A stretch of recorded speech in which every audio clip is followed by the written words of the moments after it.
I have a theory about what's going to happen in this episode too, because the one thing that we haven't seen on camera yet that is still kind of like a mystery is the fact that she has that modified version of Tennant's screwdriver.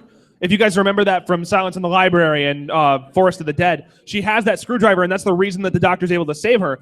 The only thing we haven't seen her get yet is that screwdriver. Like that's pretty much the only part of her like story from the show that we haven't seen.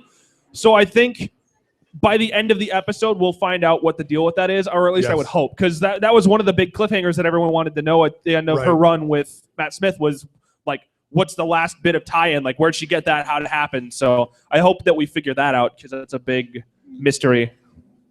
Yeah, what do you think, Molly? I didn't realize. I never realized that it was a modified version of Tennant's screwdriver. If you listen to the episode, she talks about boosting the signal, and he goes, it doesn't have any dampers or doesn't have any boost. Yeah. And she has a couple of extra buttons. It's the same exact screwdriver with a few additions onto it. Yep. Hey, that's good. The funny thing is, you can hear me still even on the internet. You can still hear me on the internet, even though my mic fell down. So nice.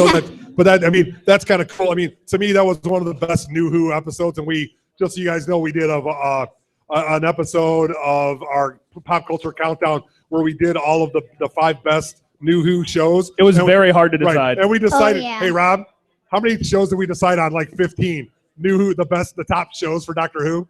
Every time we had like 17 good ones, and then we had like 25 more that we just mentioned that didn't make the card. Just so you know, we all came up with our top 3, and then we added on more, and by the time we got done, it had changed like 5 times. It was a huge list. It was very fun, though. And we all have our favorites, which is really I think we all universally agreed on like the best, at least like the best 3 or 4, probably. Yeah. It's hard. Everybody has a different one, which is, I think, the cool part about Doctor Who and why so many people like it. One of the other things that I'm looking forward to that they have talked about on different websites is Peter Capaldi's part in the 50th, where they come to Gallifrey at the end when they put Gallifrey in that timeless zone. Yeah. And he says they hope to address that which is going to be in there. Cool. Because the thing that was always very interesting to me, and I don't know if, like, many people didn't pay attention to it because it's such a small detail, but when you watch the 50th and you see him, like, he's wearing the red jacket that he has on right now. Right. And originally I thought, because of the first pictures that they had, that was just Matt Smith's jacket, because they look so similar, and like it was very hard to tell because you could mainly just see the eyebrows, which is like the best. Right. But yeah, I think they did a really good job of like saying that they're going to actually finally address it. And I think too, one of the big things I'm looking forward to this season is they're finally going to address the whole, why does he look the same as Caecilius from the Fires of Pompeii? Right. And like the guy from Torchwood, like he looks the same as both of them, and he knows that. And I think they're finally going to talk about that. I think that's one of the reasons why he went to Karn, is maybe he asked her why. Sure. Yeah, like why he can manipulate his face, because he obviously knows that he knows it, but he doesn't know where he knows it from. Sure. So, well, I mean, that might be the side effect or whatever. Like they can concentrate, and they don't know. And also maybe why.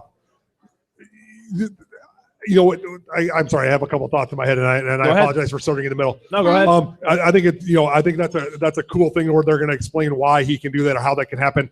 Obviously, we know how some of it happened, especially with the War Doctor, where he said, "Make me a warrior," and the physician heal thyself, which I thought which was fantastic acting. McGann is great. I want a series for Paul McGann. But also, that would be great. Yeah, can we get a clap? Who wants to see Paul McGann, the 8th Doctor, do his own series? Oh yeah. Right? Like that's one of the coolest things ever. And like he said in multiple interviews, like as soon as BBC calls him and says it's on, he would totally do it. And I'd totally be down for that. Like he's one of my favorites. And there's like nothing there for him besides like the audio adventures, which are brilliant, by the way. Even just like you've seen those things on YouTube where he does reads of scripts at conventions and stuff. He's amazing, and I think incredible. He would do really well. I mean, they're all incredible. So to see the 10 rows, the alternate universe with the Doctor, I think that would be. That would be cool. If they were in need of money, which the BBC may be in a little bit, you never know. Yeah. That could happen. Rough times. But you know what? One of the interesting things you bring up, or we brought up about Peter Capaldi addressing how he got in that scene at the end of the 50th, is those events are time locked, and the Doctor, even Matt Smith's 11, didn't know that it happened after they left that scene. So how does Capaldi know that that's going to happen? So I think how are they going to address that? I think it's because the event happened. Chronologically, it happened during the 11th Doctor's era. Right. So I'm assuming No, as they progress, he remembers it because if you remember, the 11th Doctor remembered everything that happened. He remembered that Gallifrey's still out there. He found that out from the caretaker. Well, so he knows eventually that he's going to find it again. He did, but he didn't know the events. He said, "Oh, Gallifrey is still out there." He didn't know why. He just knew that it was. I'd have to watch it again. I think you're right, but I'd have to watch it again. Well, it's kind of hard. It's kind of hard to figure because you know that 10, you know that 9, you know that 10 or 10 and 8, 8.5 don't know. So that'll be cool. I think it'll be weird to see too because like he's obviously looking for Gallifrey. We found that out, right? And we know that he's supposedly going to find it this season, isn't he? Didn't they say that he was going to at least know where it is by the end of the season? They may address that. So because we know the Master knows where it is because that's where the Master came back from. Because right. she came back from Gallifrey, obviously. Because when she died in Tennant's era, she was sucked into like that void, and she went back to Gallifrey with the like Rassilon and the Time Council. So that we know that's where she came from, and we know that she knows where it is, but she's not telling him. Yes. So she's going to have to spit it out at some point. Exactly. So Molly, anything else you're looking forward to in this season? Nothing really. Nothing really. I'm just excited. You're just excited? Can I mention the last thing I'm excited about? Yes. Maisie Williams. Yes. Who Everybody wants to know? about that? I still cannot have a single inkling of an idea of who she is yet. Like every time I watch the trailer and like the little bits of the show that she's been in, like in trailers and stuff, I have no clue who she's gonna be. Like there's all kinds of theories that like, oh, she's gonna be the Doctor's daughter regenerated.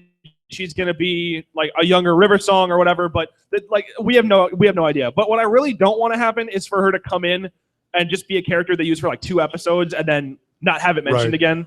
Because I feel like that's really a big waste of a character like that. Just because Maisie Williams is brilliant. Yeah, she is. You know what? But the BBC has a good track record of taking these great actors and inserting them in these cameos and then blowing them for the whole series. Like Bill Nighy, when we watched the Doctor and Vince, Vincent and the Doctor, and he would be a great person to just have as a reoccurring character. Yeah, and they use him as a docent at the museum. So and they only used Rory's dad.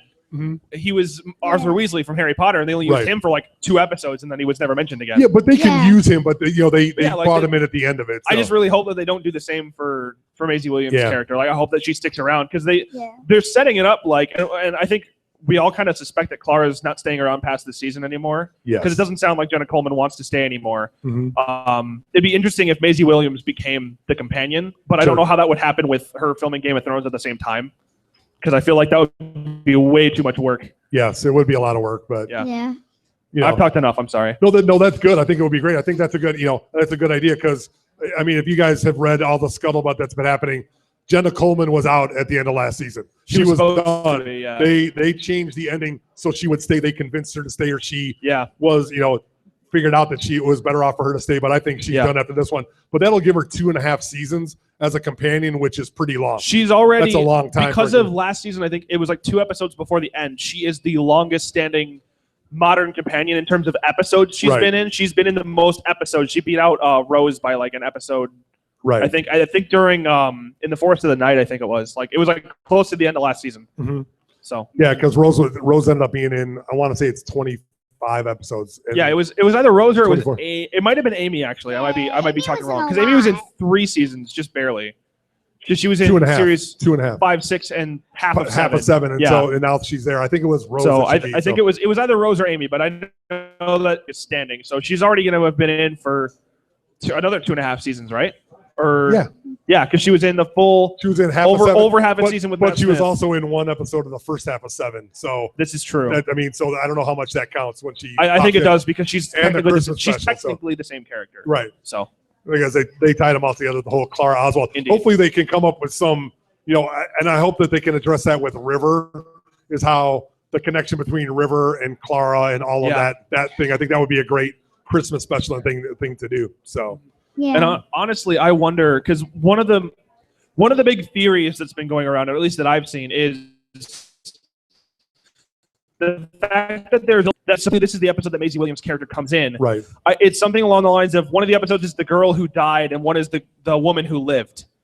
So people are thinking that in that episode, Clara might die, and that would be how they write her out. Right. Which would be kind of a shame, I think. But at the same time, like. It would be interesting. I really don't want Clara to die. Like I'd like for her to live the rest of her life as she's supposed to. But sure. But that could very well happen. We don't know what that means. Like that could just be some other random character. Allegedly, she's died 1,000,000 times. So yeah, she's died thousands and thousands of times saving the Doctor on every adventure he's been on. So they could just stick her in another dimension. Yeah, right. Yeah, Pull another Rose. They would. I mean, technically that's possible again though because Gallifrey's back. Yes. So yeah, they can do a lot of things. So that means maybe the Doctor can finally visit Rose. Okay, no one likes Rose. No one really likes Rose. So and then also no one clapped. I said the Doctor can finally visit Rose now that Gallifrey's back. Travel between dimensions is possible. What about Amy? Amy, he can't visit because that's a time locked event. They're stuck in the past from the Angels, and he can't visit them. Who else would think that would be a great little series to run off? I think that would be kind of cool. Where maybe they don't even make them like they're not going to be Time Lords or whatever. And I hate to say detectives. That's a bad thing to say, but they could run. Maybe do something with like a superhero or do something like that. I think that would be a great story because that would be pretty cool. They're Like both really Torchwood? talented and they have a lot of good chemistry together. Oh yeah. So Torchwood? I'm sorry. Kind of like Torchwood. Yeah. To do a spin-off series where they could do with like Amy and Rory because they never see each other, and then how they bring up they adopt Anthony and they get all that going. I think it would be kind of a neat thing to go. Is that a mini K9 that just got brought in? Aww. Well, that's cool. Aww. Little mini K9. Mini K9. Aww. It's puppy K9. That's kind of cool. Indeed. Yeah. So anybody else have anything about the new season that they're looking forward to? Dave, what do you got? I'm just curious. Does anyone think that Maisie Williams could possibly be the Randy? That's Ooh. I would actually love to See, come back. I thought that was who Missy was going to be because, like, I don't know, like the way that she originally phrased that, like, the one you left for dead, like when she's talking to the Doctor about like trying to hint at who she was was like, I'm a time lady, the one you left for dead. And it's like, well, he didn't really leave the Master for dead, technically. I mean, the Master kind of gave himself up. He kind of killed himself, didn't he? Yeah, he just kind of like walked into the portal with them, and like there was nothing the Doctor could do about that. That wasn't his fault. But the Ranny, he actually left the Ranny stranded somewhere. So that's what I thought. Like that made sense. And then they're like, oh, it's the Master. Okay, cool, whatever. Like it was kind of anticlimactic. And I mean, right. I think it's possible. I do think it's possible. That was one of the things I was thinking about. Right. Well, you know what? Oh, Romana would be awesome. Technically, isn't Romana in East Space? So when the she never got out of East Space. Yeah, you're right there. So she don't know. could still be alive. Yeah, very, very true. I mean, and having just watched The Doctor's Wife, are there other bubbles outside of the universe that other Time Lords or other people could be? Because I mean, the one thing that makes me think that Maisie Williams' character is going to be like a time lady of some kind is he recognizes her, but obviously we haven't seen her, and the only way we know of that, like you can recognize the characters, that Time Lords have that sense that's like, oh, you're another Time Lord. I know who you are. And like maybe that's the way that he recognizes her is what I've been thinking. So that's definitely possible. Like I totally think that could be right. Yeah, but but don't companions recognize the Doctor even though they're in another form? I think they describe. I think Tom Baker talked about it when he said like that. No matter what, you'll always see him as the Doctor that you started with. Right. I think so. That's like why Sarah Jane would see David Tennant's Doctor, but like she would know that it's Tom Baker. Like you just she was know. with John Pertwee too. It's very weird. So. Yeah, she was with a lot of doctors. It's not bad. So, but that's a good point. But you know what? Stephen Moffat did say that it was not going to be a character that was before, but we all know that he lies too. Because Moffat lies all the time. Let's be honest. He does all the time. And you had a question. Yeah. Oh God. Martin, Joss Whedon, and Stephen Moffat will meet in a bar one night to write a script, and everyone we love will ever die. That's right. Exactly. Literally everyone's gonna die. And Sean the second Bean they will shake be hands. Sean Bean will be in the story. So right. Yes, sir. Ooh, that would be really cool. That would be cool. Right. Right. And she does call him old man too. Right. Like that's something that you would call like a father or a grandfather. So that would make a lot of sense. So and I mean she's one of the rare still. Right. So there's a few, not many. So that would be one of them. So Indeed. I like that idea. I mean, I think that's fantastic. The statement that was brought up, if you couldn't hear, is that maybe Maisie Williams is Susan coming back to see him, which I think is a great one. Indeed. Which would be a great plot twist. So that'd be good. Anybody else? Anything about season 9? Anyone? Nobody else is. I mean, I know you're all excited, but that's it. You got one more? At the end of Death or Deep Water, it was obvious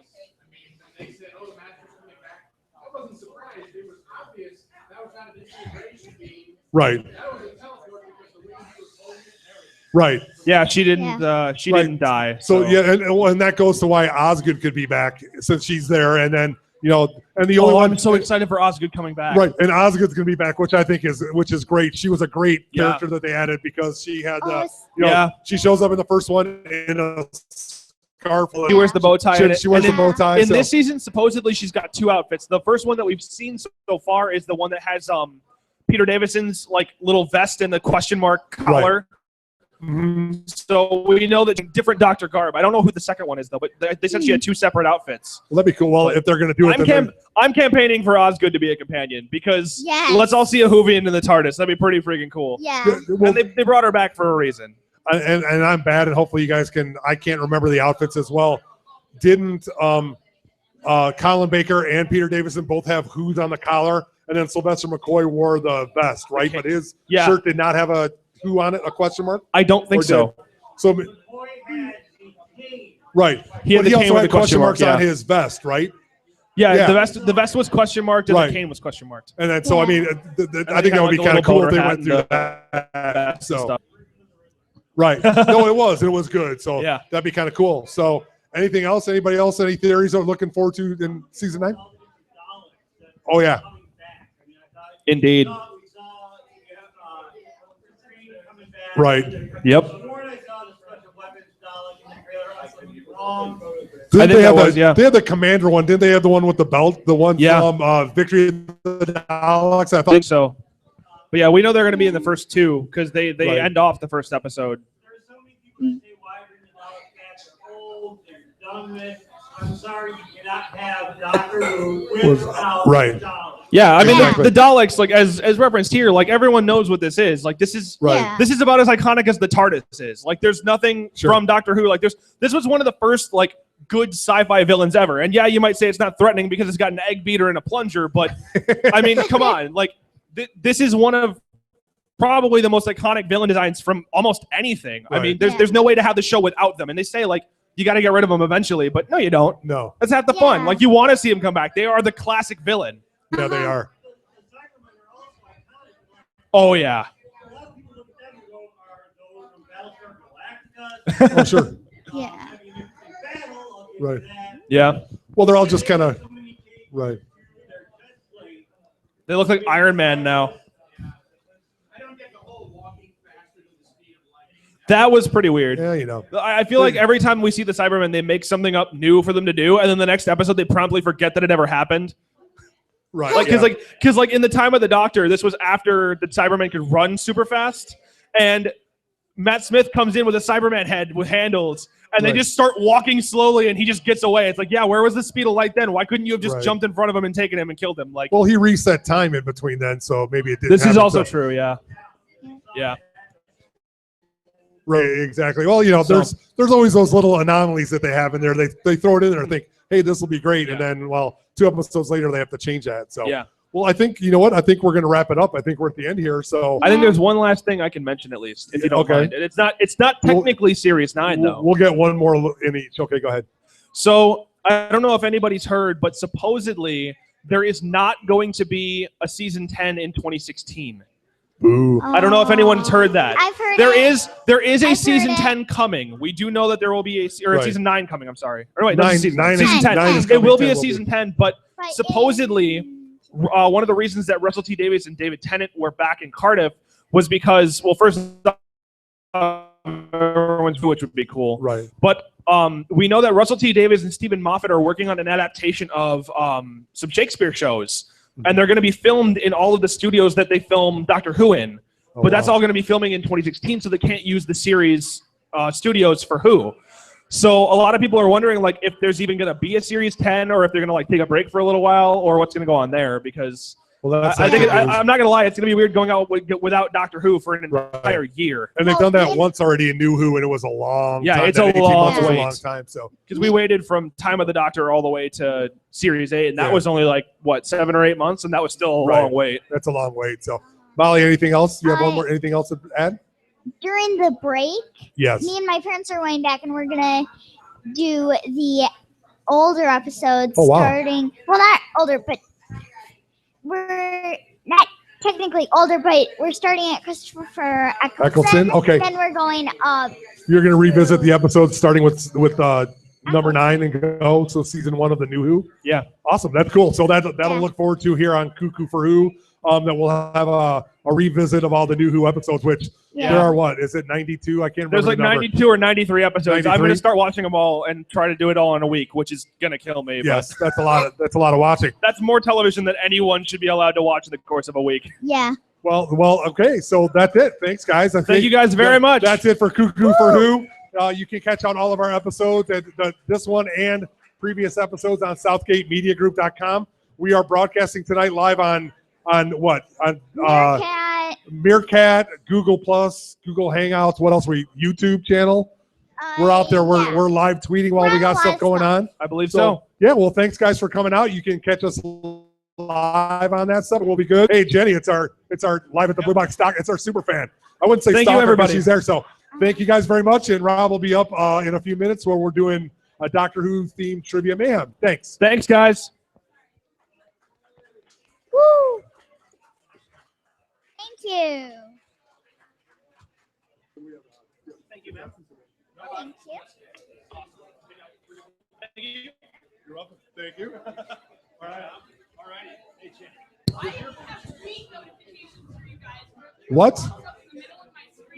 That's good. That's a good thing. Well, you notice something. All right, guys, we're going to be doing a trivia mayhem, and I need volunteers. It's going to be Doctor Who themed. Jenny, Yeah, like 2 categories for Doctor Who. right? You can.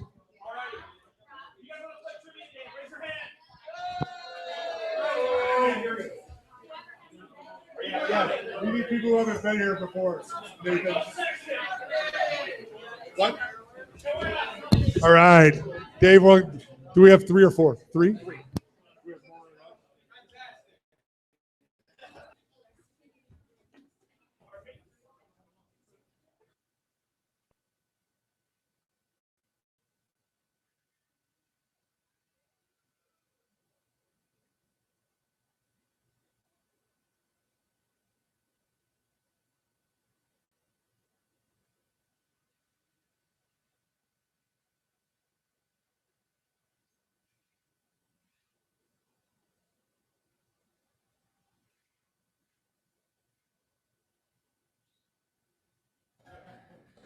Okay, guys, you want to talk into your microphones? Wait, will it be a problem? Because like this. That's going to be a little raw.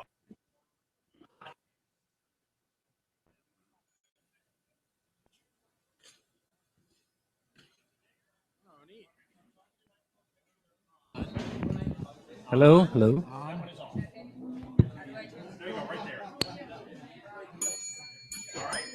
I'm checking. Okay. I got the littlest dinger. I'm afraid of unplugging things. Can we slide just a plugs here that way? There we go. Thank you.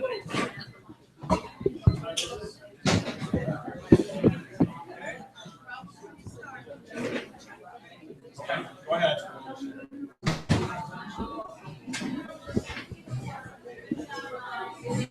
Check. All right, I think I'm ready. Are we good? You want him to talk into it?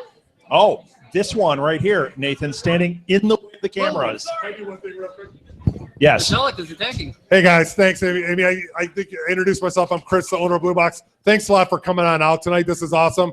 Thanks to Bill and Mickey and everybody from the Central Illinois Doctor Who fan club. I'm sorry, the Daleks are awesome, so we appreciate it. Thanks, Chris Adams, for bringing out K9 and Tiny K9 Puppy, whatever we're talking about. That is really, really cool, and I appreciate it, guys. So enjoy the rest of the shows. We got a lot of fun stuff going on, and I'll give it to Rob. So thanks. Oops. Yeah, and if you are not a member of the Facebook group, there are flyers here. The Facebook group is right on here. You can come up here, or you can go back there and get the information, sign up for the Facebook group.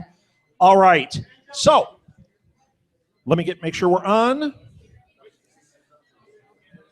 Where are you going, Nathan? Somewhere, anywhere in here, because you're just going to listen for the answers on 30 seconds. Okay.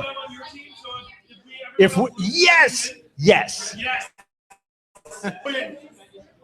Yeah, Nathan, if you want to sit up here, you can sit kind of on the edge there. Yes. All right. let me introduce, and then I'm going to tell you guys how this game works. Don't get cocky. This is a very difficult game. I can tell you're that guy. No. All right, so one quick thing. I do have to take care of a little bit of business. You're going to hear this a few times tonight. Actually, two quick things. Number one, we are Southgate Media Group. We do podcasts and blogs. We have a website. We have like 90 different shows, 2 Doctor Who shows that are both really popular. So if you're a Doctor Who fan, I think there may be a few here. Check out Next Stop Everywhere and check out Coo Coo for Who. They're both a lot of fun. If you like what you're doing tonight, we do events. We do actually live podcasts every Saturday night here. We never charge for these things, okay? But there are expenses involved. Obviously, equipment and promotional materials. If you have a good time tonight, you want to support us, there is a hat that says donations. It's back there in the corner by Teresa. She's holding it up. She will not be holding it all night. If you had a great time tonight, you want to support us, please, a couple of bucks in there would make a big difference because that is the only way that these shows are supported. We're kind of like NPR in that way. There you go. Yeah, only they make a lot of money. Okay, so we are going to play Trivia Mayhem. It's a game show that we have created that we play here all the time. We do it about once or twice a month, right? Something like that.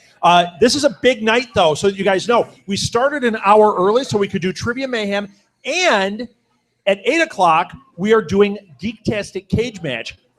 And we're doing This Week in Geek tonight. These are 3 of the most popular things we do here, all crammed into one night. Trivia Mayhem tonight, though, is special. We themed it Doctor Who. Now, it is not all Doctor Who. Don't be disappointed. It's a lot of Doctor Who. So here's how the game works. You are going to roll the die. We're going to start down on that end, okay? You're going to roll the die. Make sure you roll it in here so we hear it because it is a podcast. All of these shows will end up at our website and on iTunes and on Stitcher as podcasts too under Live at the Blue Box, okay? So you roll the die. Whatever number you get on there corresponds to one of these trivia games. Normally we have 12 trivia games that we play. It's not easy. It's not easy. I lost so hard. Tonight we have less than that because 2 categories, so it's in each round. So that means 4 of the games are all the same game. They are Doctor Who Trivial Pursuit. We also have a game that we themed we'll get to. It's called 30 Seconds. It's brutal. All right, so roll the die. I'll tell you what the point values are as we go along. Let's do it. Roll it. Oh, wait. Let's introduce ourselves. What's your name? My name's Sam Rosenberg. Get in that microphone. My name's Sam Rosenberg. Hi, Sam. Did you come out for the Doctor Who event? Is that what you did, or was it just like, hey, we're going for dinner, and now I'm up here doing this? Yeah. I often wear a gas mask when I go out. Yeah, exactly. All right, Sam, great. And you are? I'm James Bria. I flew my TARDIS here tonight, but the chameleon circuit got mixed up, and now it thinks it's a motorcycle. Nice. I see it. Nerd. Okay, how about you? I'm Don Troyer, and I came here from Joliet. Excellent. And obviously you came for the Doctor Who. Yes, Of course. there seems to be a theme going on here. What? All right, so let's. Oh, bye, Chris. Thank you. You're leaving? All right, is K9 staying? Oh, okay. Bye, K9. Bye, K9. Thanks for coming out, Chris. Roll it up. A 4. 4 is. Oh, right out of the box, you got 30 seconds. So here's how 30 seconds works. This is a brand new game that we created that's part of this. I'm going to ask you something. You have to name whatever I say. You've got 30 seconds to come up with them, okay? Here's the flaw in this whole thing. We don't have a timer. Does anyone have a phone? You have a timer. Excellent. I got this. All right. This is Nathan is all over this thing. Yeah, but that's minutes. It's going to be a little bit difficult. So if you get them all right, this is worth 50 points. If you don't get them right, it's worth me, your category. Do you want to give her the category? We're going to let Vanna here give you the category. Pick the first one. Let me think. Let's see if she can name all the doctors. There we go. Name all the doctors. You got 30 seconds and go. Matt Smith, David Tennant, Peter Capaldi.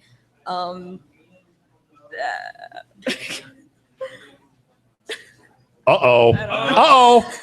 Are we choking? Are we done?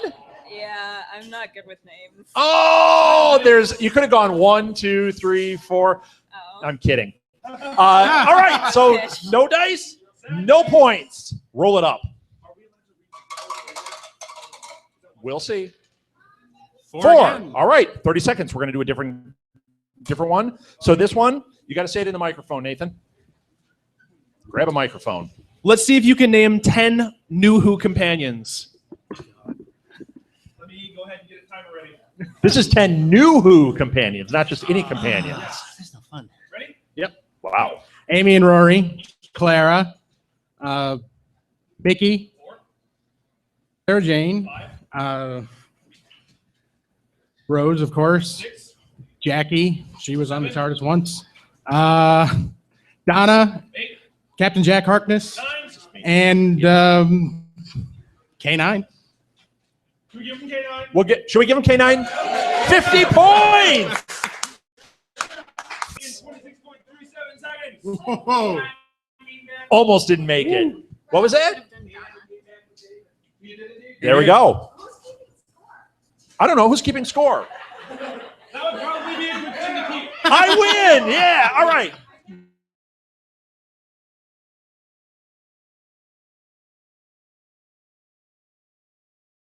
We can steal, okay? In the second round, you guys get to steal when I say it's appropriate. And here's the best part of the whole game.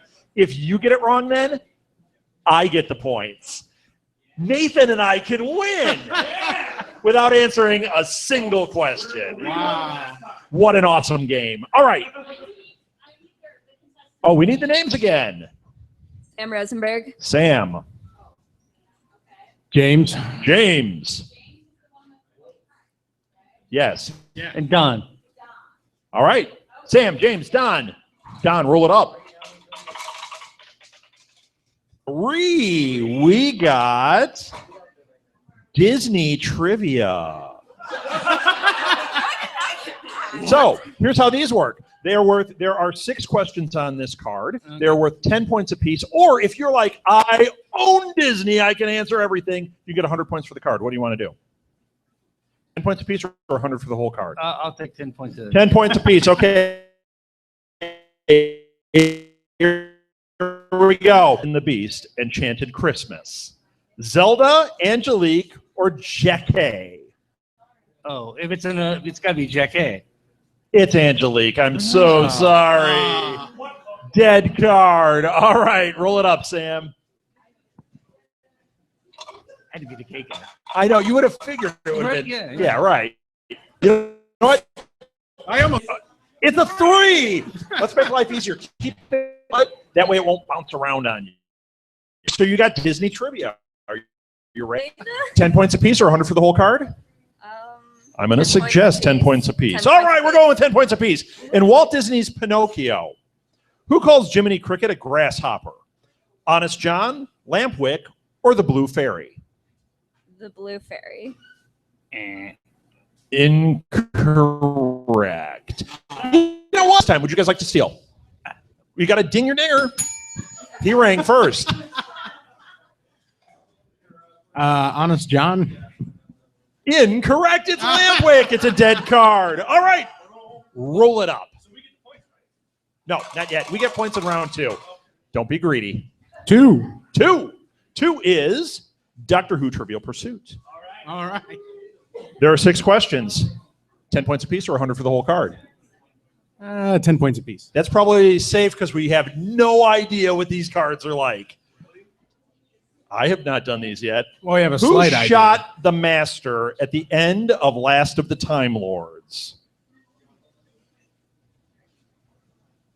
That's kind of debatable. They made it look like it was a Cyberman that was. All right. An answer. Fine. Cyberman Lethbridge Stewart. And what would be the other choice? The 12th Doctor. Would you guys like to steal? Quick. I can't steal because I'm not playing. Nope. All right, audience. Wait, that's my Wait, dad. that was- Wait. That's my dad. That was round 2. It's not too yet. Yeah, no, I'm not giving him the points. I'm just he wanted to answer it. Oh. Do I get the points? He's my You don't dad. get the points. Who is it? Yeah, give me the points. He's my dad.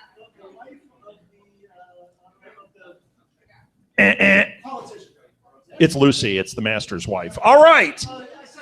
Whose turn? He said wife. 0 points. Good job. All right, whose Oh, that's turn? me. I think You, it was Don, round roll it 7. up.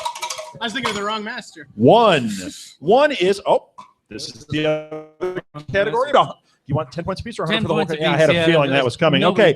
What 2 words does Rose ask Donna to pass on to the 10th Doctor after they fix the parallel universe where he has died? Shall I read that again? What 2 words does Rose ask Donna to pass on to the 10th Doctor after they fix the parallel universe where he has died? I really have no idea. Brutal. Would you guys like to steal? Bad Wolf. Yes! 10 points! Now, here's what really sucks for you. You get the questions now. Oh. So, no, it's good for you. We get to keep going. You can get points off of his back. It's a good thing. And if you get them wrong, it's his fault. Okay. What got placed on Donna Noble's back during her visit to a strange fortune teller on Shanshen? It looks like a giant cockroach. Oh, it's got a name. Oh, it's got a name. You want a name? Oh, you want the name? All right. Okay, I'm probably going to give it unless one of you two can come up with the actual. I thought it was a spider myself, but yeah. No. Okay, I'm going to give you the points. He gets 10 points. It's what? That would get the points. It's a time beetle, so a time scarab. I mean, what a weird thing. But yeah, I'm going to give it to you. Okay, go ahead. In The Unicorn and the Wasp, what does the Vespa form drop onto the housekeeper, Miss Chandralaka, to kill her? A stone gargoyle. Correct. What 2 words did Riversong carve onto a cliff face on Planet One, the oldest planet in the universe? Hello, sweetie. Of course she did. What was the name of Adiposian breeding world the Davros to create the reality bomb?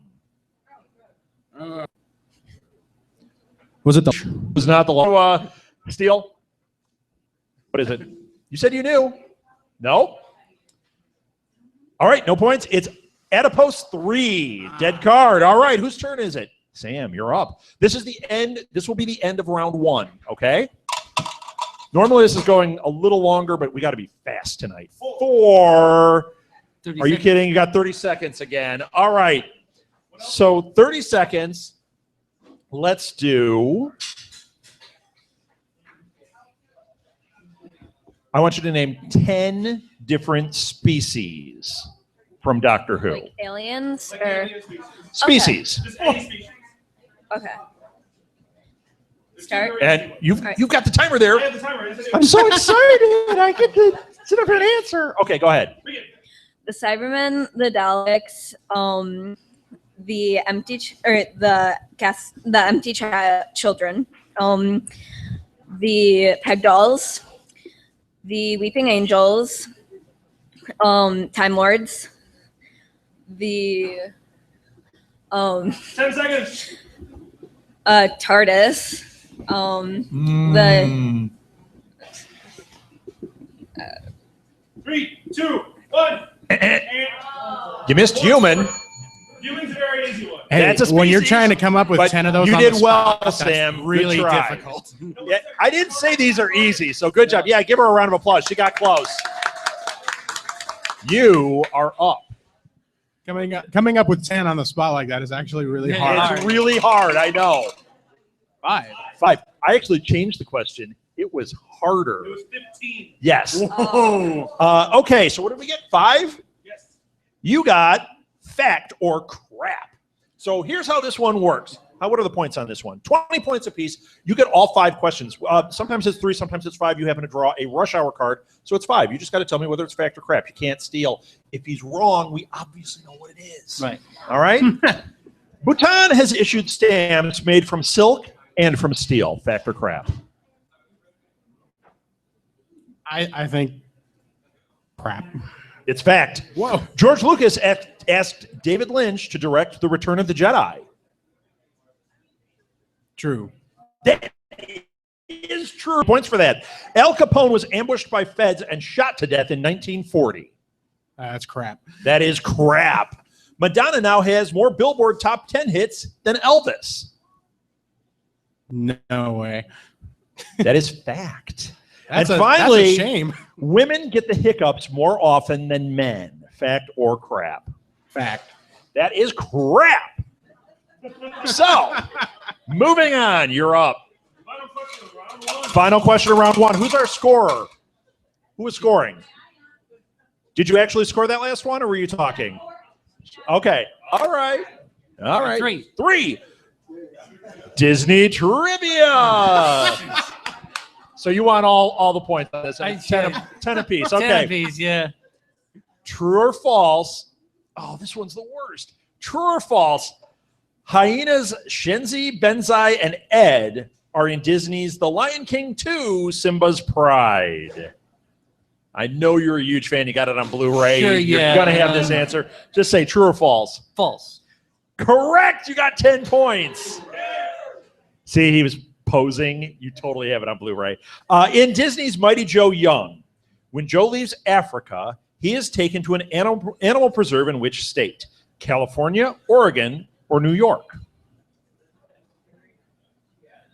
Animal preserve.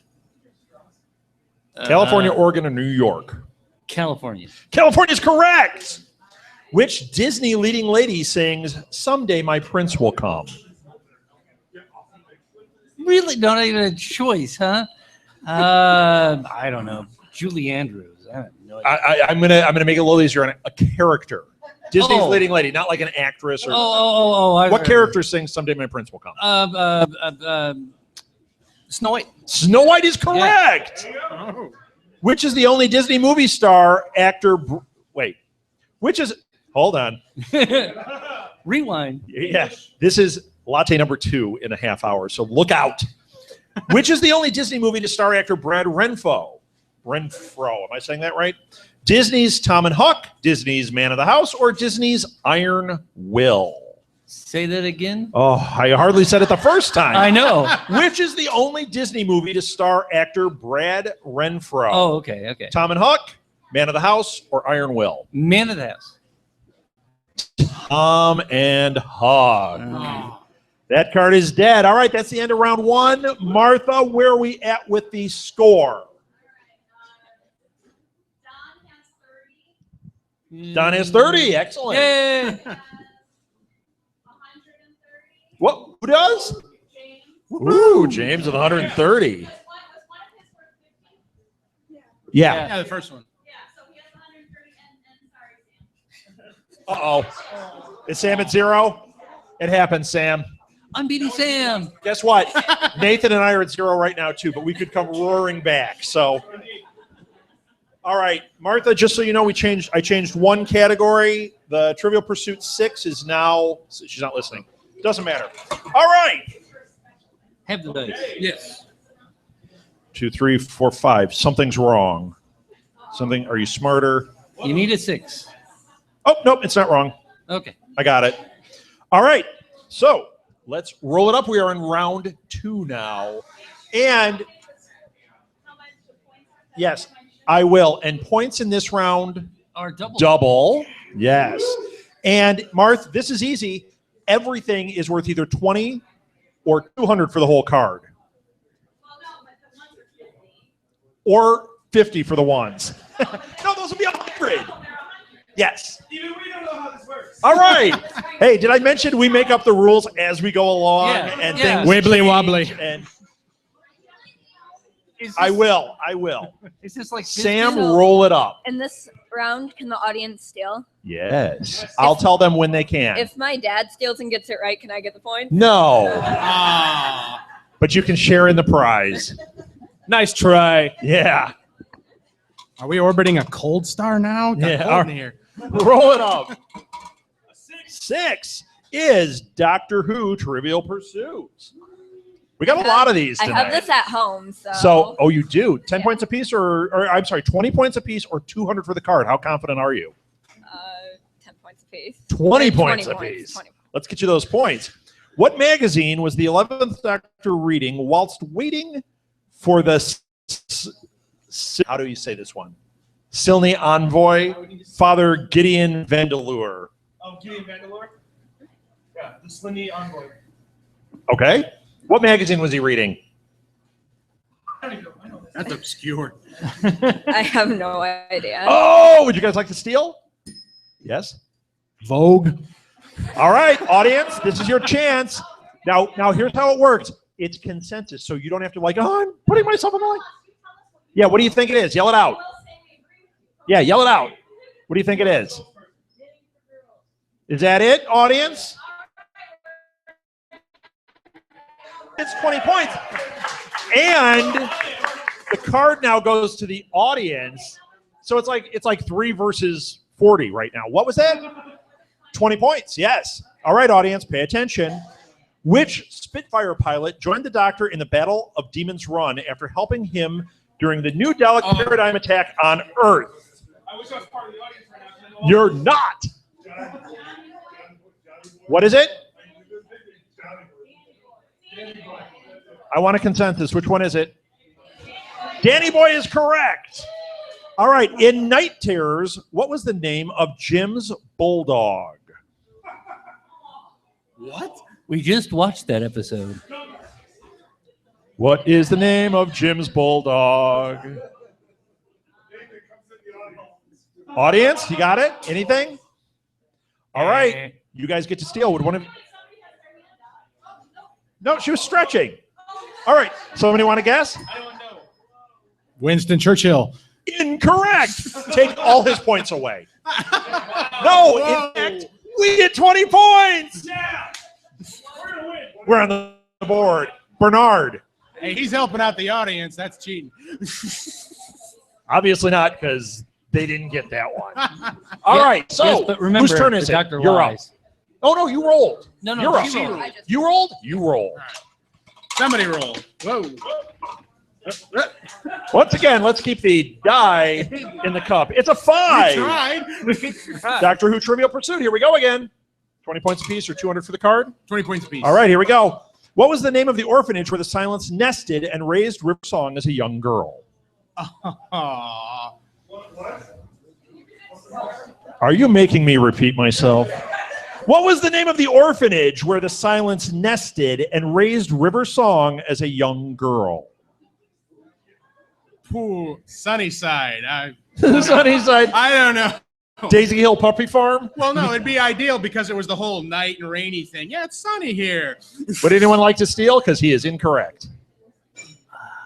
I know Nathan wants to steal, but he can't. I can't. I have to wait. I make the unfortunate position where I can't answer any of these, even though I know all the answers. You made up the questions. No. No. All right, audience, would you like to steal?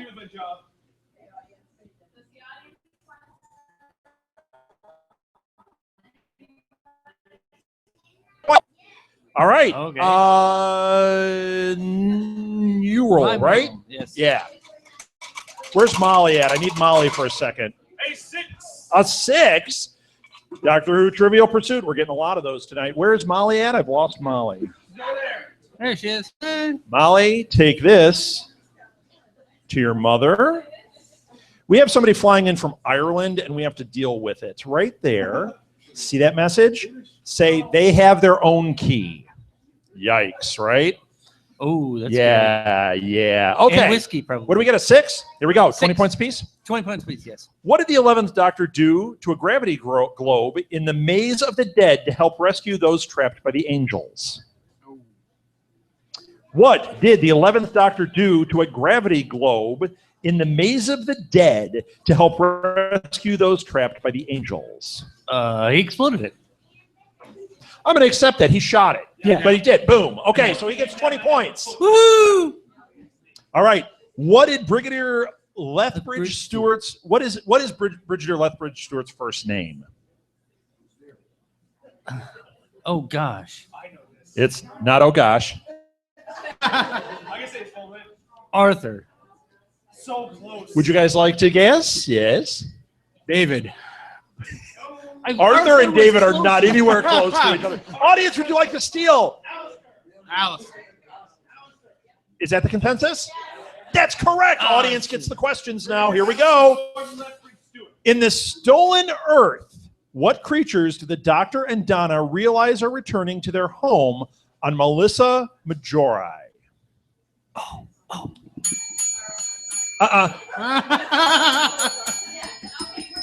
You guys can yell it out. Wait, no, we got people with their hands up. What is it? Yes. It is the bees. Audience gets the points. In the early 1950s, the 10th Doctor visits a shop run by Mr. Magpie, selling what kind of goods? You guys stop it. What is it? It says electronics, but it's TVs. It's an electronic shop. Okay, so they get the points. What race cry Santar Ha before they enter battle?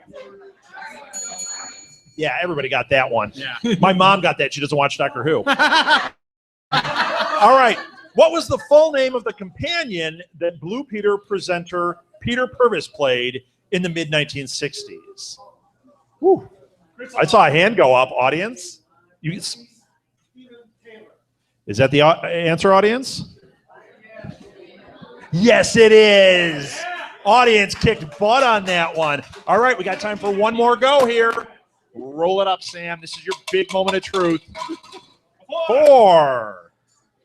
You got more Doctor Who Trivial Pursuit. Man, I did not load it with this, but you guys are just rolling these numbers. All right. 20 points apiece, I take it? Yeah. Yeah, okay, good. Who gave Amy and Rory a prayer leaf that translated their daughter's name, Melody Pond, into the name she knew her by, River Song? The Doctor. No. Would you guys like to steal? We just watched this Okay. earlier. I don't know her name, but Well, then you don't get it. is that it? It's strictly asking her name. It's asking her name. Look, it doesn't get more clear. What name was... Okay, audience, what's the name of the person who gave the leaf and revealed River Song's name? Is that the answer? Is that the answer? It is Lorna Bucket. Audience gets the questions They're kicking again. our butts. They are kicking your butts. Of what organization are Yates, Bell, Benton, Grant, Shaw, and Sullivan members of? Audience? Yes. I'm not waiting for answers here. In 42, what trivia question about the Beatles and Elvis is on one of the SS? Ooh.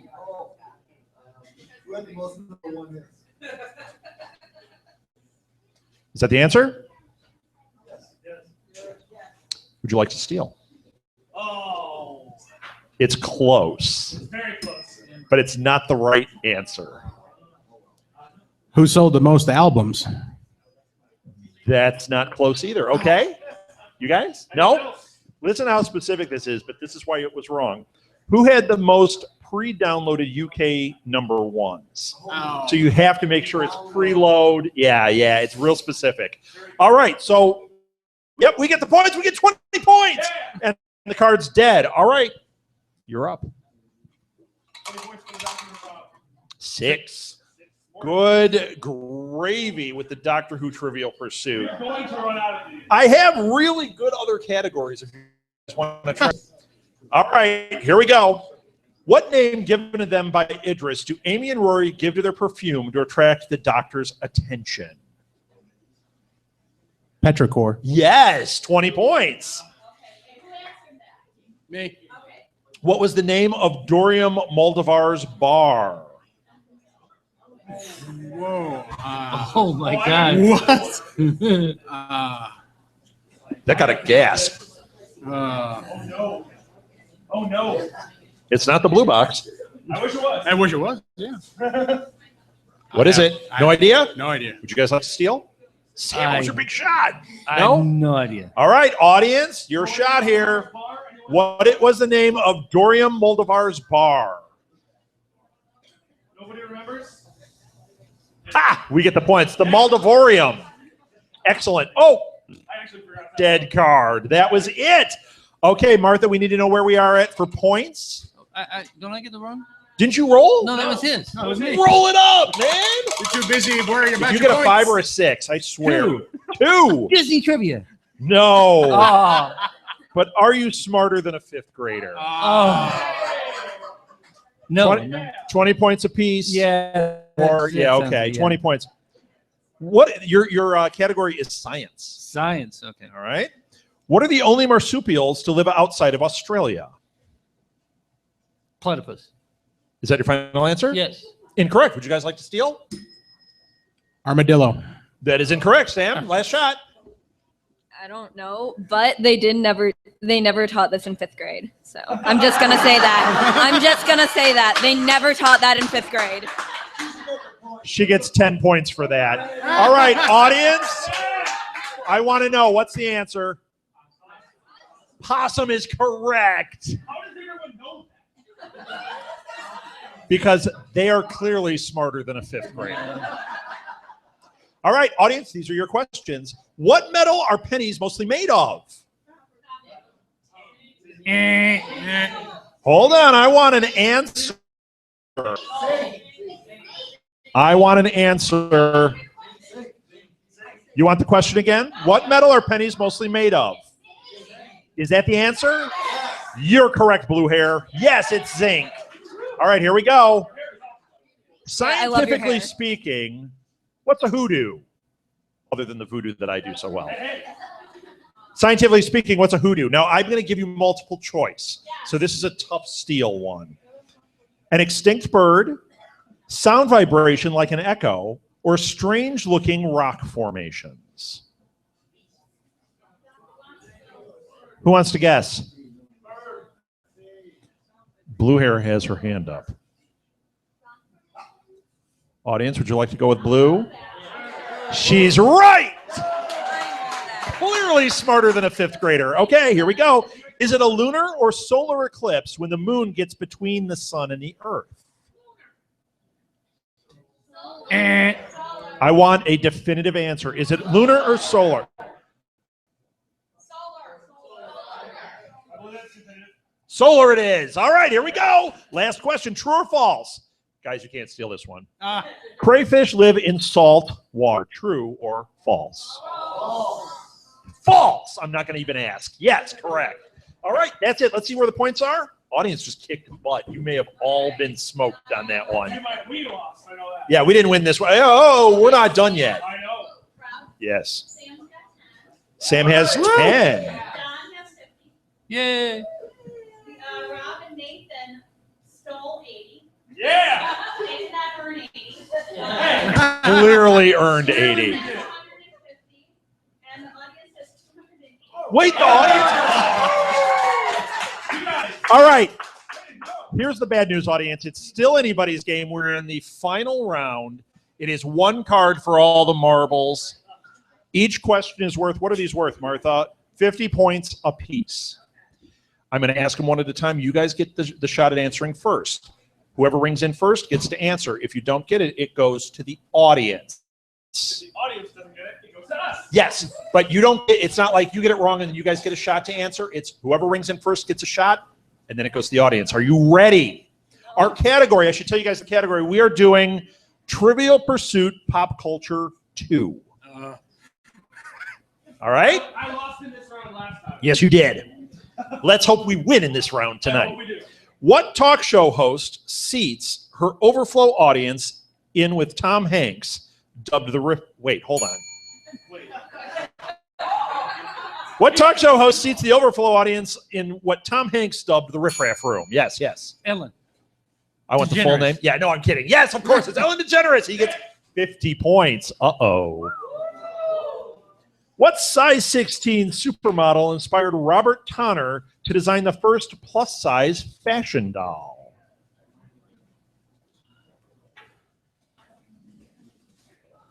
No? All right, audience. Yep, audience. Is that it, your final answer? No? Oh. Can I card back? Nope. Can I? Okay. You can say it. It's Anna Burke, isn't it? It is not. Oh. Wow. Nope. We get 50 points. It's Emmy. Emmy? M?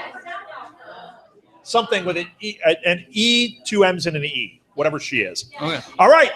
Here we go again. Yes. Which bow did Pam Anderson call Bob in 2001? What?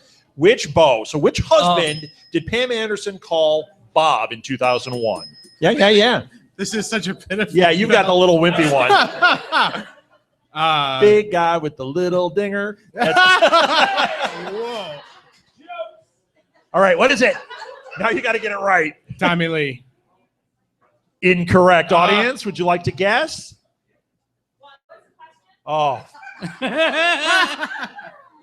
Which beau? She's talking over it again. Which beau did Pam Anderson call Bob in 2001?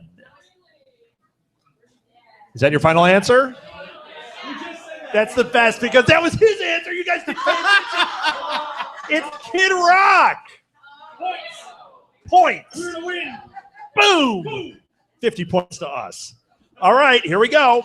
What Texas city is hyped as the live music capital of the world? Oh, Sam, I thought you were going to ring that bell. What is it? Austin. It is Austin. Yeah. All right, here we go. Austin city limits. What Sly Stallone movie come on, you guys got to know this one. Where's my geek friends? They all know this one. I know you didn't. You were talking or not paying attention. What Sly Stallone movie, this is to you, was set in Colorado, was filmed in Italy in response to EPA worries over damage to the Rockies? The Expendables. Audience, would you like to steal? Yes, it's Cliffhanger. Where's your card? Your geek card. I want that back. All right, here we go. Last one. What NFL team, isn't what's his name in that? Michael Rooker is in that movie too. It's awesomeness. All right. What NFL team is cheered on? I know we get to sports and the whole place is like the air went out of the room. Yeah. What NFL team is cheered on by three feathered mascots named Edgar, Allen, and Poe? It is the Ravens. You shouldn't have said anything. You get the points. All right, that's it. Martha, this is it. This is it. I want to hear where the points are. This final score? Final score. All right, who won? Uh-oh.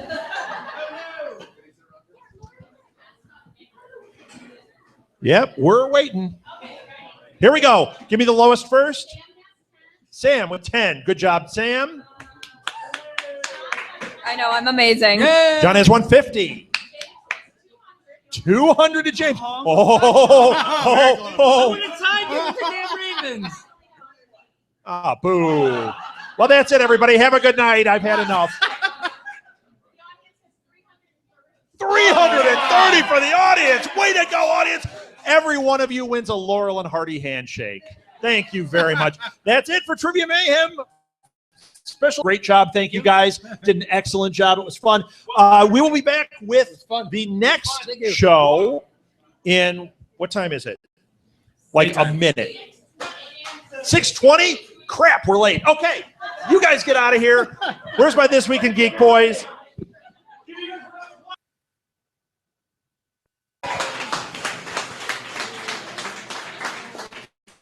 Great job, guys. Thank you, Nathan.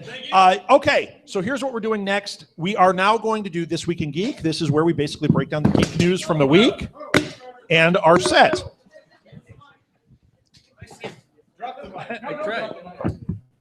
I need Lil and Chris up here, and give us just a minute to reset.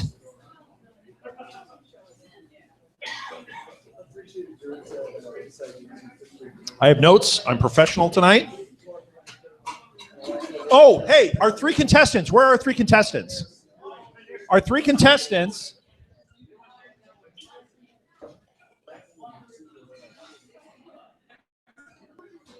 For being contestants, you actually win prizes from the Doctor Who group. So since you're standing here, Sam, you get to choose which one you want first. Excellent. She chose a doctor. It's a contestant here. Yes, excellent. And where'd our third contestant go? All right. You want to deliver? Somebody want to deliver this back there? Make it a little easier. There we go. All right. And where is Chris? All right. Are we recording? We are. That's pretty awesome. It is. I found your cord, by the way. Found it? I found your lack of cord disturbing. We need 3 minutes to reset here. So while we do that, let me just do a little bit of business. First of all, I know I mentioned it before, but I'm going to keep mentioning it. There is a hat on the back table there for donations. If you've had a good time tonight, you want to support us that are doing all this, that's how you can do it. We never charge for these things, but there are expenses involved, and your support really, truly helps us out.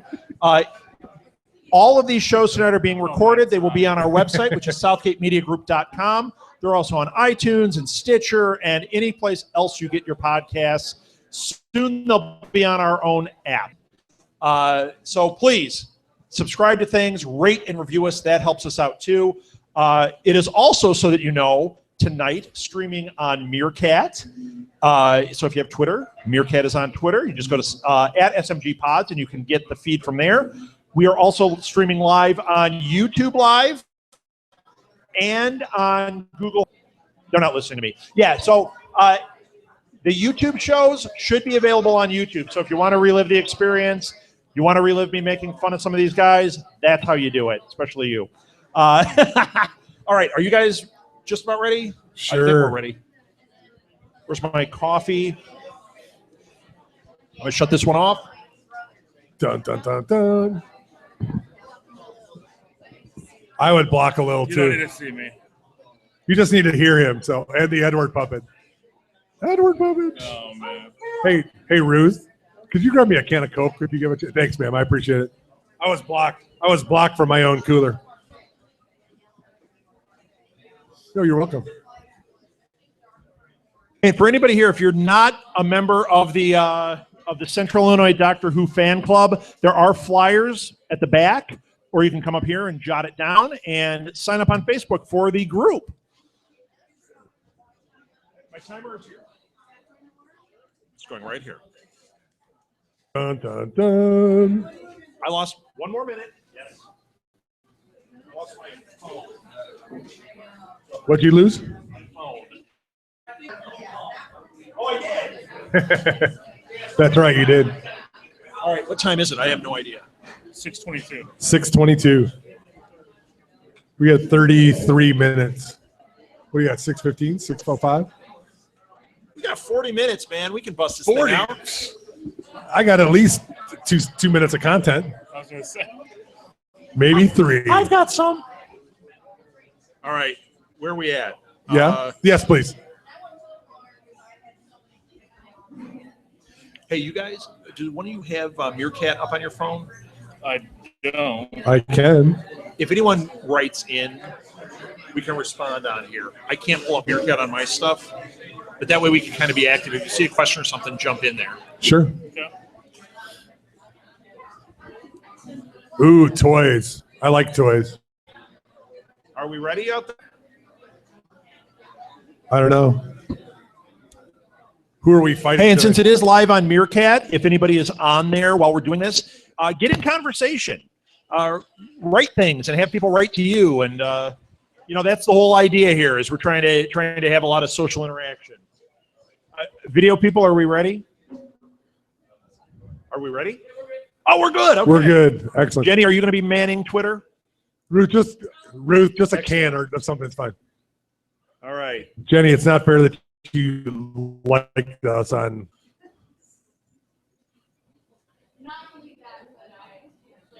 You shared it, yes.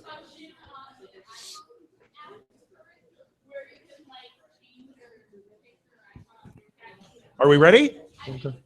Go. All right, we're ready. Nice. Welcome to Live at the Blue Box. It is This Week in Geek for September 12th, 2015. Wow. Yeah, this He's on is a roll. I am ready. Are you off a little? You're always a little off, but here, do you want another mic? Good. Like I said earlier, I can be heard on the internet without the microphone. Right. Same here. All right, so we're going to jump into this. Let's introduce Thank you. ourselves on that end. Absolutely. I'm Chris Mao, co-owner of Blue Box Cafe and co-host of this show and several others in the interwebs. Yes. Podcasting thing. Next to him. Isn't that what you have in your swim shorts? The interwebs? Yes. My name is It was very restrictive.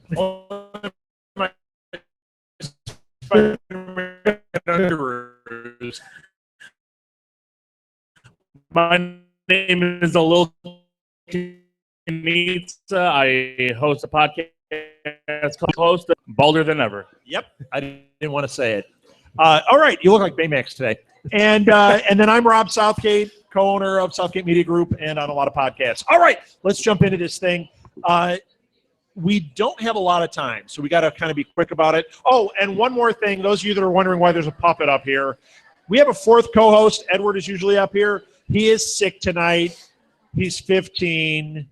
Jerry Lewis is doing a telethon for him right now back at his place. That's so we have the Edward puppet here who will probably chime in. Are we ready? We're ready. Do one of you have a story? Do you need a new mic? Yeah, maybe. I won't tell you where this came from. There we go. All right. So, you know what? Let's just jump right into it. Something that I'm super excited about. We've talked about it before. The comic book. Does anyone read the comic book Preacher? Dead silence. Preacher is an awesome graphic novel. It's a great series. Seth Rogen and Evan Goldberg are writing a series. It got greenlit finally. It is officially happening on AMC. You know, these AMC shows, they kind of rule our world right now. Fear the Walking Dead, Breaking Bad did, Better Call Saul. This one is going to rule your world. Preacher is awesome. It got official this week. Do you know Preacher? I know of Preacher. I have not read Preacher. I know the story behind it. It seems like something that AMC would do well with, especially with how well they've done The Walking Dead and Fear the Walking Dead and Breaking Bad. I mean, they can get into it. They can get very grounded, very down and dirty, and I think Preacher is that kind of story. Oh yeah, absolutely. Be great for them. I mean, I can't name some of the characters' names, but they have some. Face. Yes. There is a. So here's what the story of Preacher is. It's a guy. It's Jesse Custer. He's a preacher who has this power where his eyes turn red, and he has basically he can tell people to do what he wants them to do. It's not like a religious book. It sounds like it from that, but his best friend is a former hooker and a vampire. He's got those two traveling with him. It's not what you think. Fun ensues. Yes, and there's a character named Arseface. So it is just a Nice. good, violent, crazy time. I'm excited. Which is perfect for AMC. So. It is like it's kind of written after my life because that sounds like my friends. You're right. You guys got one? Well, do you want to Who doesn't? response to Steven Spielberg? So I'm big into comic book movies and superheroes. So Steven Spielberg was interviewed talking about how eventually the comic book movie.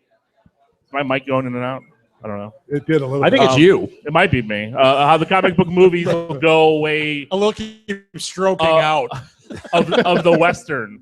And Zack Snyder agreed, except for stating that his characters, because he's doing the Batman Superman movie, are kind of mythology, so they'll never go away. And then kind of threw a little jab at Marvel, saying, unlike characters like Ant-Man, because nobody cares about those kind of characters. Yeah. Right. Okay. Yeah. So Nice. Okay, I read this story too. And first of all, did you read the Spielberg thing before Snyder jumped into the mix? I did. I read it and I'm like, you know what? This is one of those things. Somebody asked him a question and he just threw this out there like, yeah, eventually it'll go away. It wasn't what the media made it sound like. Right. He's right. Eventually it'll go away. Eventually everything goes away. Well, yeah, the Western had a 70-year span in the movies, and they still pop up here and there. Right. So if superheroes has a 70-year span and then it ends, Spielberg's right. But Zack Snyder, shut up. Yeah. I mean, seriously. When he actually makes a good movie, then he can talk. Right. Because he hasn't, in my opinion, yet. Right. Well, and we're very doubtful about these DC movies. I hope they're good. I hope that this is really cool, but I'm doubtful. I hope I'm wrong. I hope that it's really awesome. Well, I'm never going to give him credit because if Batman Superman's good, it's going to be because he had Affleck's people behind it, because he got a new writer in. They got rid of David Goyer. It's personal. No, it's just I don't. I've seen many of Zack Snyder's movies, and to me, he falls flat. He doesn't tell a good story.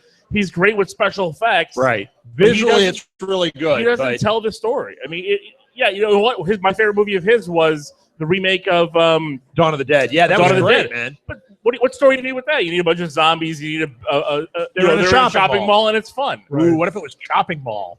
Hey, that's the one with Ving Rhames, right? That is with Ving, yeah. He made that movie, but without a doubt. Yeah, Ving Rhames. Where they're is great shooting in that the celebrity it's lookalike. awesome. That's a great twist, but yeah, it was horrendous. So Yeah. Is anyone here excited for the Batman v Superman? Is that like your thing? Oop, thumbs down. You're excited.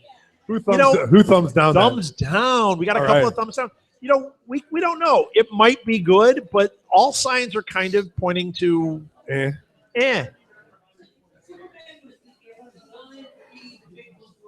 Yeah, well, you know what? The Superman thing, it also came out this week that Warner Brothers is downplaying Superman in it. This movie was supposed to be Superman 2, Right. and then they put Batman in it, and now it's like everything is Batman. Well, and then they were going to do Man of Steel 2, and then they're putting that on the back burner, supposedly. So Right, yeah. Right. George Martin was supposed to direct it, then it's like, we'll wait because we've got a whole lineup of other movies Right. that we're going to throw Batman in before we get to regular Superman. Right. Wouldn't you love it, though, to see George Miller do that? I think it would be awesome to see him make a Superman movie. Yeah. I do. I think it'd be cool. Who cares if it's got a plot? It'll be visually cool. visual cool. But unlike cool Zack movie. Snyder, his visual cool is a story in and of itself. Well, he made a movie of nothing, and it was great. Yeah. I don't think anybody would. That's one of the best movies of the year. He made Seinfeld. Happy Feet? Happy Feet. Yes, Happy Feet. George Miller's man, Seinfeld. What is Fury Road? Fury Road is somebody drives from one end of a road to another, And then it's back. and back, and it's spectacular. With nothing, but no crying Yes. hobbits. So Right. Yes. With a 20-minute I love the sad scene at crying the end. hobbits. Oh, Aw. All right. Weepy a little. That's Remember terrible, the so. strawberries. So X-Files fans, they announced this week that they're going to show the premiere episode of the new season because there's a new season. They're showing the premiere episode at New York Comic Con. Nice. And you'll be there. We're going, but I don't know if we're getting in there to the premiere. Although, judging from the glow I'm seeing from the back of the room, Hey, you're going to it, huh? I hear David Duchovny is going to be there as Mulder, giving you back massages the entire time. So, Martha. Well, he's got to make money somehow. yeah, right. Yeah, because he's had no career. He's made no money I at all. mean, he's lost a lot in his divorce, so. All right. Way to throw barbs out there, Half of a Baldy. lot is still all. That's what I say. True, but Somebody's jealous. I am jealous because This month, Because you didn't get divorced from him? Is that why you're jealous? Yes, he didn't get the big settlement when they That's got right. divorced. He is a beautiful man. It always comes back to that on It this show. does. It doesn't matter. Yeah. It's somehow. I am okay with that. So I got another one I'm going to throw out there. Go ahead. Episode 8 starts filming this month. Yes, it does. Holy cow. Yeah. How do they have this hype machine going so strong? I'm going out of my mind, and we haven't even seen episode 7 yet. Are you guys completely like they're not going to make all three? I It's mean, awesome, give me a break. but it's already jumping in. I'm they, like, they have Disney money. It doesn't matter. It's true, but we're gonna get 6 Star Wars movies in 6 years. I mean, They can't wait anymore though. They can't. That's amazing. They can't let it go because somebody else that is might challenge it. amazing. They have to compete with Marvel now. Well, They don't have to they're compete with Marvel. They're owned by the same people. Well, I know, but they have to compete with all those movies that are coming out. That's still a tough. No, DC thing. has to compete with Star Well, yeah, Wars well, and Marvel. That's what they have to compete with. Yeah, whatever. That's done. That's whatever. Yeah. Yeah, episode 7's hype is taking over my house. But it's Like, awesome. It is. Like we have to go to the toy aisle, we touch everything. Target had like a 4 you're foot. the ones. And then your I don't kids get in, right? Yeah, then I let my After kids you- play that's right. after I play. Lots of con crud from the Olil Kanika family. Gross. A little nice. Oh man, no, but That's a bad image. Sorry. it's just crazy how much. I mean, every store you go into, I mean, from Kohl's to like a grocery store, it's just got episode 7 stuff everywhere, Right. and you can't get away from it. I don't want to get away from it. I want to be immersed You in want episode to 7. bathe yourself. I in it. do. I do. You want to be bantha fodder? Is that what you're saying? Of course. Nice. Who Well wouldn't? done. So, have you guys heard of this movie? You're excited for episode 7? I don't know if that's on your radar at all. One person. One person? Nobody else cares for Star Wars. No one else cares about Star I'm Wars. leaving. There's 2 more. Everybody in this room is old enough to understand. My what dad's stuff- yeah. obviously sleeping with his eyes open because he loves Star Wars. Yeah, he's totally excited for it. What are you doing to that microphone? I don't know. I gave you you a broke new it. one. I All right, broke I'm it. monopolizing. Who's up? No, it's okay. Did you see the new pictures of Apocalypse that came out? Yes. They actually, I did too. and they look really good. They look a lot better than they did before. It was a little scary. Yes, I don't know I if know. my mom will let me see it. Edward Puppet had to chime in there. Thanks, Oh, Edward. Edward. How does that relate to Deadpool, Edward? It's no Deadpool. I can't see that either. It's R. It's a full R. Should Vin Diesel have played Apocalypse, Edward? Ooh. Yes. You know what? We'll get to Edward's news because he has news too. He does have news. So yeah, what do you think? I'm very happy that we got that photo prior to a release of any trailer or anything, because I'm really negative on the look of Apocalypse. It was prior. terrible. It looked really bad, and I couldn't believe that coming off of Days of Future Past that they would have done that. Although I do have to say, when we saw that photo, we were all laughing that it looked like that character from Ivan Ooze from the Power Rangers. Right. Did you see somebody made a meme saying, "This is what we thought," and it showed him and Ivan Ooze, and then it said, "And this is what we have now," and it showed the picture, Right. and next to it, it put Mr. Freeze, the Schwarzenegger Mr. Freeze, and it looked exactly like it. I'm like, oh no, I used to meet you. It's so awesome. It's awesome. I liked the pictures of Apocalypse, but did you see the pictures of Psyche or Psylocke, whatever her name is? Yeah, Olivia Munn. I think she looks great. I think she looks great, but the pictures that leaked were like, I don't know. I hate when people are like mugging to the camera. And they're mugging to the camera in it. But I mean, I don't want to see that stuff until after the movie. I want to see, like with the Star Wars stuff, I don't want to see John Boyega like mugging to the camera. No, I want to see him like panicked and running in his, sweating in his Stormtrooper outfit. But it's mugging into the camera. I'm guessing that's not part of the movie. I'm guessing that's I'm sure it's photo. not. I mean, John Boyega is mugging to the camera. He had on Instagram the day the Star Wars toys released. He did a little Instagram post about like, but not in his costume. Sure, no, but then he's panned out to like a big table full of Star Wars. I'm toys. okay with that. You know why? Because it's Star Wars. Because it's Star. He gets away with it. You can get away with it. Yeah. That's right. So, all right, you got one.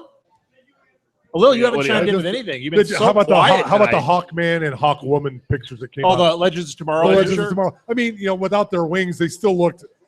No, it looked like armor. It looked, it looked to fit in with the CW DC universe. Right. I mean, it wasn't the worst thing I've ever seen, but I love the Flash, but I'm not sure about this. I don't really like the Atom on there when he's been on, and he's a main character on this Legends of Tomorrow. I think he's going to be a tool on there. I'm not excited. Well, are you guys excited for Legends of Tomorrow? Do you even know what this is? You are. Hey, but you didn't like Star Wars. You can't. What about answer Hawkman? anymore. What about Hawkman and Hawkgirl? Are you Hawkman, Hawkgirl? Did you see the pictures? Does it look cool? it's passable. All right. See, It's you scale it differently for a TV show versus what a movie. And for DC. And for DC. Nice. On the DC scale. Sure. All right. Well, I'm going to bring up something that I know you are going to love, Rob. King Kong versus Godzilla. Oh, are you kidding me? Giant monsters fighting. He's been each talking other. about this forever. Oh my God! Yes, Skull Island, Kong Skull Island, which is big on my radar. Yes. Big on your radar. Big on my radar. You don't care. It's scary. It's not scary. It's going to Warner Brothers. The last Godzilla movie was so disappointing that I But don't. you know what? The I last don't King care. Kong movie was so disappointing. Oh, it was awesome. The Did Peter you see the Jackson same one? movie That we wasn't bad. saw? What are you talking about? It was great. It was It was not. a giant gorilla. That's awesome. It was disappointing. And so here's what the news is. Legendary Pictures is the one putting out Kong Skull Island, which I'm still excited for. What? And they switched it from who?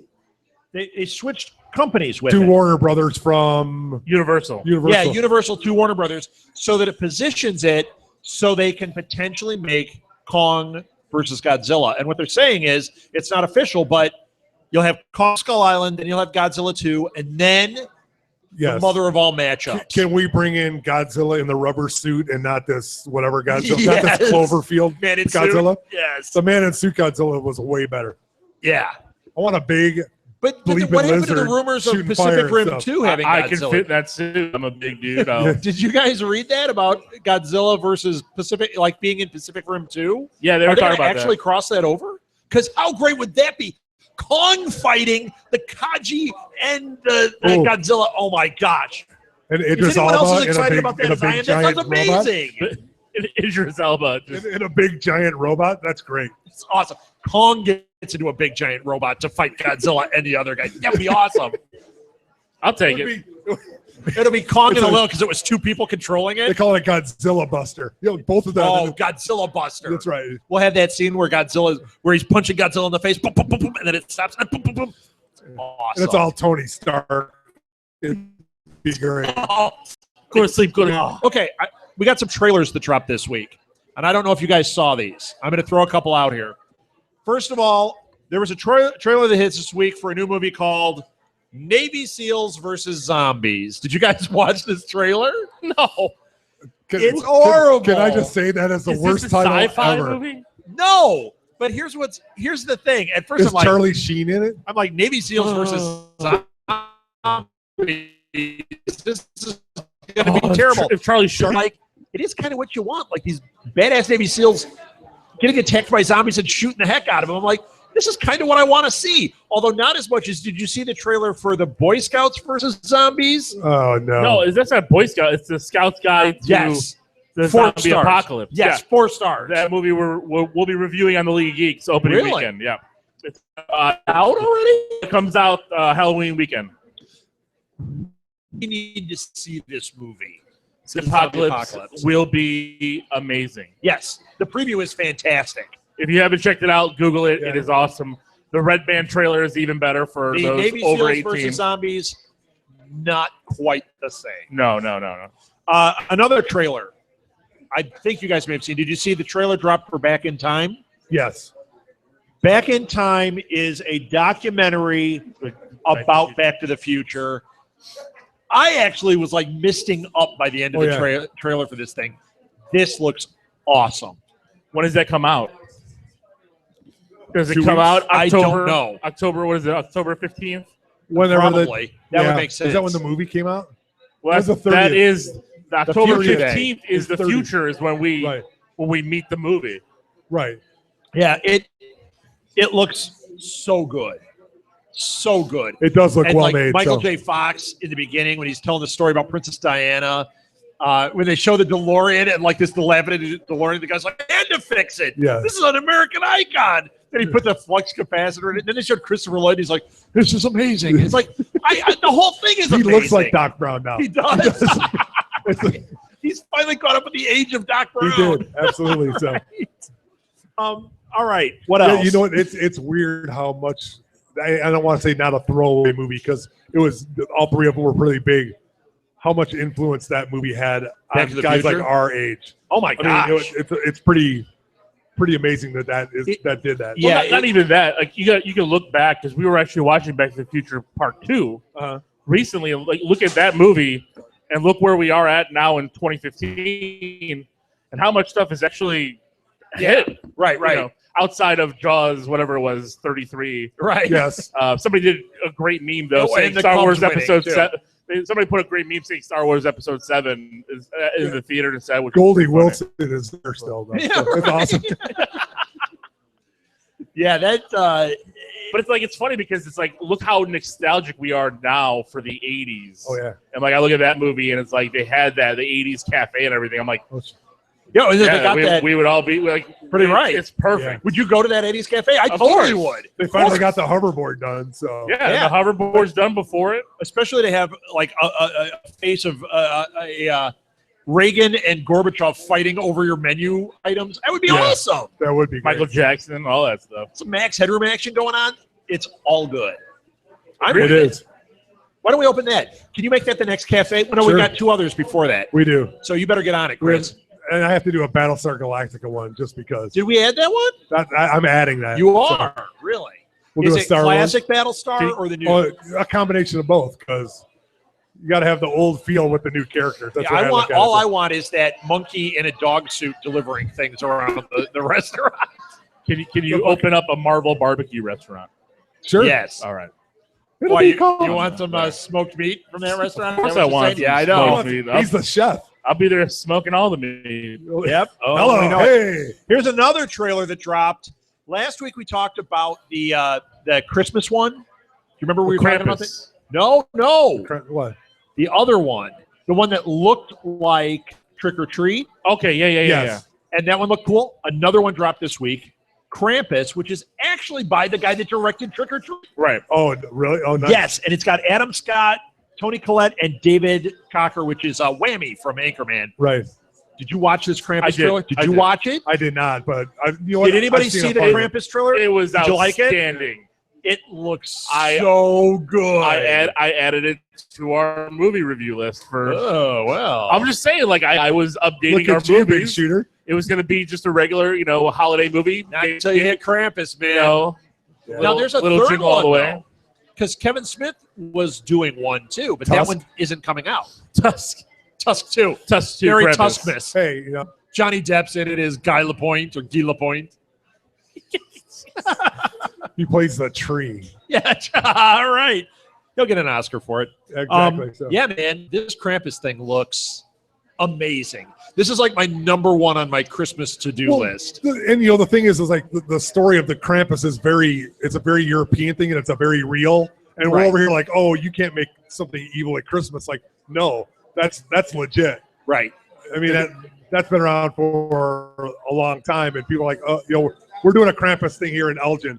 There is. all right. Are you? Yeah, they do a whole They do a whole art exhibit, whole weekend thing of it. It's pretty cool. So there is a comic wow. book called Krampus, I believe, it's an indie comic, I believe.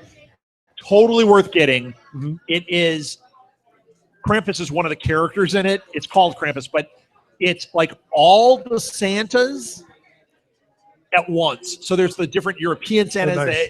It's all these different versions of Santa. Bad Santa, Billy Bob, and Bad then Santa. the big bad Santa is Krampus. About him. It's really a good comic. I didn't think it would be that great. I got like 6 issues deep, and I'm like, yep, this is. I'm totally on this one. It's a good one. I can't wait. I really can't wait. Now that we started talking about something else. Yes. A little still thinking about it. You did have a stroke, didn't you? Yes. Yeah. Is that why your head shaved? That is. Yes. All right. 30 seconds later. Anybody into Train Spotting? Did you guys see that movie? I'm a huge fan of that movie. Transporting? Not Train Transporter. Train Spotting. With No. Ewan McGregor. yes, That- yes. Anybody? You loved it. Yeah, you loved it. I love this movie. Yes, I love this movie. It's horrifying, but it's great. Danny Boyle, who made it, is saying his next film is Trainspotting 2. It's based on the book by the same writer that wrote Trainspotting. It takes place 30 years after the original, or 25 years after. So all the actors are the correct age. Oh, wow. And it's what happened to these heroin addicts 25 years later. They're not I guess dead? the book is fabulous. So I don't know, man. I love this movie. I loved it. Yeah. Get Iggy Pop to do the soundtrack again, and I'm all in. Plus, Ewan McGregor, awesome. You know what? I never watched. Never saw watched. Trainspotting? Nope. It's Fantastic. If You're missing out. it what, doesn't scare you, It came then- out in '95 around there. What, were you like 12? No, I wasn't born yet. Like 90. I was 15, 16. Was it 95 or 90? 16 would probably be a little young for that. Yeah, I would say. I think when it came out, like Chris and I are old. To us, it was like we were 40 when that came out. It was great. Back when I was 40. I remember watching Trainspotting. Judy Garland was a hell of an actress in that film. That Charlie Chaplin. Charlie Chaplin and Trainspotting. All right. Did you see the drop of Tom Hiddleston playing Hank Williams? I did. Oh, No, I thought it was I- great. I saw the thing. I didn't click on it. It was unbelievable. great. He looks like him. I'm gonna have He to acts watch like that it. He's- tonight. It's crazy. Yeah. Yeah, I'm gonna have to watch that tonight. I So mean, it was good, huh? I mean, they've always had people that are like have the mannerisms and do that, Right. But they are getting so spot on with these guys. I mean, Well, you this can guy's a just- heck of an actor. So Well, yeah, but he looks like him in the picture. he does. It's eerie, crazy. You know it's it going is to be great. good. All right. Did you guys watch Black Mirror? No. Do you know what that is? No. Is it a It's Netflix show? It's a BBC show. Okay. But that's what the story is. Netflix picked it up. Oh, wow. So they're doing like an American version, Yeah. but no. That's what they were saying because Netflix is paying for it, but it is entirely all the people from the BBC show. Okay, good. The showrunner is running it. Everything's the same. There was a thing with him, and he was the showrunner, and he said, it's an American version, but it's really just American money paying for it. Good. And with the way Netflix stays out of there to make stuff, I think this is going to be great. This is, if you haven't seen it, you like sci-fi, this is one bizarre sci-fi show. It's really good. So I'm excited for this one. You know, we'll be binging that one. Oh, Not yeah. you, LL. Scary. Yeah, it's because I'm so terrified of that kind of stuff. Well, as long as they, and I'm glad it's Netflix where they're not doing it the American version because they mess up anything that's good. But like Torchwood, they screwed up on. It wasn't that bad. It just they had to do it. I like the beginning, but as it went on, it got a little rough. But so did Torchwood, the original. Torchwood. So I mean, they're right. Hey, what are we going to talk about this week? I don't know. Yeah, right. We'll make something up. Another teaser, Jessica Jones teaser came out this week. Did you guys watch it? You did, of course. Yes. All right.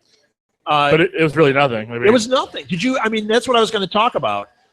I was excited when I saw there was a teaser, and then it was just like, kind of like artwork floating by. They did that same thing with Daredevil. Yeah, but the Daredevil, you know what? It was probably because I love Daredevil that I watched that and was like, yes, it's coming. Yeah, because you just saw the flaming deed, Yes. and everybody went crazy, but everybody's like, what if they had a flaming I don't J care on about it? Jessica Jones. That would be if Kevin Smith made this. It was in a quick mart. Sorry. Yeah. It's November 20th, though. They gave us a drop date. Right. Anyone else excited for Jessica Jones? Anyone care? I am. I am excited for it. We got an iffy over here. We got blank stares right here. You guys don't care. My dad's still doing a blank stare. I think he's asleep with his eyes open. I am totally up for this one. I think it's going to be awesome. Why are you picking on your dad? I'm not. He's a great You guy. have been. That's a third. That's a third shot at it. Third shot? I thought that was two shots at him. I haven't seen him this week. I got to give the man some shots. There you If I have Edward to pick on, I got to pick on somebody. Dad's the guy.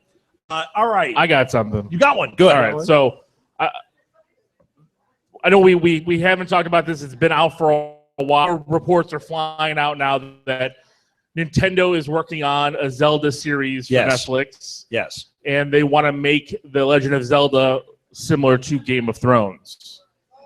That's what we said, though. That's what we said when we first drafted. That would be the route to go. But we just heard a no. Are you excited about that? I think that's I don't a good want it idea. to be like Game of Thrones, though. Even though I don't really watch Game of Thrones, I just want it to be Legend of Zelda. How do you not want it to watch be Game of 8-bit, and you want. I have little children. It's hard to get TV time. You want people. I have. Or Link is the main character. Is that what you want? No, I want. No. I want I would rather have it like the Hobbit or the Lord of the Rings type series. But it than probably like will. Game When of it Thrones. says it's going to be like. I don't want it to Thrones. be. I don't want it to be more adult than. I want it to be something I can watch with my kids. When they say it's going to be more like Game of Thrones, I didn't take it that way. I took it that it would be more Hobbit-ish. Right. What they're going to do is instead of making it cartoony, they're going to put a level of realism to it like The Hobbit. But it's easier for them to say it's a TV show like Game of Thrones than for them to say it's a TV show like Lord of the Rings. Because the first thing people think is, so you're going to split the story over 3 movies and it's going to be 29 hours of Link? I guess I don't look at it that way. Who doesn't want to hear, you know nothing, Link? See, that was kind of hard to pull that one off, but I got it. I got one laugh. Thank you. I got a laugh. I got the finger from somebody back there, but that's okay. You gotta go. If you're laughing at his jokes, I'm sorry. What's in there? That's not coffee, is it? You will not be asked back. Yeah. Is that a flask? I just want to ask. Okay. I didn't know you started serving alcohol. Oh, 2 weeks in a row, I get to bring up this guy, Takeshi Mike. You guys know who that is? I talked about him last week. Yes, you did. Did you see the trailer, another trailer for Yakuza Apocalypse? I did. I did not. Oh, yes. So if you don't like Takeshi Mike films, first of all, you're wrong. You need to seek some out because they're crazy, awesome. He did The Raid. He did. There's a bunch of them that when you go through them, it's like, oh, these are really good. Not everything he does. He did one called Fireworks, which is a beautiful movie. Not everything is crazy and over the top, but he does a lot of like Yakuza and like scary. He did Audition, which is arguably one of the better horror films of the last 10 years. Audition was phenomenal. Right. That's Takeshi Mike. Well, Yakuza Apocalypse is a Yakuza / vampire movie. Yeah. It is crazy. Did you see the trailer? No, I haven't. But if it's like Ichi the Killer with vampires, and that's who did Ichi the Killer. I know, and it is very much like it's all the way. I'm in. I'm totally in. See this trailer? No. Does anybody know who Takeshi Mike is? No. If you don't, you need to look it up. You need to look him up. He's really fantastic. He makes great films. They're violent and weird and crazy. Not all of them. But like this one, just the promise of what this is, the promise of Yakuza and vampires made by this guy, we're starting at 4 stars. Yeah, we're already there. It has to work its way down from there. Kevin James is in it. 3.5. 5 stars. It's killed in the first scene, then it's all in. 4. Oh, 4 stars. 4 plus. 4 plus. Yep. Which would be great. Terrible. So, all right. Terrible. This one is for Edward. Ronda Rousey, who we know who that is, right? She's that fighter. Okay. There's been all this stuff about movies she's going to be in. She was in Furious 7, so that's why this one's a shout out for Edward. And I haven't seen the movie, but I watched that scene where she has the fight with what's her name? Michelle Rodrigues. Pretty cool scene. I don't like how those movies are shot. Everybody likes those Furious movies. I haven't watched one yet. I don't know. They're shot weird. Like they do a weird thing with the frame rate, or I don't know. I'm not digging on it. I'm going to have to just sit down and watch. I don't like the high definition. I like back in my day. I like the tube. That looks too real. I don't like that. I like when it was 4 lines of resolution. I like it. I like Technicolor. It wasn't even 480. It was 4. That's when it was good TV. Anyway, my TV was just black. It wasn't even black and white. She got the lead in Roadhouse. Right. Rebooting Roadhouse. First of all, do you guys care about Roadhouse getting rebooted? No, but I think if they're going to reboot something and put her in it, that's a fine movie. I think it's going to be. Because I don't care about Roadhouse. Right. I think it's like if she was rebooting, I don't know. I think it's like The Rock when he did Walking Tall. I liked it, but who cared really? Right. And I think that's the same case here. Like people are always like, "Oh, Roadhouse is great." Really? No. Like I liked it, but the premise of that movie was absolutely awful. Awful. It was awful, but it just was Patrick Swayze was really good in it. That's what it was. He was good and it was fun, but it doesn't need to be remade. And I don't care if she's the lead. But all right, Edward will be excited because it's the chick from Furious 7. So I would rather what about see her being her Captain Marvel? I was going to say I would rather see that because she looks like that character. Right. I'd like to see her in a Marvel film. No, not good enough. She can't act. I haven't seen her act. Okay, I'm going by look. Look, she looks right. If I go by look, I can pick a lot of other female actresses to play that role. I'm not going to give me your top 5 right now. 30 seconds. I'd rather have Katie Sackhoff play the role. Oh, you win! You win. I think Katie Sackhoff would be a better Captain Marvel. That would be awesome. All right, Ronda Rousey's out. Sorry. Katie Sackhoff in. Decisions being made. Starbucks Trump. Also, what's her face that was in Live, Die, Kill? Oh, yeah. Live, Die, Kill. Tom,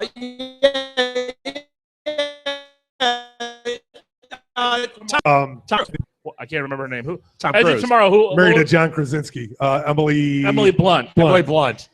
She'd be good.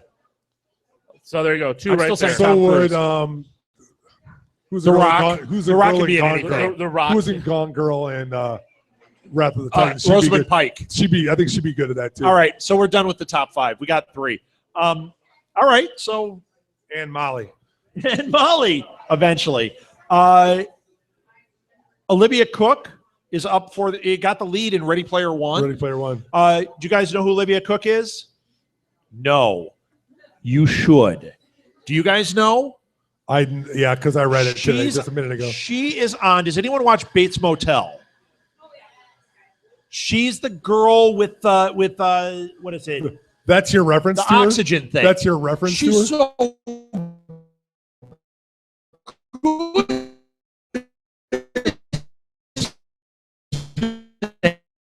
That's good. Yeah. I know it. One of those dying girls. Me and Earl and the Dying Girl. She started it. She was. What other dying girl movies are there? Me and a Lil and the Dying Girl. Sweet. Ronda Rousey and the Dying Olivia- Girl. What is that? Olivia, yes. It was one of those ones that came out last summer. She was like, Was it in it? I didn't see Yes, it. yes. I like her in Bates Motel. You like her in Bates Motel, right? What does she have? She has yeah, she's got that. I can't think what it's called. One of our podcaster sons has it. Martha's not listening. Martha, what does the girl on Bates Motel? Cystic fibrosis. Oh, That's yeah. what it is. I got it before. I get the points. All right. So are you excited? I'm excited for that. I like her quite a bit. And I think that movie is going to be fantastic. I'm excited for the movie. It doesn't matter to me who's in it. I want to see the movie. Okay. Yeah, plus it's What would matter to you if it was somebody like If it was Ronda horrifying? Rousey. Oh, What if is she or Kevin James? No, I don't mind her at Oh, all. But, we found What if she it. can act? What if she actually can act? You don't know. and that's fine if she can. Because The Rock was a wrestler and we didn't think he could act, and he's amazing. But- He's going but to get an there's- Oscar. But it's different when you are in the WWE, WWF. You are actually acting. This year, it's going to be The Rock against Leo It's for the entertainment. Oscar. Johnny Depp, The Rock, and Leonardo DiCaprio up for the Oscar. I'm calling it right now. All right. Well, I want to go back to your Ronda I want to go Rousey. back to your Captain Marvel talk because there's actually an actress that is on Marvel's top list to play that role. Who is it? And Katie that's, Sackhoff? Rebecca Ferguson, another Ooh, person who yes. played Wait, it. who's that? She was in the recent Mission Impossible Oh, movie. she's that would be great. Oh, is she the lead? Yes. Yeah. She was great in that movie. So, and that's who Marvel is I trying stayed to awake get. for that entire movie. That, she was great. That is impressive. I will- Hey, so those at home, that's an extra star in every movie. If Rock can stay away for the whole thing. I'm down with that. She'd be great. And if she Yes. doesn't get that role, put her in something else, but get her a role in the Marvel Universe. Yeah, they said that some of the names that are up: Jessica Chastain, Bryce Dallas Howard, Catherine Winnick, But and they Charlize look Theron. at. I don't think they could do that. Charlize Theron could do it. She's Yeah, she great. could do it. Yeah. As But no, I bad as want Aeon this one. Flux was, she was wonderful. I want So- this one, though. Yeah, but even look at what we just talked about, Fury Road with Mad Right. Max. I mean, she was amazing. Oh, yeah. So We got time for only a couple more quick things. What is that? It's a graphic novel. I don't know anything about it. I just saw that she's I in it. Killed So Giants. I That's Killed what it's called. I've never read it. I've never read it. Has anyone read I Killed Giants? anyone? The Nope. graphics looked cool, Right. but I'm sure like a year from now it's going to own our lives. We're going to Right. have I Killed Giants T-shirts.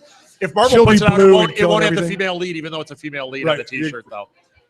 That was a well-placed joke. Yes. Thank you. Not for you. No, because I don't agree. Yeah, that looks The good. Marvel I know would never do that. No, No. no, They never. you don't know Marvel. Okay, I have Black Widow on my T-shirt right now. do you? The one I got Right you. there, Yeah, Black Widow, and all the she's- way in the background. she's-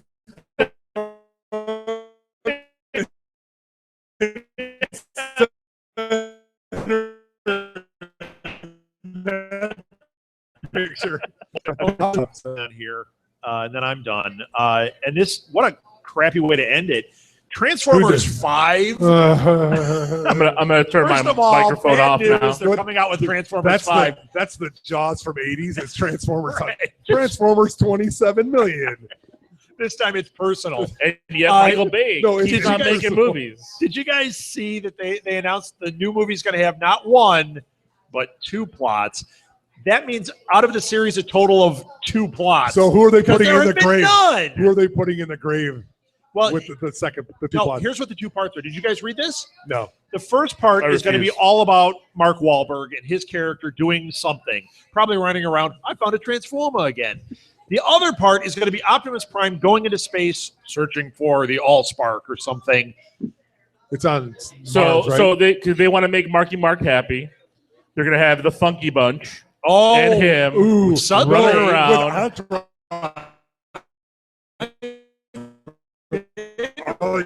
Gold. And then they're going to make the Transformers movie because of the Allspark. So from 1985. Here's what I think is actually happening here.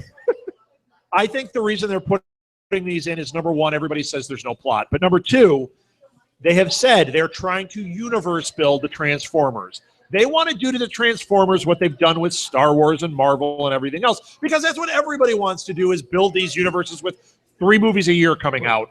Frankly, don't. Because these movies have not been good. Well, No. Do they make money? I That's hate all- myself for watching them, too. I do. But they amazingly make some kind of money. and I They don't make know $1 why. billion I know. each movie. That's why they I do don't it. know why. But I'd rather see Godzilla fighting King Kong Oh yeah. and against Optimus Prime. It's Well, in the beginning, robots that transformed. I would rather was see cool. Ronda Rousey fighting King Kong. it's got to be regular size Ronda Rousey against King Kong. Yeah, she would win. That would be I awesome. watched one of her fights. I couldn't believe Floyd her. Mayweather would sit in the corner and duck. That would be No. And then I get to make my joke. What's that white stuff caught in King Kong's toes? Ronda Rousey. Aww. That's a terrible joke. The first one of the night. Boo. Yeah. That was bad. Was that it? Did we finish? I think we're finished. Are we finished? That's it for This Week in Geek, everybody. Thank you so much, guys. Thank you, Blue Thank Box. you. Thank you, audience, for tolerating this one. Thank you. We will be back in a moment with interviews, and you won't have to hear my voice anymore. Yay. Yay. There we go. Woohoo!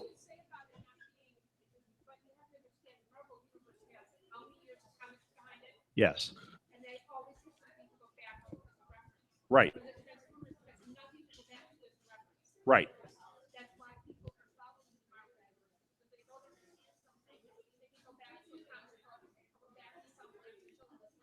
Absolutely. She just made the only intelligent point of the night, folks. So, all right. There is a hat. I have to do this business.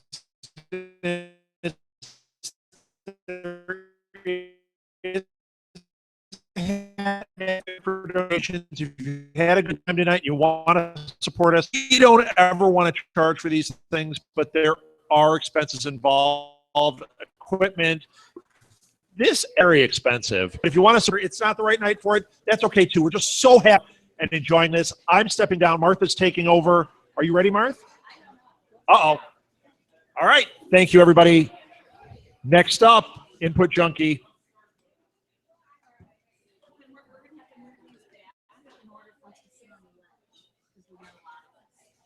Okay. You want to have somebody sit on this?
Okay, I lied. You have to hear my voice one more time.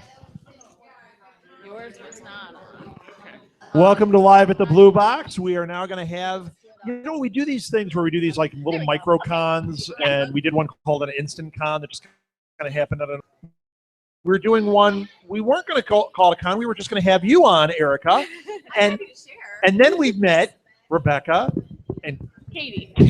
Oh, man, I almost called you Christy. You saw that blank out. I would have rolled with it. But we met you guys and went, wait a minute. I've answered the words. Now we need everybody on. So it became, we're going to call it, what should we call it? A microcon. Yeah. Girl Power Hour. Girl Power Microcon. A girl-powered microcon. Yes. So I will let Martha introduce everybody, and Martha's going to do it. But we just wanted to say this is Input Junkie. We're doing interviews tonight. Audience, please, if you have questions, Martha will be opening up for questions, and I'm going to pass it on to the ladies. That's you, Mo. Okay. I don't- Hello? Check. Okay. He Check, already check. talked into it, so it's on. Okay. Do you guys want to introduce yourselves and tell where you're from, like what you do, why you're here? Yeah. We'll start with Kate. I'm Kate Rodrigues. I draw comic books for a living. Bing. Would you like to mention a specific comic? Oh, yeah. Specifically, I draw Warshiner, which is written by the lovely Becca over here. Woo! Whichever mic. My name is Erika Swanson, and I am the writer and artist for a storybook series called Blossoms, and I'm also the artist for Shiro and Vex, which is written by, again, the lovely Rebecca to our left. You guys keep saying I'm so lovely. Uh-oh. Are you on? I don't know. There we go. There. I'm on over here. I'm Rebecca Rothschild. I'm the writer for Warshiner, which is the comic book we have here tonight that I work with Katie on. And I've been working for almost 2 unimaginably lovely years with Erika on a webcomic called Shiro and Vex. And we were, and it does have a theme song. Can you sing it? I can sing it. I actually remember because it's grained in my head because Erika, I have to credit Erika. She's the one who coined it. But it's like, it goes something like, it's a hero and villain and the roommates. Bum, bum, bum, dun, dun, Shiro and Vex. Yeah, it's like that. It's catchy, right?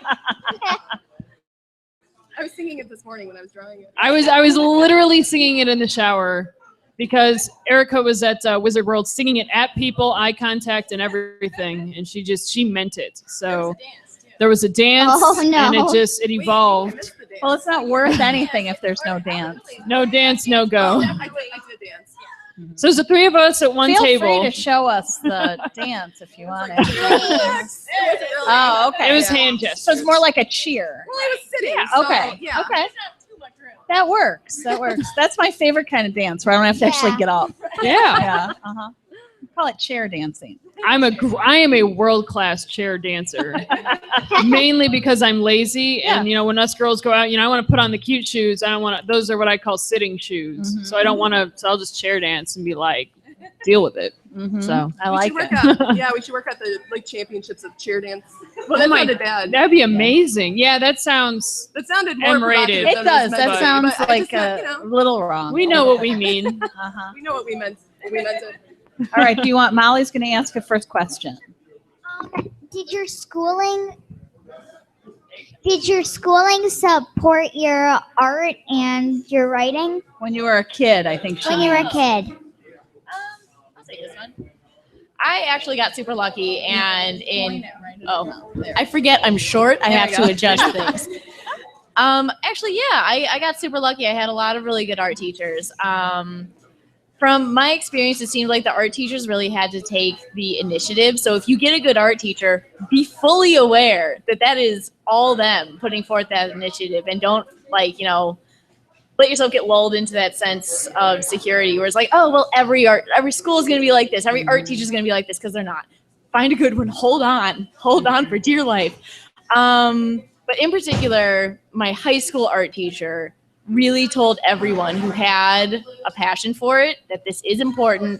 You can do this, and you should never stop. Awesome. So yeah, I got super lucky. That's fantastic. Yeah. What about you guys? Anyone else want to answer? I think a lot of people ask me if I went to school for it, and I did go to school for art, and I did get certifications in graphic design and some other things. But I do want to say, when I went to school, the art that I learned wasn't necessarily what drove what I do. So they don't teach the.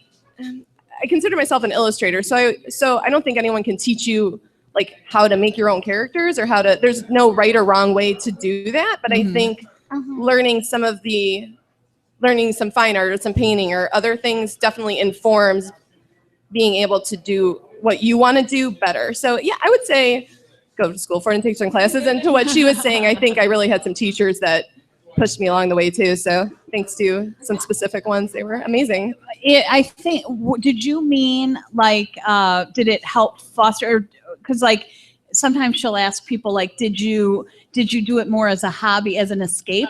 Like, did you go to school and it was like that was cool and embraced and they went, oh yeah, you're an artist, and like you had opportunities to do it during school, or did you go home and go, okay, this is who I really am and what I want to be doing all the time? But did they mesh together, or did you have to do one or the other? I could kind of answer that.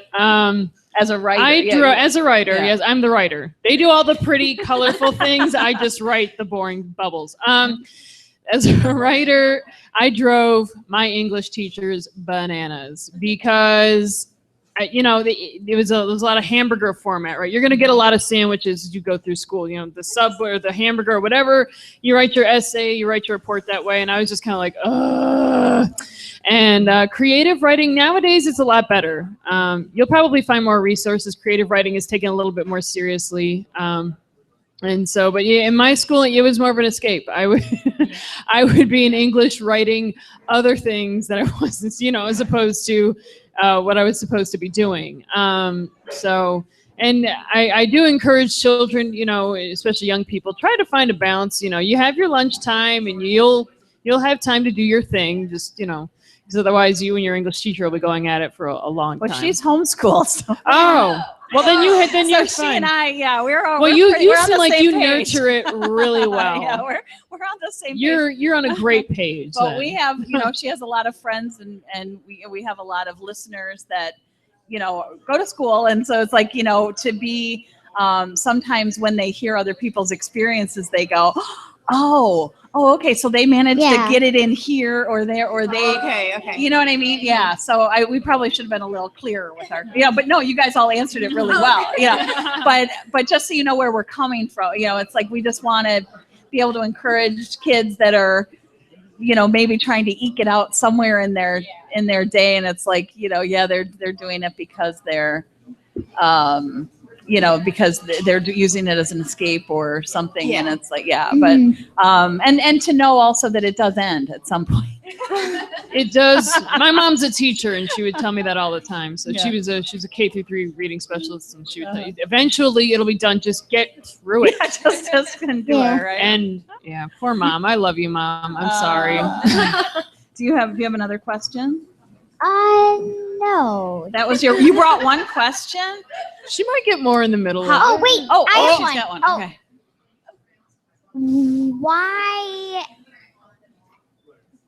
Why do you do what you do? Like, why did you choose to do the comics and stuff? Oh, they're specific topic? No. In general. Oh, why us? Okay. Yes. Why this exactly? Yeah. Yeah. Well, I draw comics because I've always really liked to be a storyteller, but I am not a writer. I do not do well with words, but drawing is kind of something that I've always done. It's kind of something that I've always enjoyed. Mm-hmm. And I have very recently really started to like comic books specifically. So it just seemed natural to me. So short answer is because I'm not good at much else. But she's really good at comic book art. You only need to be good at one thing anyway.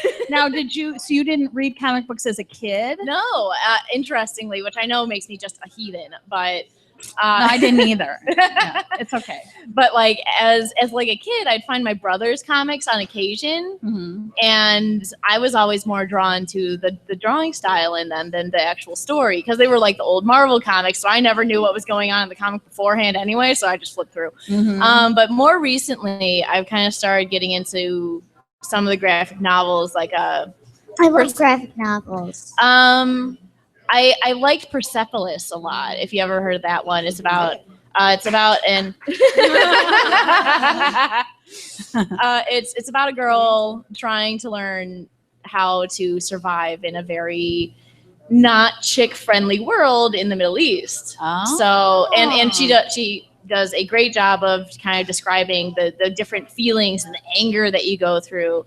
And the art style is very simple and minimalistic and just packed with emotion. I also liked Watchmen a whole lot, but and That one I know. that's a staple. Yeah. And recently I've been reading a lot of Saga, which isn't quite a graphic novel, but like and Saga is the weirdest trip you will ever go on in your entire life, and you will love every second of it. So what type of art then were you drawn to as a child? Oh, I actually read and really like to draw a lot of anime and manga. Oh. I loved a lot of manga. Rurouni Kenshin was like the first one I super got into. And as anyone knows, as per usual with manga, it went on forever. And so at one point in time, I had literally like all 60 books or so. And my mother remembers trying to find a place to put them all. But I think to this day, it still kind of influences the way I draw. It's very linear. It's still very simplified.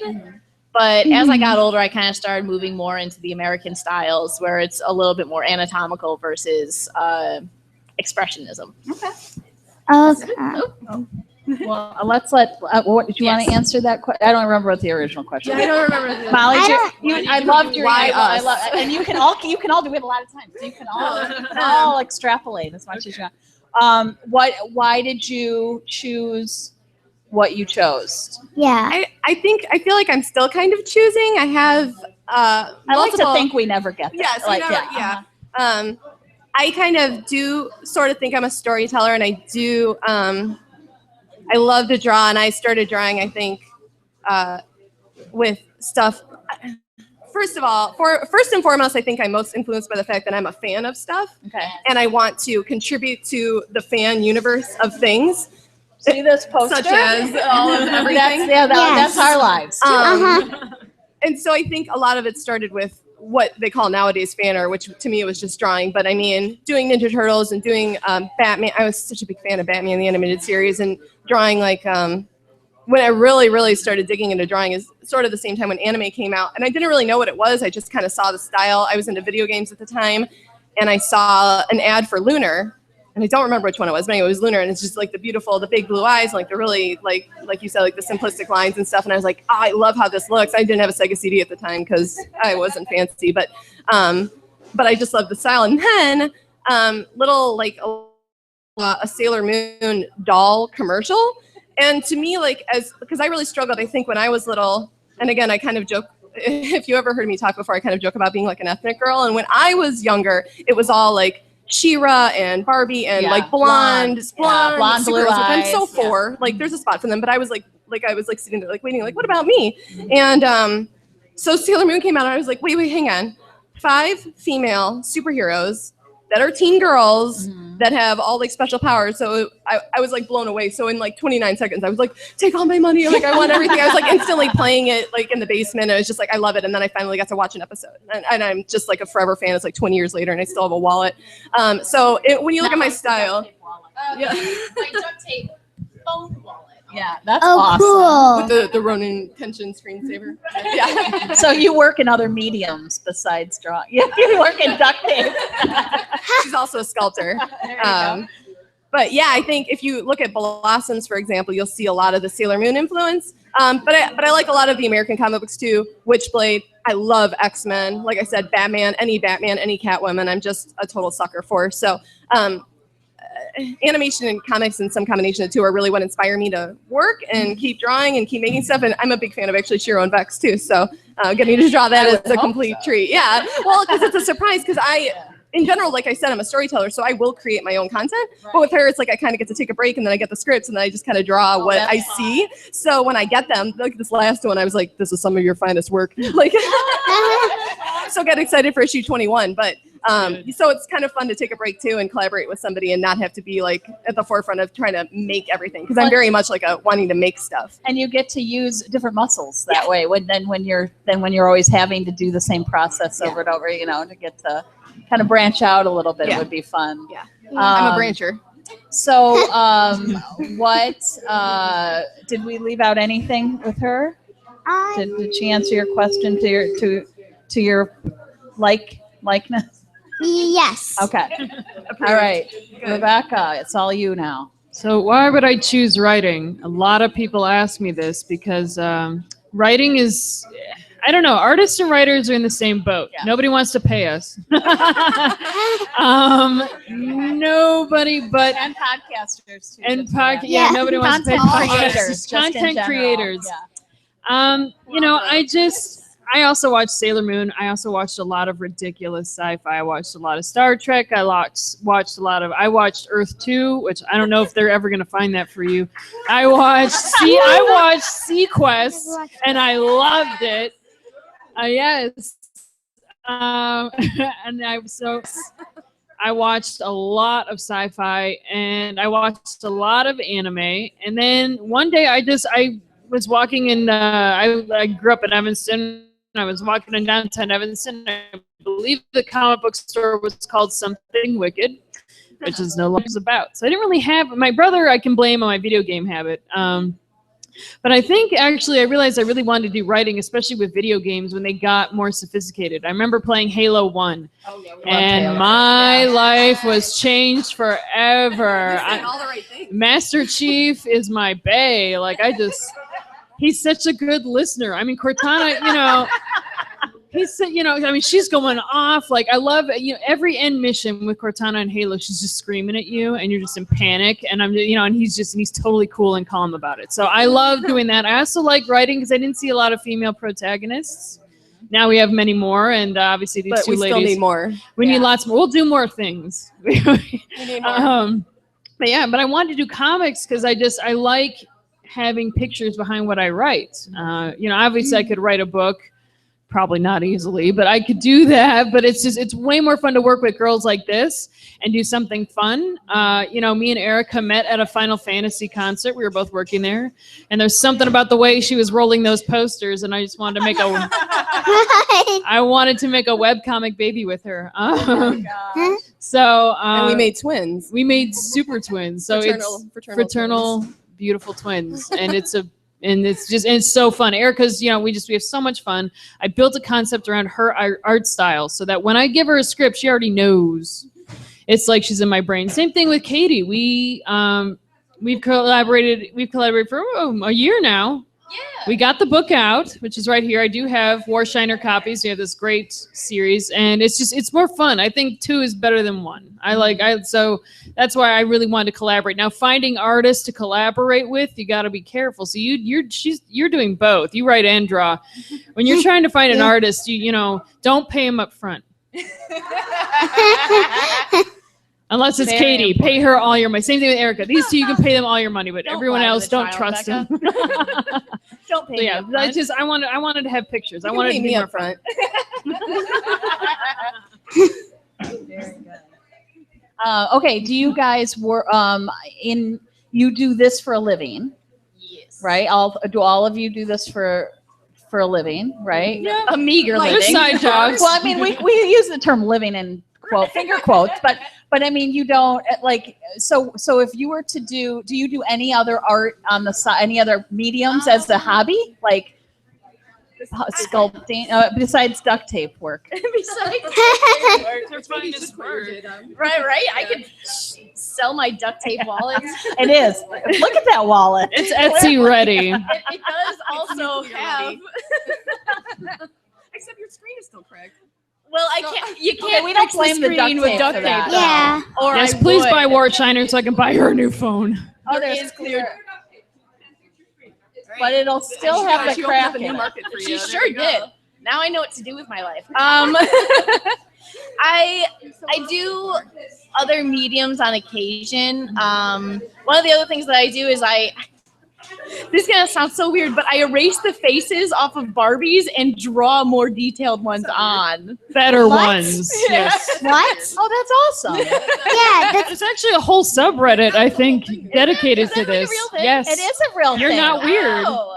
Well, your other weirdos with you. Yes, I do like the Monster High dolls better because the sculpt on those faces are better. I have figured that out. Okay. Um, But then you remove all the big makeup and everything. but it's weird. Oh. So I just have all these faceless Barbies in my basement. Okay, that's scary. that is frightening. I'm It's never gonna sleep terrifying. again. Like I'm frightened to go down there. Okay, basements were already scary enough, but now to think there's faceless Barbies. Just faceless. Because by the way, those eyes are not sculpted in on the Barbies, so they just have these hollow blank sockets. Oh. So frightening. It's weird now. I had a small stint where I did sculpture, but it wasn't any good. So yeah, for the most part, I do commissions. I do a lot of fan art still. Okay. And I sincerely hope that doesn't change. That you'll get old and stop liking stuff. Yeah, or- right? Isn't that the saddest idea that you would get? I hate things that, when I'm that older. you do reach an age. That is my biggest fear. That one day I reach an age where I can watch a TV show and then not think about it for the rest of the day. Oh. That is my worst fear. Okay, well, Rob and I are old. Right. Rob and I are old, and we spend all our days going, oh, that's cool. I want to watch that. How do we Oh, get, thank God. how do you fit it all in? So I don't think we'll ever, I think if you have that thank in God. your, if you have that gene already, I don't think it's going anywhere. It just makes The you go, nerd gene. how many can we cram in? I have 15-year-olds on Yeah. Xbox Live who tell me when they learn how old I am, they're like, "You're too old." And I'm like, "You know what? When you're my age and you're playing this stuff, I hope some evil little child like you tells you the same thing." But you are not too old. You're never too old to like stuff. And who do you think is Yeah. buying that stuff? Like, Yeah. it's not 15-year-olds. No, it's mom and dad. Get yeah. a job. Yeah. Get a job and start talking to me. Exactly. Oh man. It does. Yes. Yes. It makes you just 91. collect people who like stuff, and then we go, "Oh, you like that show? You go ahead and do. Yeah, you do a podcast about that. Sure, we'll open it. We'll let you know." Erica does amazing paper doll stuff. Oh yeah. Ooh, cool. Oh, yeah. Well, I was gonna. I do actually. If you go, I do digital paper dolls too. But if you go Oh, on, we saw that on your website. yeah, that's. Come on, I let me learned. look I at learned that. how to do that in Flash, and so if you go on blossoms.com, you can dress up all the blossoms, their little outfits, and it's kind of Oh cute. And fun. yeah. Oh, you had a question about. Oh, go ahead. Go ahead. You had asked about whether you do this as your day job, and I was kind of Yes. like, I do art. You do birthday parties. I do the birthday party. I don't do Blossoms or Shiro and Vex full time. I actually work as a graphic designer full time. Okay. But that's so I still do. art, yeah, but you're still so doing I still art, do it. yeah. I still do it. But so I dabble in kind of everything. I'm actually also in school for animation. Oh, very So, cool. yeah, so- What school are? Can you DePaul. plug it? Oh, you are. Yeah. All right, Tatiana, are you listening? I really She's want to in make DePaul Shiro at- and Vex at move. doing So. animation. I do too. I think I can do that now. I think we need to make actually. our girls move. I think that's the medium I'm going to get. I've Yeah, written we a few animation scripts, and Shiro and Vex is just too darn cute. I think we're going to make it move. I think that would be very. that's the fun. next step. I think it's important when you build a character like that, when you've created something, to see it in various forms. Oh, yeah. I Oh, think yeah. it just makes it come to life in all different ways. Mhm. And if you just did animation and then went, but I don't have a graphic novel to go, or a comic book or a doll, like the guys. I mean, who doesn't love guy? I want a guy of That's what I everything I've want. ever created. Yes. So yeah. So my ultimate dream for Blossoms is to sell it as like a set with the book and like a doll, and I want the Oh. doll to like Yes. yeah, right. Everybody wants the Yeah. Blossom doll, but you don't know which Blossom you're getting. Like it's like a secret. Like you Oh, I just think love you're getting your that. flower, and then you get it and you find out which one you're getting. that'd Oh, be that's awesome. Oh yeah. It's exciting, right? And then Yeah. you can get all you can get all four or get all three or whatever. But I think in my mind, like I have like a Becca can attest to this. I have like a merchandising mindset. I'm like, She's can we get it on amazing shirts? at merch. Can we get it on hats? She's Can we get it on amazing. bracelets? I'm similar, and so that's why I was like, oh no, I see it in every, because you want to see it come to life in every way it could possibly come to life, and when you've created something. Yeah, So, I think in very cartoons, cool. so that helps.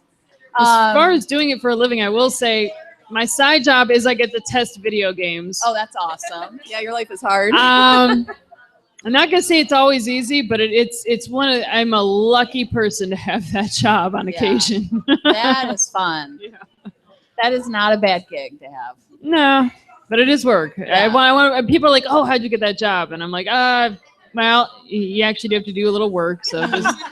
Same with graphic design. Yeah. I worked on Mortal Kombat X, and you'll get tired of certain graphic violence after a while. You'll be very desensitized, like, all right, but yeah. Fatality again. Womp womp. Yeah. But it was still the best time of my life, and I hope I get to do it again. Very cool.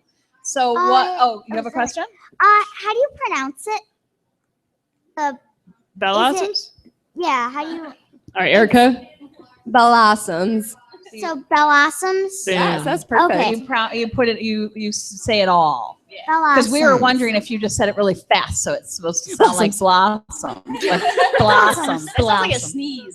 But yeah, It's not a sneeze. It's not a blossom. and the polar bear is the cutest thing in the whole universe. Side note on the polar bears. It's not a secret. I'm obsessed with polar bears. No, it's not a secret. And so I think part of the first book is called Arctic Adventure, and they go to the Arctic and meet polar bears and other creatures. And they're so cute. Thank you. Yeah. But like my dream is to like see a polar bear in the wild and like ride on it, which I know is like totally hysterical. And like, die. obviously, Okay, right, well, obviously. Yeah. But so when you see the little blossoms girl sitting on top of the polar bear, it's just like I like put that's me like on top, like that's awesome. This is amazing. So well, it's and like I there got you to go won't die. there. Right, because it's a cute, cuddly polar bear.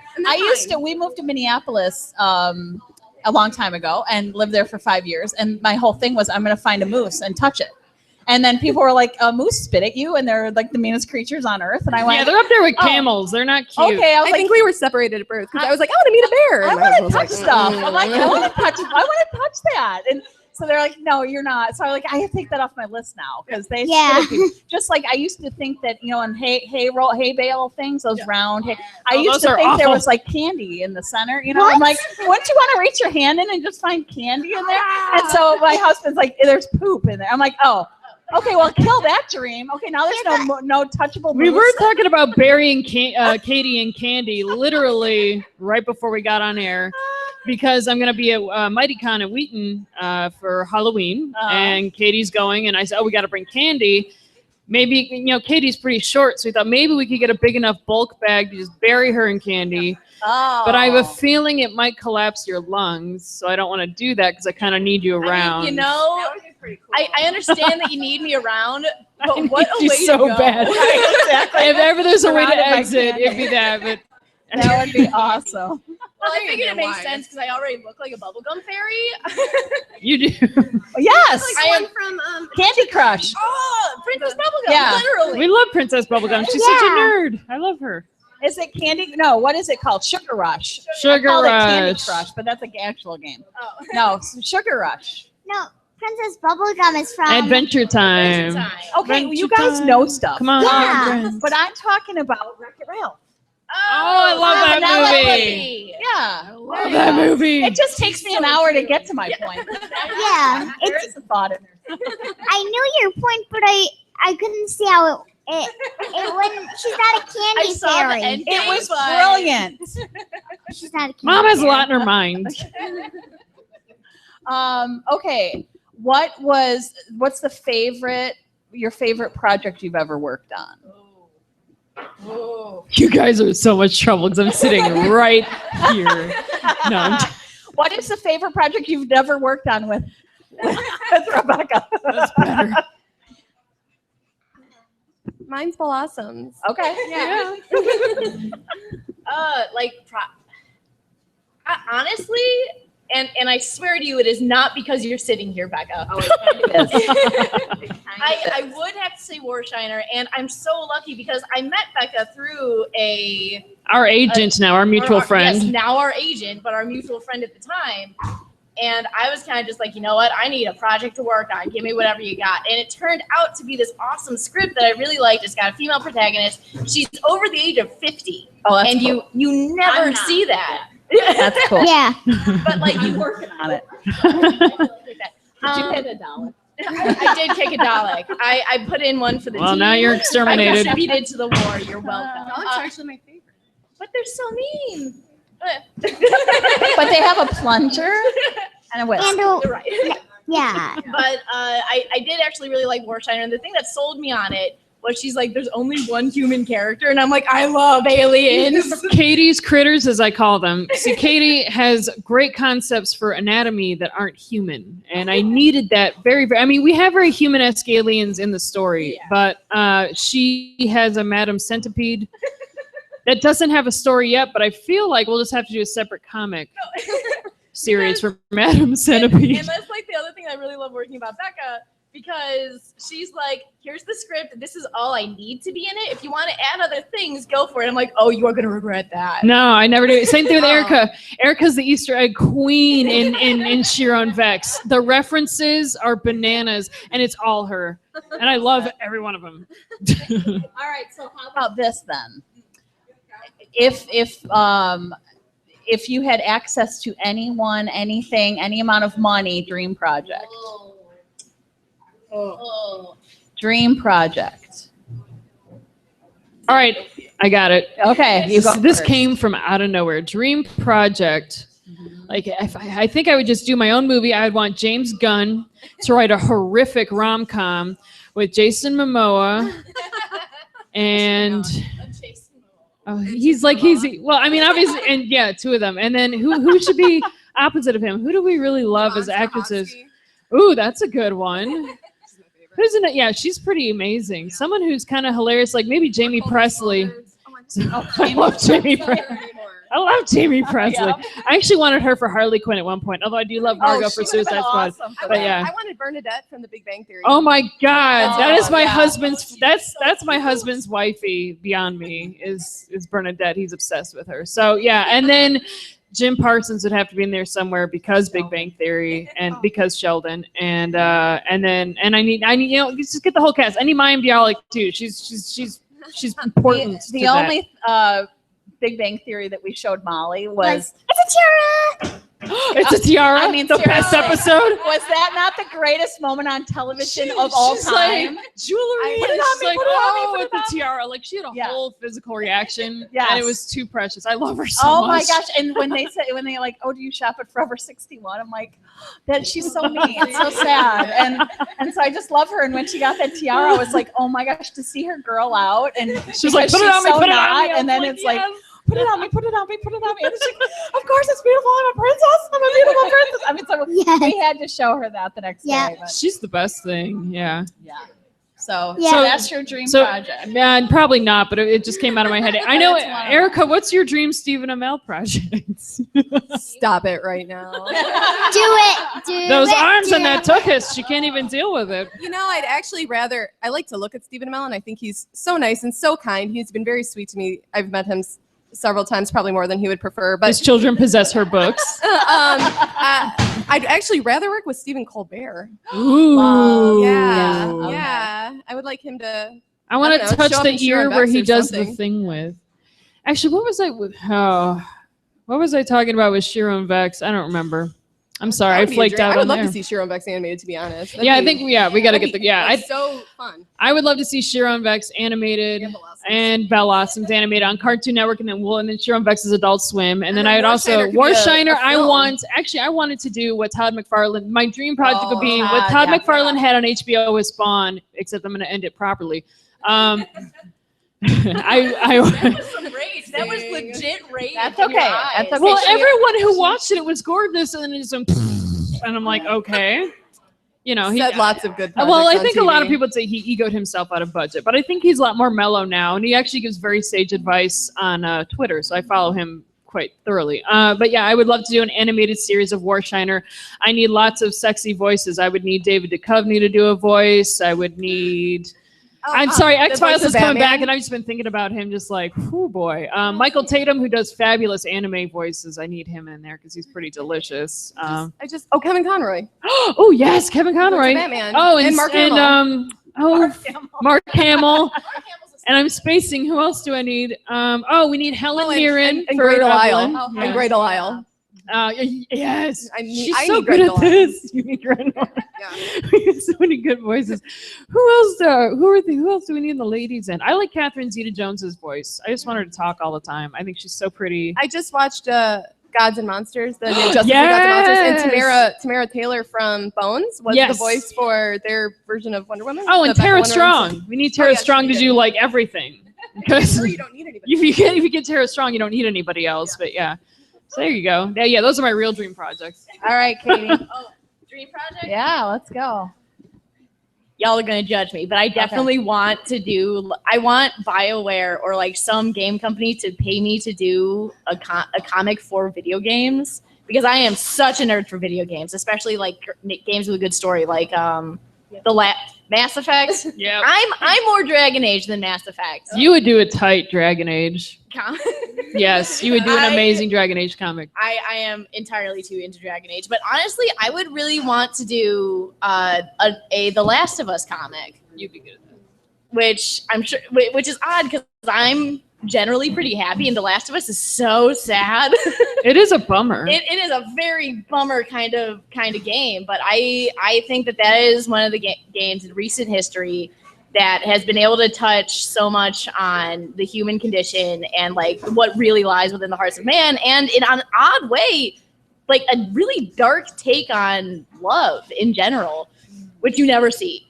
But I would really love to do a prequel to that comic with just Joel, primarily because there's nothing I love more than drawing hairy men. Oh yeah. Okay. Wait till issue 2. We've got one for you. Oh, well, he's a literal cat person, though. That doesn't count. You want to rub his tummy? It's like an 8-pack tummy. Because I You're feel just like he would purr. I was gonna say something, but then I realized that I'm in love with Garrus from Mass Effect, so I have like no business doing anything. He's like the opposite of furry. He's hesitant. Yes, he does. And it's beautiful. Yeah. She likes them. Yeah, she loves it. What has happened? We went on a tangent, is what happened. We're bad. Okay. What would be your biggest piece of advice for someone wanting to do what you do? You're gonna cry so much. No, I'm okay. Mine is get to work. Yeah, just do something. Yeah. Just produce. It doesn't even matter what. Let's talk you more dry. Every day, right? Every day, do something. And just you're gonna get rejected as a writer. The answer is always no when you're a writer. Can I get an artist who will actually do the work? No, and then eventually it finally happens. With writing, also, especially for writers, I have to say this because a lot of writers I know have a tendency to exhibit what I call diva behavior. And the reality is that sometimes scripts are going to get short, things are going to get rewritten, and things just aren't going to go the way as planned. Your text is not sacred. It is not written in stone. This is the digital age. It is very easy now. You're not chiseling this out, as a commandment. So to writers, I say be malleable. Don't be afraid to fall in line behind other people's concepts, because honestly, I've done that and it's made me a better writer since, to be able to work on projects I'm not even that enthusiastic about and be able to make it work and be proud of it. So please, that would be my best advice. Just try to know, and you're going to collaborate with people. Play nice. So that's all I got. Honestly, learn how to put up with your own mistakes. Because you will see those the problems, the missed line. They're right in here too, she says. She's pointing right at it. No, I see one on the cover right now. I'm not going to I tell you screwed what up it too. is. I'm going to tell you mine. We spelled light years wrong. We did not. I say, well, you know what? No, I'm going to put in defense of this. I'm going to go publicly. I'm going to say this. So light years is spelled with a dash or just 2 separate words. And I feel in the future that's stupid. It's just going to be one word. So It poetic should be. license. No, it's not. Poetic license. word. It's Yes. future word. Future word, poetic license. Deal with it. So there you go. So stop writing in and telling them they spelled it wrong. Don't do that to me. Except I do that to you. Some Oh of the no, times. Erika needs to do that to me. I can get away with little things like this, but Erika is a fantastic editor. What happens is I'll send her scripts at 3 a.m. She's like, we're doing it. But we have a website, SharonVex.com. And I'll make edits to it. I'll wake up like in the middle of the night and I'll be like, I want to do this. And then I'll write something at 3 a.m. And then of course I have to tell Erika. And then she'll be like, look, here's all the mistakes. And she feels so bad. And I need that because I don't look at my stuff. This is spelled wrong. I know. I love it. I know she'll always apologize. And I'll always be so happy that she's there for me to do it because I can't. So you're like me then, because I have never read a book I have not found a typo in.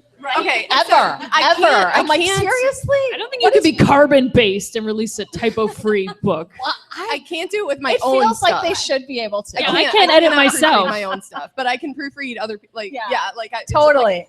yeah. No, the thing that kills me is whenever you see people who say who mean breathe but write breath. Oh yeah. And I'm like, no. Yeah. I like write the E in the book in pen. I feel like Facebook is Facebook makes it is worse. giving me. It's And like text. it makes me second guess because there's so much wrong on there. So And I many. sit there and I go, and then I'll see it right, and I'll be like, oh, I hate you, Facebook. I know you did this to me because everybody on there butchers the English language beyond belief. Yep. Oh yeah. That drives me crazy. That's kind of the interesting thing about language is it evolves that way. Eventually, those misspellings become the actual language. You know who mastered that Oh, no, really don't well even tell is me. Futurama. They Loose? explain that beautifully. Yes. Yes. Yeah, if Futurama did that really, really well. And it depressed me to my core when when I realized that. I had to like go through like a whole stage of like accepting that truth. Of grief. That's really rough. Elizabeth Kubler-Ross's stages. stage. I said 5, but I said. I think there are 5, right? Are there? No, there are 7. There's 7. It's like it's- breathe. Denial, acceptance, bargaining, Oh yeah. Anger. depression, anger, and Depression. acceptance. They did it on Robot Chicken. I remember the giraffe. I took a class on it in college because I'm I sorry, was that Facebook emo happened. girl. And so I took a class called Death We're and gonna Dying. give you some black nail polish Yeah. tonight. Oh, That's I was awesome. there, man. Emo. I love that. Yeah. So, I think there's 5. Yeah, I think you're probably So, fine. so my hands were right. My mouth was Yeah. wrong. Yeah. It's just like I know, exactly. It's just like, I'm pretty sure friendship is on I'm the pretty list. sure if anyone could add 2 stages, it would be Hamburgers. Erika. It's, She'd be like hugs and friendship. Hamburgers And and polar bargaining. bears. polar bears and polar bears and then Polar acceptance. bears. And Slurpees. And moose. Yeah. Uh-huh. And so easy. There you go. See, I get you. I get you. Thank you. Erica. At least someone does. All right. Let's go to the audience. Any Does questions? anybody have a question for any of the lovely ladies? general comments. Can I ask a question to Katie's mother? Oh, yeah. Because I love no. I love Katie so much. How early on did you know that your daughter was going to be this talented? I thought you were gonna say this crazy, and I was like immediately. I was being nice. I love your By crazy though. talented, we mean crazy. Yes, all of those things. And you just knew it was going to be. Katie didn't know. Oh.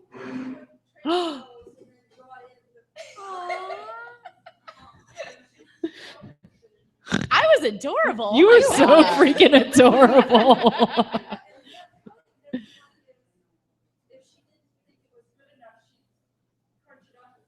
I still do that. Still do That is. Except like That's I do awesome. I do it on the computer now because I'm mostly digital, so you don't get the satisfaction of crumpling it. I almost do. Like sometimes I'll like go to the computer, like, oh wait, you're expensive. No. Yeah, it is a nice thing about it, like a tablet. You can't. Oh no, this costs a lot. Yeah. You know what? That brings up a good question. Do all of you do digital mostly as your, or what do you do? Shiro and Vex is drawn by hand, and then it's colored digitally in Photoshop. Oh, but it's very cool. penciled. There's rough pencils and then pencils. Style. Whatever. And actually, Blossoms is drawn the same way. It's not drawn on screen. Very cool. And I have like a traditional sketchbook and stuff too. And I do both. Like I can sketch on screen, but there's something about like pencil and paper and like my little Hello Kitty pencil case and my sketchbook where I collect my things. Absolutely. Yeah, so I'm kind of old school, but yeah. Mm-hmm. Yeah. And I totally resisted the change to digital a lot, Mm-hmm. but because when you do it when you're stationary on a computer, I feel like you miss something of your mojo. So I only started doing it entirely digitally when I got a computer that could go everywhere with me. But definitely, there's something about the setting. You have to be in a right setting in order to make good work. You have to be comfortable, and I cannot be comfortable staying in the same place for too long. I have to get up. I have to move around. I have to draw outside. ADHD. Yeah, yes, you are completely correct. I'm in there with you. I can sit for 12 hours in the same exact spot. No. Yeah. Okay, that's where our paths. Oh, that's where we veer. Yeah. Oh yeah. I can do but I don't realize it's happening. Like eventually, like I come out of this like creative whatever zone I was in, and I'm like my feet are numb, and I'm hungry, and like something I like want I go the into a different place. It's like interdimensional. Yeah. Okay. You come out, you're like, what year is it? You've grown a beard. Don't you? Yeah. Rebecca's like, I've been waiting 3 years for this issue. And that's fine. You're allowed to do whatever you want. No, obviously as a writer, there are the writers who handwrite, and I'm gonna put it to you right now. I'm or a lefty. typewriter. Like some Okay. people go old school and let me. That's cute. No, I'm a lefty, so writing is strenuous as is. I can't read my own handwriting. We had a whiteboard at Comic-Con, and I was and Erika had to come in and fix it because I'm like a caveman with anything. Because people love watching me write because I look like I'm pissed. Like I don't make any. So I'm not much of a handwriter. And the other thing is that my method of writing, I call it crock potting. So what I do is I get all these ideas in here, and it'll slow cook. You won't have these when you're older, but it was great. And then it just slow cooks in there for like a month or a year, whatever. Like I have 5 in here right now, and they're just not ready yet. And then and only then when I feel it's ready, I actually put hands to keyboard, and then I will mow down like a 12-hour typing session very loudly, as my husband likes to point out. And I just, it feels so good to type on the keys. Like an organ player? Yes. And I do Like play Phantom classical of the music. Opera? I play Wagner. I play lots of classical composers when I'm writing, and I feel very, likes classical that's music. good. Yes. I love that. And I feel very accomplished when I'm done, and I just, so. Molly listens to audiobooks while she writes That's and interesting. draws. And I think, how can you write and listen to another story? Well, she has a different brain. My brain doesn't work like her brain. I talk to Katie all the time. I'll be rewriting the script while I'm talking to her. We're storyboarding, and then I'm still writing other stuff. So I used to listen to Mark Maron. He's a pretty fun podcast that I like, and he cracks me up.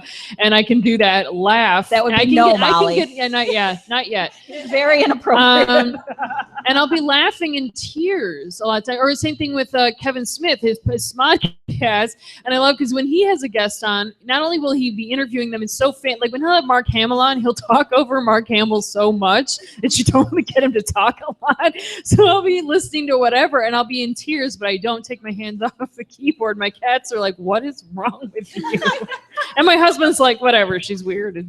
No big deal." Your cats are like, Yeah. like they're judgmental. They're just like, Face. yeah, and they'll just be looking at me like, "You're so messed up." Yeah, we both have black cats. Oh yeah, we're in the I call it the midnight meow meow club. Yes. Yeah, that's us. Even- But are any of them black? Yeah. But do you have a Zazzles? We'll get you a card later. Yeah, It's cards very for everybody. secret. It's a Yeah, punch no, card. ours are not. We have all grays and black. Great cats are pretty. Yeah, you're halfway. They're tiger, Tabby. tabbies. Well, one is a part Maine Coon. Oh, Maine Coon. I was like, what is it? Big Maine- kitties, yeah. Maine Coon. Oh, she's so fluffy. sweet. She's pretty. sweet. And she has a broken tail. It's permanent. And so she's got like this little pig tail. Oh my And gosh. it's really puffy. Yeah. So it looks like a tassel on top. Oh, Awesome. she's cute. That's yeah. precious.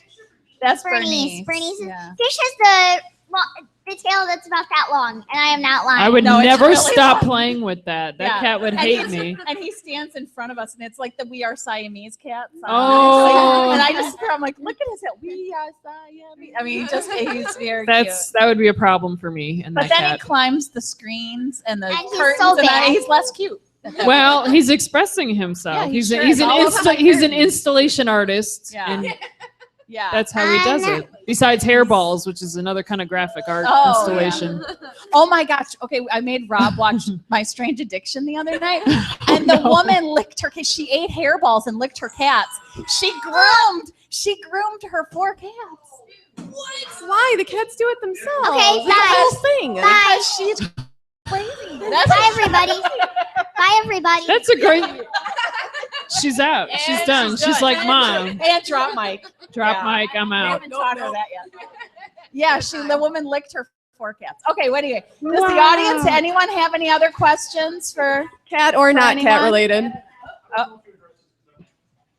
Thanks a lot for caring about our interview.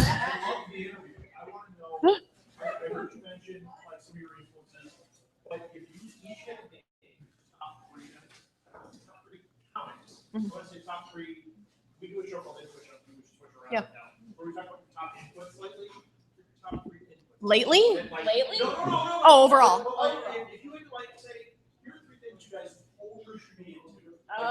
Oh, recommendations. Yeah, it doesn't Wagner. have to be from the same genre. It could be anything. Oh my God, 3? Oh my God. Yes. Yes. You kind of have I to see. at You that want point. the 6 degrees to saga. Okay.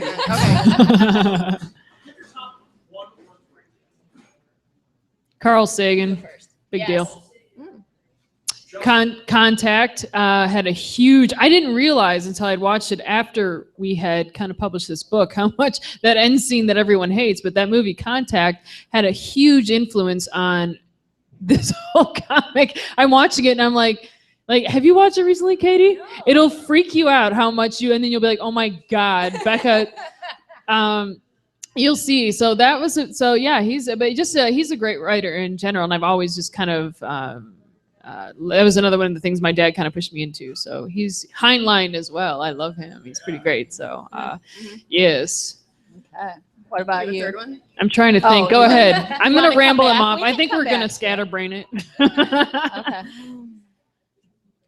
For art? Anything you want. Anything. Well, you want. I have to classify them. For art, I've classified them in further. For animation, Avatar: The Last Airbender was incredible. Korra withstanding or not withstanding. I like it, but I didn't love it.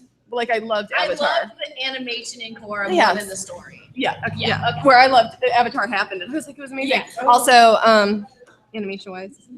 For animation, no, I think that one's incredible. For story wise, for Batman fans, I thought Hush was awesome. Yeah. So good, and really anything by Paul Dini. Paul I think Dini, is that's what I was so going to say. good. He's delicious. I love what he does. Thank you on behalf of Paul Dini. You're delicious too, but we knew this. And I gotta say, from the girl power aspect, Sailor Moon predated it didn't predate all of the other stuff, but it predated a lot of things that I think have influenced it since then. So I think Sailor Moon is, it touched me, and I think there's a magical touch that it can have for a lot of girls that are kind of just looking for something fun and Miyazaki in general too, empowering and whatever. And it just kind of, it's like I still have dreams I'm a Sailor Scout sometimes. I'm typically Sailor Mars because I put on the wig and act them out. You would, because you can rock a wig like nobody's business. Yeah, I think. Oh, and Buffy. I think anyone who hasn't seen Buffy should. I'm sure you've all seen Buffy though, so that's not a problem here. Will the next You're one be almost polar old enough, bears? yeah. What about polar bears?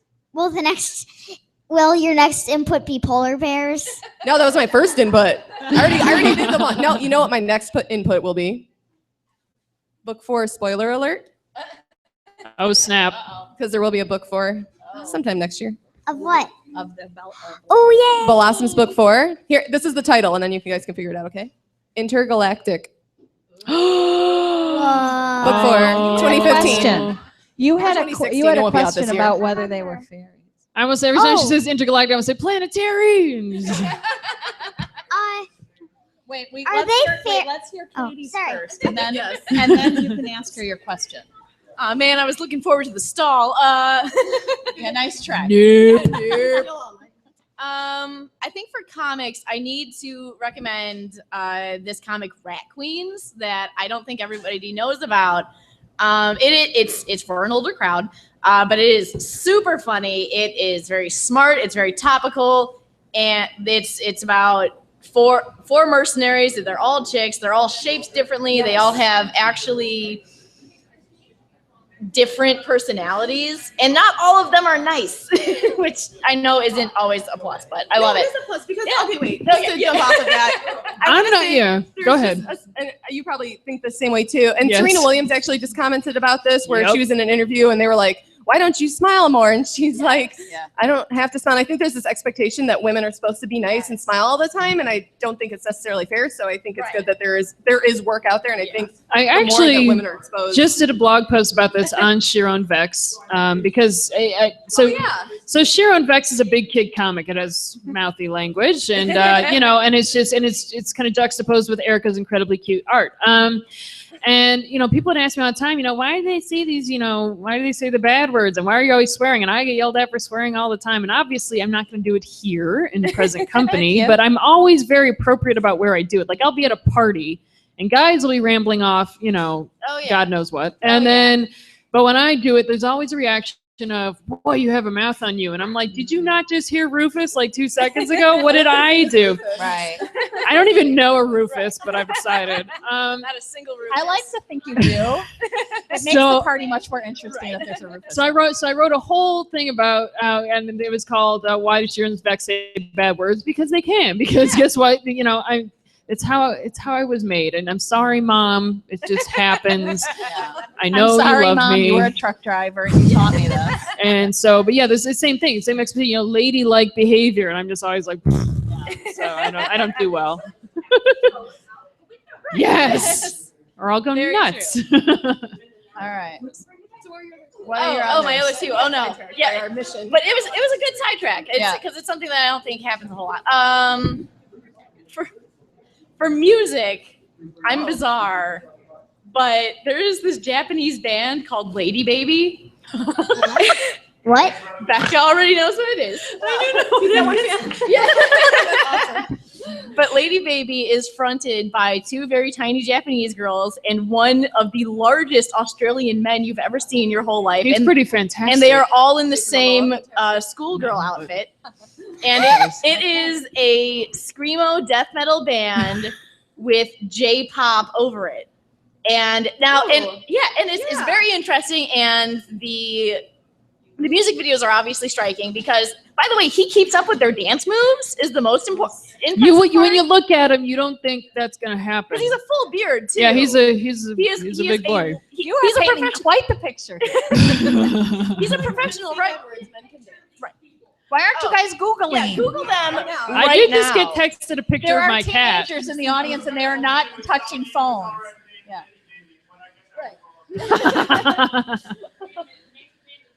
It's called Lady Baby, and they're Like be confused with Ladyboy. Or no, maybe do baby. not Google Ladyboy. Whatever you do.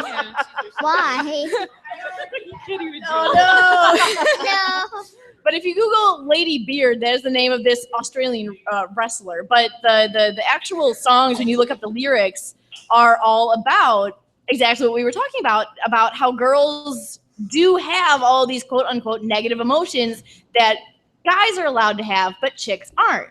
And that's kind of the idea behind the band, and that's why they have this humongous man in a cute little girl outfit always like dancing around, because it's a front. And it's very smart when you look up the Japanese lyrics. But oh, now I need a third one. Oh Yeah, no. third one. Come on. I will say she's very well motivated by music. I sent her a mixtape Yeah. to kind of draw through. Yes. I will get to the mixtape and to kind of draw through Warshiner, and she requested a second one. So Yeah, she's looking. Yeah. No, this is great. it's I love real. it. Yes. Everyone has homework now. Yeah, everyone has homework. Lots of homework. And I guess my other recommendation is just the general idea of make ugly characters. Yes. Make characters that are not aesthetically pleasing. Make ones with big noses or cross eyes or little teeny tiny squinty eyes on the other sides of their heads like a hammerhead shark.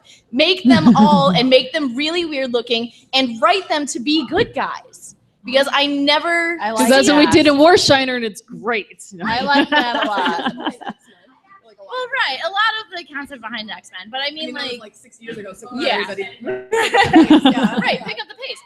Yeah, but like even if you're making just strict human characters who aren't necessarily monsters or mutants, Make them fat. Make them weirdly shaped. Because Garrus. Make them Garrus. Give them an exoskeleton. Give them that fabulous Lena Dunham body that I'm obsessed with. I think she's so cute, and her bum is just so adorable. Right. Jason Momoa. Jason Momoa is straight up. You have to understand, we are so excited as collectively that he's going to be Aquaman, and no matter how short of a cameo he has, he's going to be wet throughout the whole movie. I'm so excited, I could die. Jason Momoa is the best thing to ever happen to Aquaman. Let's be real here. He's pretty delicious. Oh, Okay, Mira's pretty great. All right. I just read their wedding, actually. I have it. I got the comic in color of their wedding, and it was so precious because everyone was down there at Atlantis with their helmets on and like their masks on. So it was like a lot of headgear for like Batman and Robin. They were all there, and it was just super precious. Right. That was a great book. I have the wedding of Scott and Jean. That's a good one. What was that wedding that just happened at Marvel? It was the gay couple. It's Marvel made a gay couple? Wait a minute, what? Star and someone. I'm a jerk, but it looked like so much fun. And I'm gonna read that because I want to be there for that wedding. That looked like a blast. Thank you. There you go. North Star and. Nope. Oh well, we failed. We're fired. Molly, you have a question? Are the Blossoms fairies or just not? Or like, what are they? That's an amazing question. They're blossoms. They're their own. They're fairy-like. They're pixie-like. They're similar to them, just like fairies and pixies are similar, but they're their own like category, like elves and gnomes. Blossoms. They're their own. They're like these. They're kind of like mermaids. How they're half fish, half person. They're like half flower, half person. So they're their own. They're their own category of thing. Oh, I like that better. Yeah. I'm glad you asked. Anybody could go fairy. I love that you did that. That's really cool. Yeah.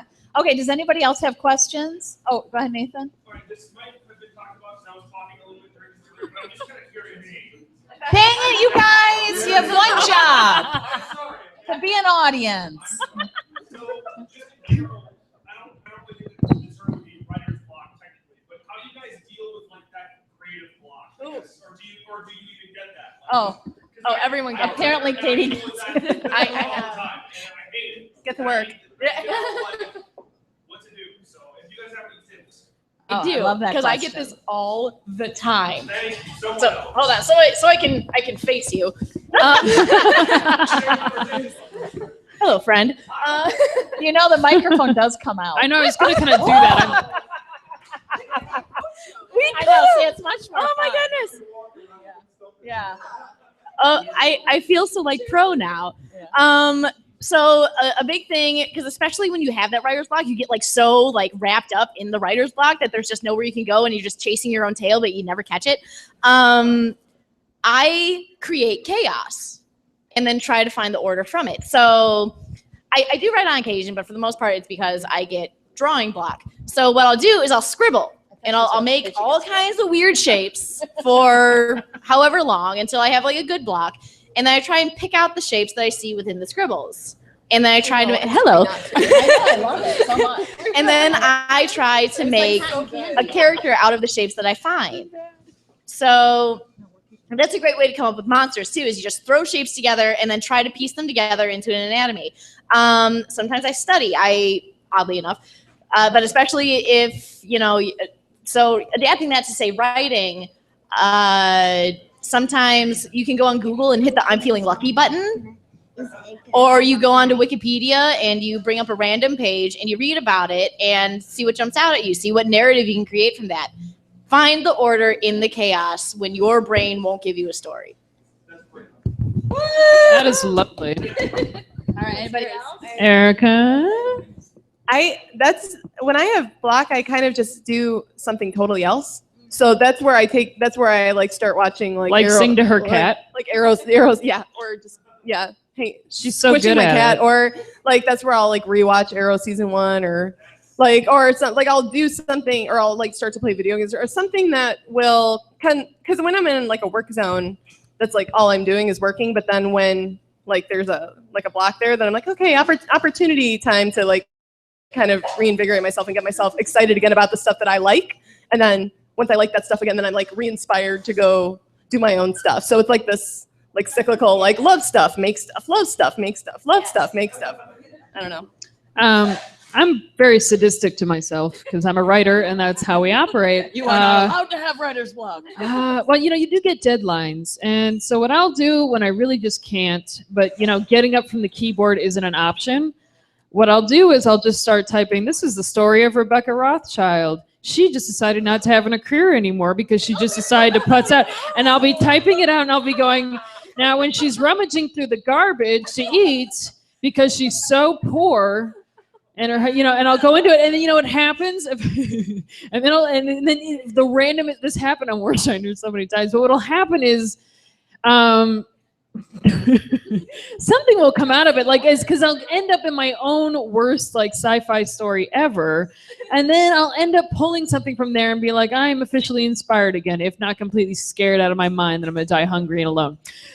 So that's a pretty sadistic. But sometimes you do have to back away, and when my crockpotting method of it's all written already before it doesn't work out, that's typically what I do. And then I realize, and when if you keep going, I've gone about half page doing this to myself, and then and then I get myself back there, delete. You ruined it. So I delete it. I depressed my microphone. So I delete it, and then I fill it up with now it was really depressed at what I said. So that's what I do. It's not okay though. It's not healthy.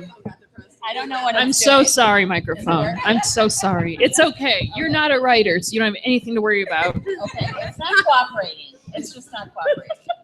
Look at what it's doing. Over there. It's so annoying. It's so mad at me. All right, we're gonna just pretend that's not happening, even though we're live streaming right now. Hello, Meerkat. We meant to do this. We just meant to do this. This is part of the show. It's all part of it. Okay, does anybody else have a question? Those were all really good answers.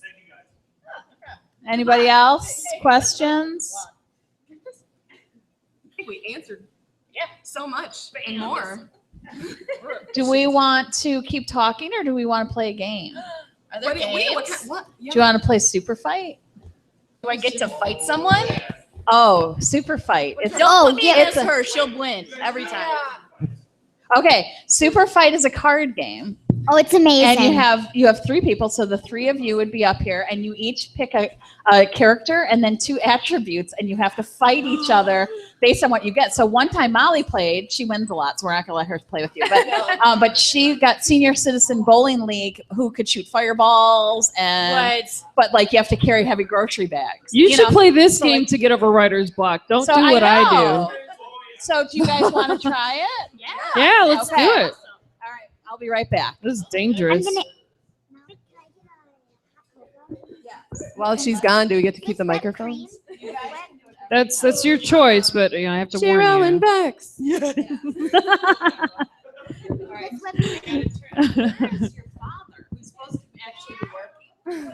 Well, So I just shut this whole thing down. hi, Meerkat. It's serious. Isn't he kind of adorable though? Like with his full beard and all 6 foot. Katie loves a lumberjack man. She's into it.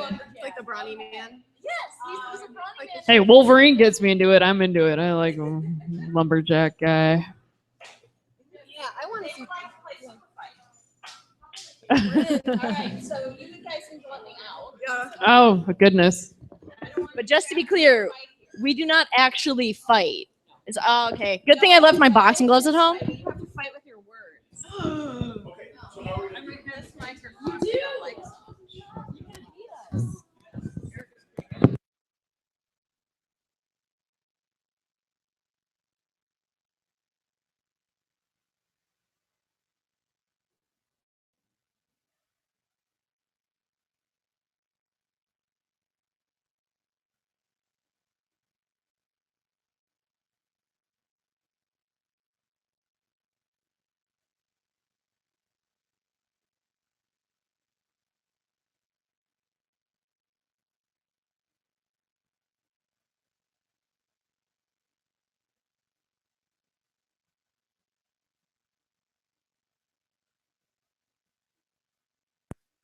Good.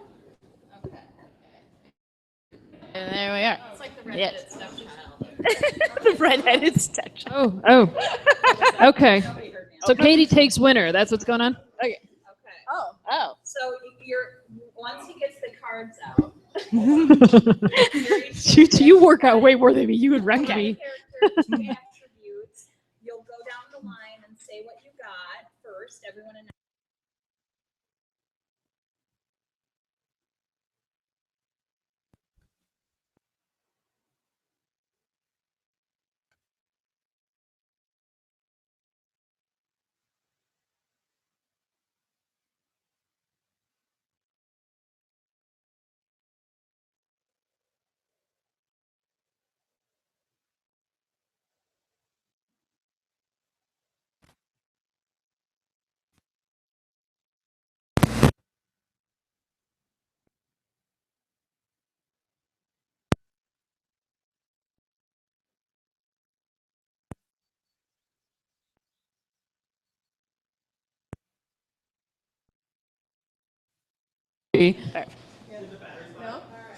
By the way, Amadeus Cho, Hulk, I'm excited. Did you see him yet?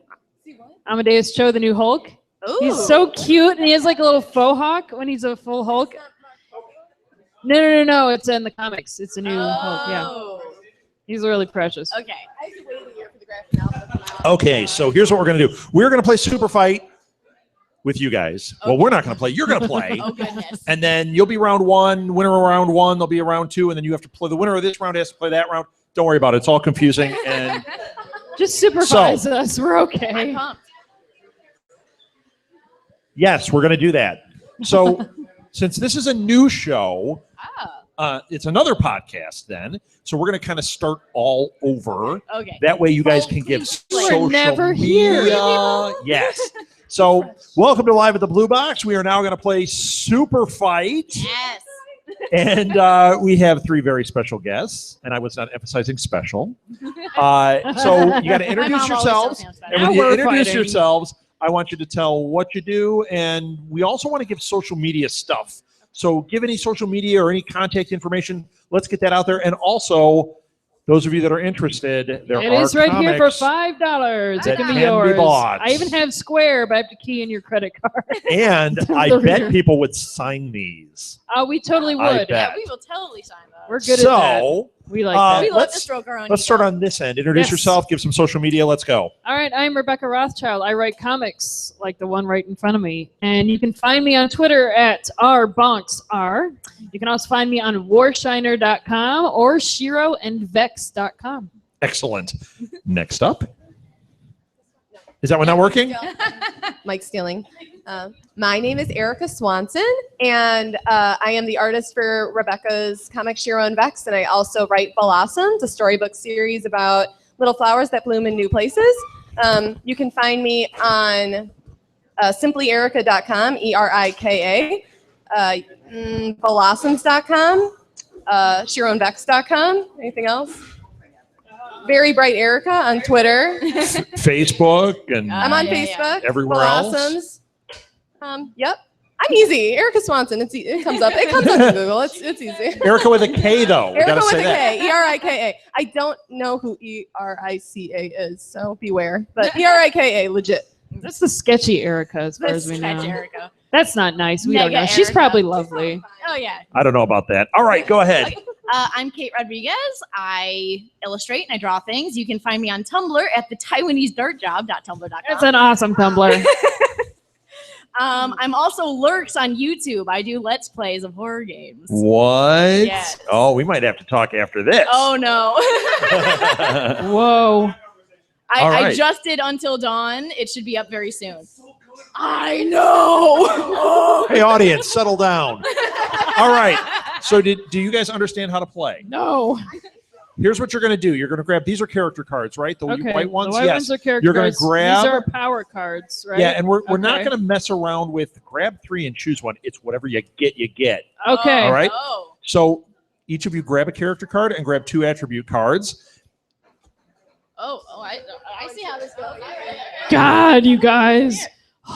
And you need 2 of these. You can take them for wherever in the deck. I can see you're one of those people that has to pull from somebody. Yes. She started, okay? Yep, I understand. I don't want no disadvantages here. All right. Go ahead. You can look at what you have. We're not like hiding. It's not like poker here or anything. And then you're just going to kind of talk it out. You're going to tell what you do is you tell what you have and you tell what the attributes are one at a time. And then you start talking about how you will beat the other person. And then when we're ready, we're going to go to the audience, and the audience is going to vote on who wins that round. So, and we're going to do 3 rounds with you guys. So why don't we start with you, and I'm going to step out. Talk. All right. Oh, goodness. I'm a demon. I have 2 peg legs, and I'm 3 stories tall. Now, if you're wondering how I do work on my enemies, it goes like this. I will stomp you and give you splinters at the same time. But because I'm 3 stories tall, my splinters are like massive. It looks like Vlad the Impaler, because I'm a demon, when I walk through. And I'm just kicking everything. Kicking and stomping, my peg, evil legs, splinters, impalement. Deal with it. Deal with it. I am the Mario Brothers. And these Mario Brothers can become mist while holding breath, and they're literally wearing beer goggles. So my plan is to lure everybody to a keg party, and have a beer like pool, and get everybody like in the beer pool, and then become mist and drown them by stomping on their heads. Wait, do you have your little Mario style. submarine too when you're in the pool? I don't know. Do I? Does that help me beat you? I think it would. Yes. Then yes, I might do. just be really excited about it. Yoshi's there too. Oh, Yoshi! I can lure you with Yoshi if you don't want beer. Yoshi and or beer. Yoshi or beer. Pick one. So I am an owl who has tiny T-Rex arms. I love this thing already. Yes. I would like to imagine that I have in place of wings tiny T-Rex arms on top of it. So like just featherless T-Rex arms sticking out the sides. I can also blow. Yes. Oh, yes, no. they are. Oh, no. Oh, no, it says tiny. They have to be tiny T-Rex arms, unfortunately. Owl size. Owl size. Kill us with cuteness. Yes, because it's like a normal-sized owl, like yay high, plus T-Rex arms just hanging out the front like little feelers. Oh, can I have them anywhere? Can I have them on the backs of my heels? Oh. Okay, so in that case, I am a normal owl with like the talons plus T-Rex arms on the backs of the talons. Oh, yes, I am terrifying. I'll have you know, because you think that you're going to sneak up behind me, but instead I'm going to get you with my teeny tiny T-Rex arms from behind. However, I can also blow 200-mile-per-hour winds. So you don't know that yet, though. So you're going to turn into mist, and you're just going to be gone immediately. And I got a plan for you. You can't just blow me away. I'm 3 stories tall, and I have That's true. splinters. And I am a normal owl. However, And I'm a demon, and I've seen talons and crazy if stuff. you are a 3-story tall monster, and I am a regular-sized owl, I can just I'm faster than you, all right? I will dart up. I will peck your eyes out. You ain't going to be able to see. You're going to be dead. Well, I can still give you splinters. I'm a demon. I don't die. But how are you going Nobody to likes splinters. Okay, that's true. So because I'm 3 stories tall, I can just grab you. Oh, but I'm faster. Maybe. Maybe. I'm It'd I'm be just one a of these very slow situations. owl. Oh. Okay, that's fair. I I could like be. to snitch with T-Rex arms. I mean, I'm a demon. think Maybe I'm I out. can just convert you, and you can be a And Satanist, and then Wait, but because there's I 2 of convert me. you, I Oh, win. there are 2 of you. There's 2 of me. So did you account for both of us? And also, Whoa. just because it's windy doesn't mean that mist dissipates. It can return also. If it is, The particles that's can smart. That's right. recombine themselves. So I can come in and suffocate you with my beer goggle mist breath. That does sound Actually, it says while holding breath, so I can't. While I can holding just be breath. mist, but then I can exhale and stomp on your head Oh. and your T-Rex arms that can't do push-ups. Oh. You know, I realized, Erika, you have a totally great way to defeat me. I know this is not how you play this game at all. Are you looking Tell me it up more. right now? So if you're mist and I have wooden legs, Oh. you might give me mold. That's a slow and painful death. That's really Is that where you really want to go brutal. with it? That's like Metalocalypse brutal. That's not Mario Brothers style. But I mean, who has the last laugh? 200 I might years crush from them, now. But I'm just saying, that's not good, dude. However, I'm not going to go that route. Up, I'm not going to go that route for you. Erika, you and I could team up to take her down together. You kind of have. We have a team up. I'm the Mario Brothers. I don't need you. Okay, we could be a trio. Okay, the Mario Brothers. Mario Brothers and their T-Rex owl. The tag along friend. It's But like if the I'm new a- Yoshi. Everyone doesn't Yeah. really want her there. Yeah, I already a feel like demon. you guys would totally like gang up on me because I'm so big. And then we can and party in the beer splinters pool. are Well, awful. that's the only way to beat a big boss in any given video game. Yeah, you got to gotta team it up. We totally did not play this game properly. Yeah, I feel like All right, we got to move on to the next round. So we've got to vote. Okay. All right, audience, who wins? We've got Owl, Mario Brothers, and what's the last one? Demon. All right. I'm a demon. 2 peg legs. I'm 3 stories tall. Splinters for everyone. Do we have a vote for that one? Oh, we got to do each of them? Okay. Mario Brothers, what do you have? can become mist while holding breath, literally wearing beer goggles. All right. And finally, the owl. I am an owl with tiny T-Rex arms that can blow 200-mile-per-hour winds. And that's 2 push-ups. All right. Audience, who wins? Is it the demon? That's 3, one. 4. 4. Okay. Mario Brothers. Hey. That's more than I thought. Yeah, that was. Oh. Mario. No. 5. Oh, 5. snap. How about the owl? Yeah. Oh, yeah, clearly. Owl won. I think Owl should win. All right. Round 2. Oh, snap. I broke it. You can pull first. Oh, okay. Oh, yeah, do that. Oh, I see how it is.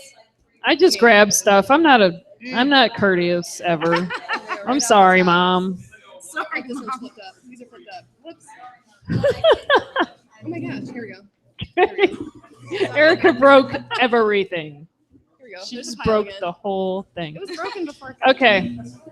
Katie, why don't you start this time? I like the fact that this one gives me a choice. Pick an action movie star. Technically, Ronda Rousey was in an action movie. Ronda Rousey's the bestest, who is rabid and armed with a harpoon gun. And if that is not the scariest sentence you've ever heard in your life, you're not thinking very hard. Hang on. Hold up. I have a dragon armed with a machine gun, wearing one of those cones they put on pets to keep them from licking themselves.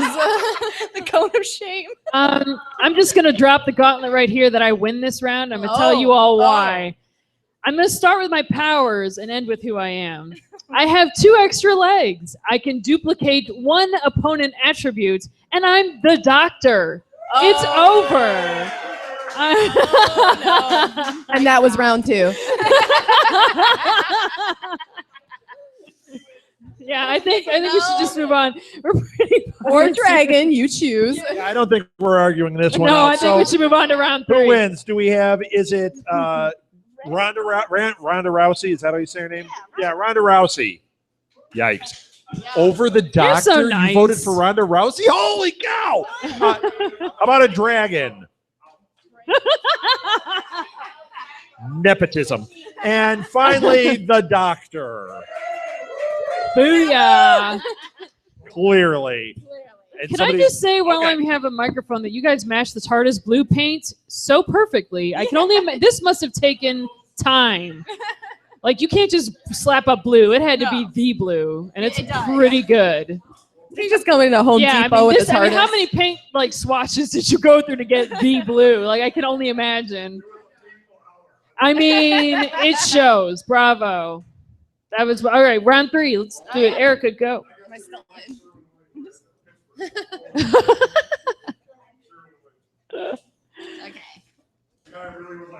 Oh, no.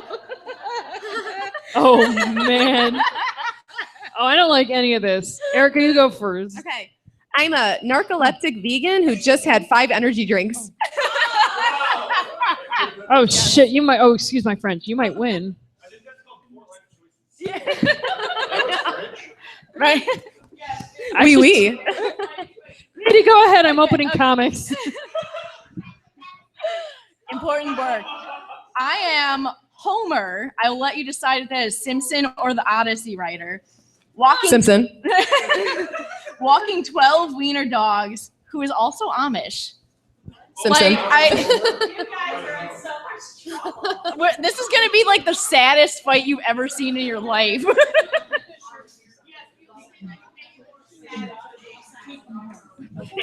It's like seeing 3 of the marching band guys try to have a fight like a real one. It's like, guys, just.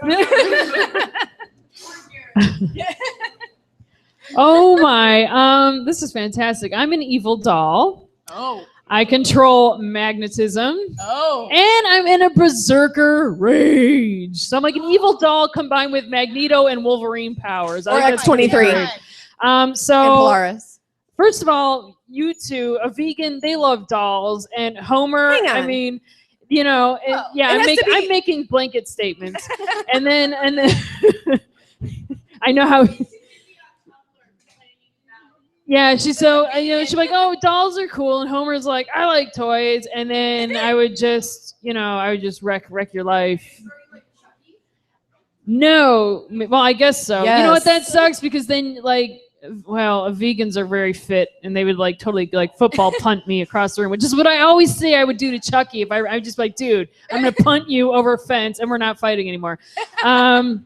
No, I'd have to be very tricky. I'd have to like sneak into their bed, I think, and like ninja that. But I'm a narcoleptic, so I'm already asleep. I was going to say I never sleep. Oh my God, this Fail. totally works in my favor. You just drank 5 energy drinks. Oh, that's true. I think I would sleep through this. I think I'm out. No, but you have the energy drinks. You're back up to normal. Now you're just a vegan. So you're well, wait. I'm If you just go a by vegan. Scott There's Pilgrim, no such she has thing. special vegan powers. Oh, she does have the special vegan powers. We forgot that. As long as you know that chicken parmesan is not in the diet. It's not vegan. I'm out. Milk and eggs. So yeah, so those are our powers. Should we just? Oh, wait, no, I have Homer. Oh, I'm sorry. I'm tired. I was killed in my sleep, so do go on. So the thing about Homer that I just thought of is he has the best dumb luck on the planet.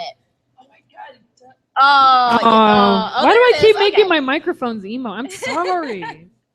So while he may be Amish and does not have technology at his disposal, he does have 12 wiener dogs that stand about as tall as the average doll.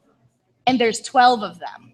Oh man. Chew toys? Chew toys. Chew toys. Oh no. It's true, because if you know wiener dogs, they will chew on anything they can get to, and that is like There's the no closest metal thing in to those them. chew toys, is there? Rats. No, it's just the one. It's just Although, if they're wearing collars, If they're wearing collars, game over.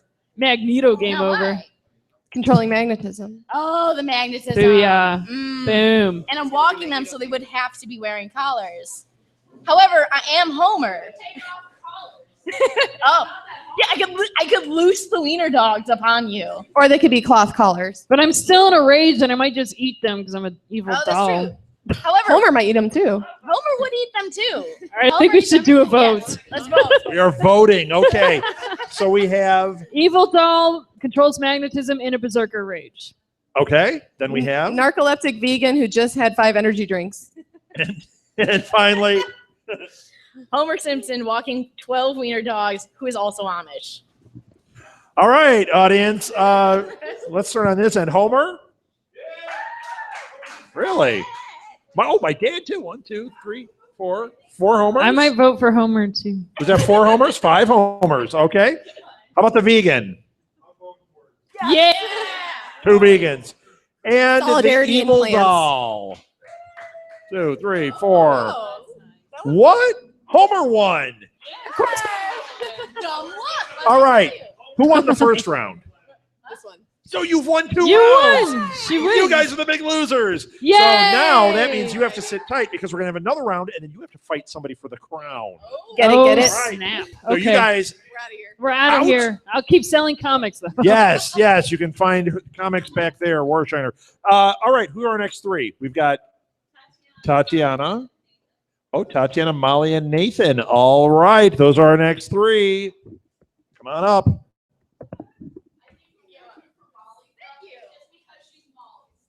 Yeah. You kind of have. I'm getting all the way out. Oh, my purse. Oh my. Don't forget. I have things. I'm sorry. Who's taking which?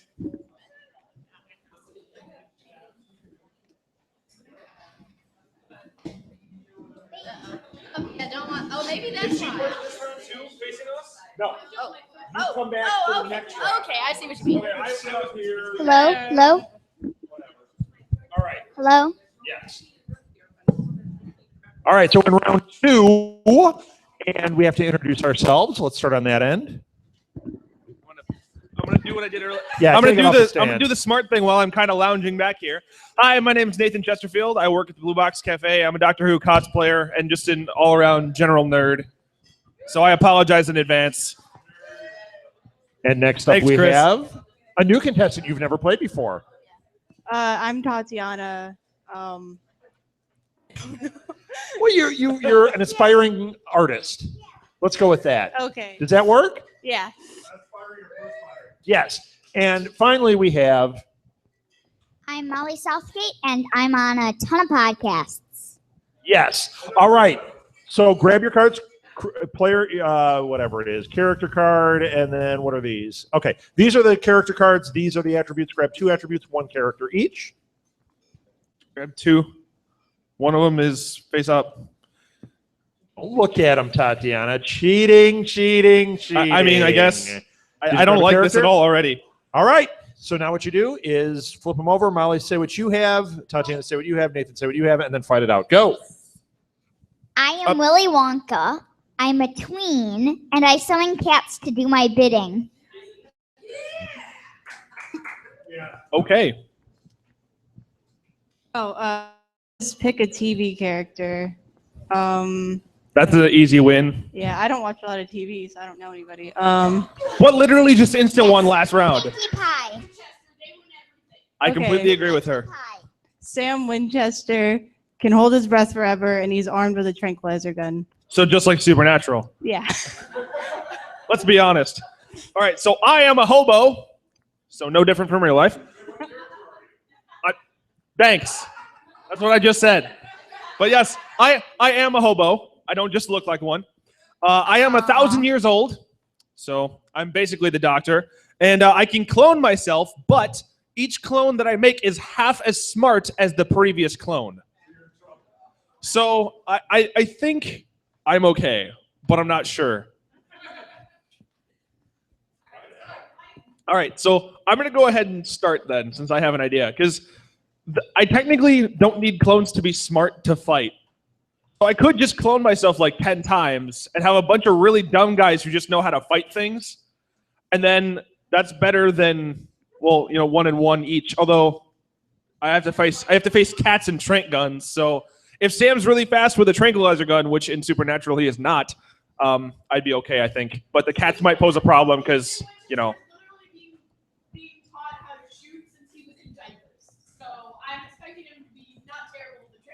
how often does he actually hit anything in the show? Does anyone watch Supernatural? Okay, like I compared the shots from Supernatural and TV shows to like the stormtroopers from Star Wars. They can't hit the broadside of anything. Only Imperial stormtroopers are so precise.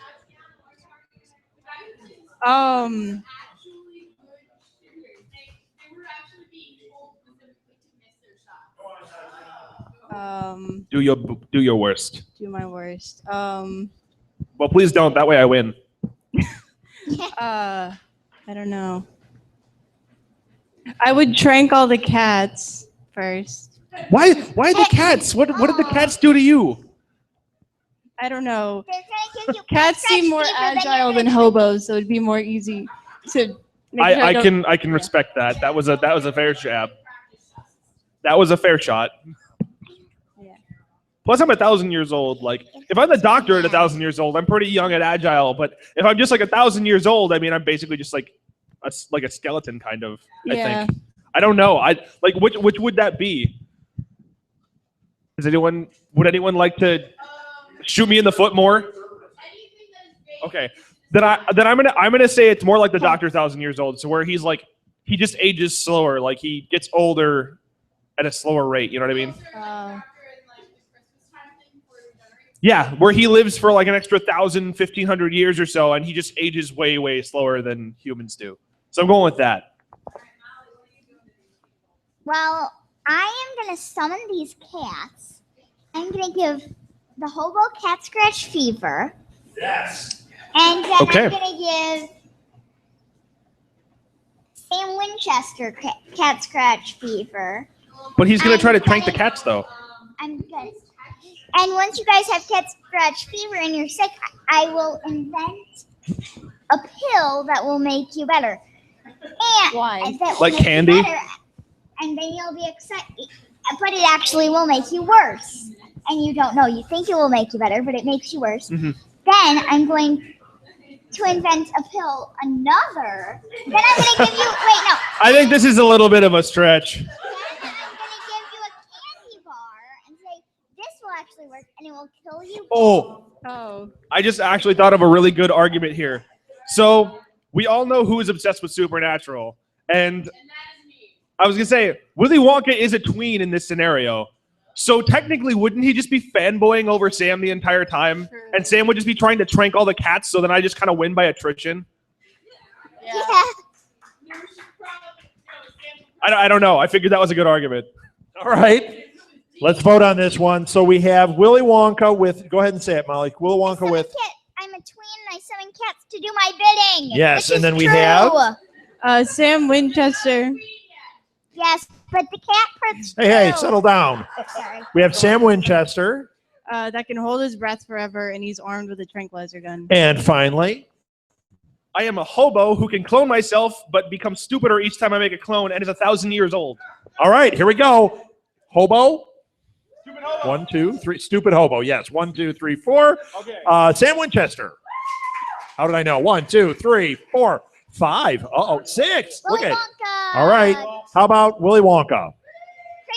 For sure, grandma and grandpa. 1, 2, 3, 4. So Sam Winchester wins that round. Well done. All right. Next set of cards. That one. Let's go with that one and that one.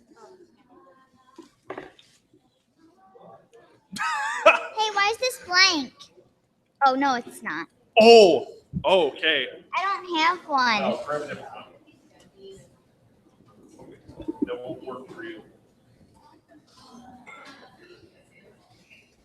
I don't have a. Okay. I don't have a player to my left. Okay, so this will be weird. Oh, God. Yeah, I'm going to put it in the left right now. I'm you? No. You're not playing. Ooh, this is going to be great. Go ahead. Okay, Molly, you begin. You begin. I am Tatiana. I am There 3 you go. stories tall, and I can kill with a kiss. Well. I don't know how to do that. I'm Miley Cyrus, made of paper, riding a Sasquatch. What in the world? Oh, this got way better. So I am Canada. All of Canada? It gets better. I am trapped in a potato sack. All of Canada? That is a giant potato sack. And my second one, it said I get to draw a new character and attribute to be my sidekick. So I'm Canada trapped in a potato sack, and my sidekick is a lucha libre wrestler who is unaffected by all impact. Ooh. So, I mean, just that alone, he'd be like WWE champion. So, from what little I know about wrestling. But I don't know how you can make a potato sack that would cover the entirety of Canada.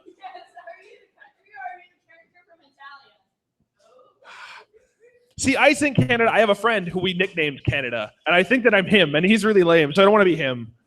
So I'm gonna be like the country Canada, because that way I have like an entire country's worth of people. Even though, yeah, in a potato sack. But like Canadians are pretty resourceful. Like they have like the Monties and stuff. I'm pretty sure the Monties could find a way out of a potato sack.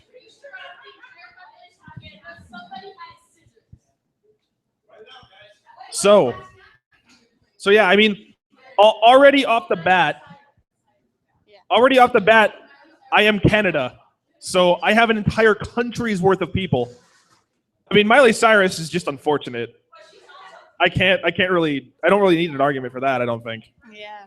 Although she's riding a Sasquatch, which doesn't sound too different from like the outfit she wears at the VMAs. Yeah.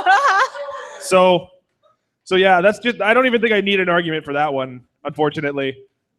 But the 3 stories tall Tatiana would be very problematic, even for Canada. That is true. Why are you making me lose? Come on. Although the Lucha Libre wrestler who would be unaffected by impact, I don't know. I'm pretty sure he could at least take down the Sasquatch if he's not affected by like getting hit by anything. So I don't know, like, I don't know how he would really impact it, because I have an entire country, albeit trapped in a giant sack, and then I have one wrestler. So I'm really unsure how else to argue. I don't even know what I'm saying anymore. I'm gonna stomp all over you. You're gonna stomp over the entirety of Canada. Yeah. Without ever getting shot or hit or anything. Yeah. Okay. And then I'm gonna cry because I can't. Yes, they do. Because there aren't giant They do. like pens and stuff, so I can draw. But they make great bacon. Oh yeah. Well, I'll Seriously, like I could steal just have bacon. the entirety of Canada make bacon, and then everyone would just eat the bacon, and I could just kill them while they're eating bacon, and I win. No, I'm gonna steal all your bacon, kill Canada, because I'm gonna stomp all over them, and eat all the bacon, and then I'm gonna just stomp over Miley Cyrus. Yeah. I would at least let you stomp over Miley Cyrus. I would give you that duty. But I'm pretty sure the Lucha Libre wrestler and the entirety of Canada could take down one 3 stories tall person. It's like, how many million people does Canada have? Wait. Like, I have millions of people. I'm pretty sure millions of people. What's up? Oh If I could lose the bag? Just make out with a bunch of Canadians. Oh. and then- Yes. Oh my God. That's what I I'm just now I'm just imagining the entirety of Canada just mounting mooses and riding into battle. That would be glorious. Someone make that into a movie. Yes. Yeah. But she's made of paper though. She couldn't lift the wrecking ball. This is true, but that's not on the card, is it? Miley Cyrus. Although neither were the Moose Army. This is true. Miley Cyrus is made I can dream. of paper. It's on the card. So, I'm used to what you like to draw. I'm going to draw all over you. I'm going to start drawing all over Miley Cyrus.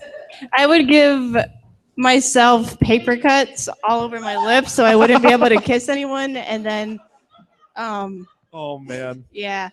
I'm pretty sure Canada could find a pair of And then scissors. I would serenade the Lucha Libre wrestler, and then my singing would be so bad he just wouldn't be able to do anything. Ow. And then the Sasquatch would just stomp the Canadian moose. See, if So they we're wouldn't Canada have- though, we made Justin Bieber in Canada. So couldn't we just like send Justin Bieber into battle against Miley Cyrus, and wouldn't he just kill her because he's even worse? They would kill. Yeah. He's in America, so. True. I don't know. I'm pretty sure the entirety of Canada could find a bunch of scissors and just cut Miley Cyrus to bits since she's paper. I'd be okay with that. And then I will turn This is on true. you. They're too nice. I will Kill them with turn on kindness. you. And moose. Then I will Mises. turn on you and start stomping it on your potato sack until you are all dead. So I think Rob's coming over to say we need to vote. I can kill with a kiss. All you're doing is stomping and drawing. Yeah. Why don't you kiss Canada? I can't kiss all Gross. of Canada. You could try.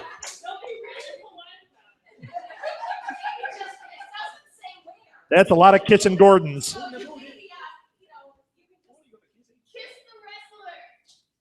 Okay, well, I'll just kiss everyone's hands. And then All right, but Tatiana's mom's here, so she doesn't want to hear about Tatiana kissing everybody.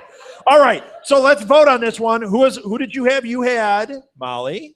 I am Tatiana. I'm 3 stories tall and I can kill with a kiss. Kill with a kiss. Let's remember that. Tatiana, you were? Miley Cyrus made of paper riding a Sasquatch. Fantastic. And I am Canada, who is unfortunately trapped in a potato sack, but has a sidekick that is a lucha libre wrestler who is unaffected by all impact. all right, let's get the voting done. Let's start here with 3 foot tall Tatiana. Not even your mom? 1. All right. 1. And let's go to Miley Cyrus. Now your mom. You're stuck in a real quandary here, aren't you? Oh, 1, 2, 3. That's it. 4. Oh. And finally, Canada. Looks like Canada won. All right. So was this 3 rounds? Did we do 3?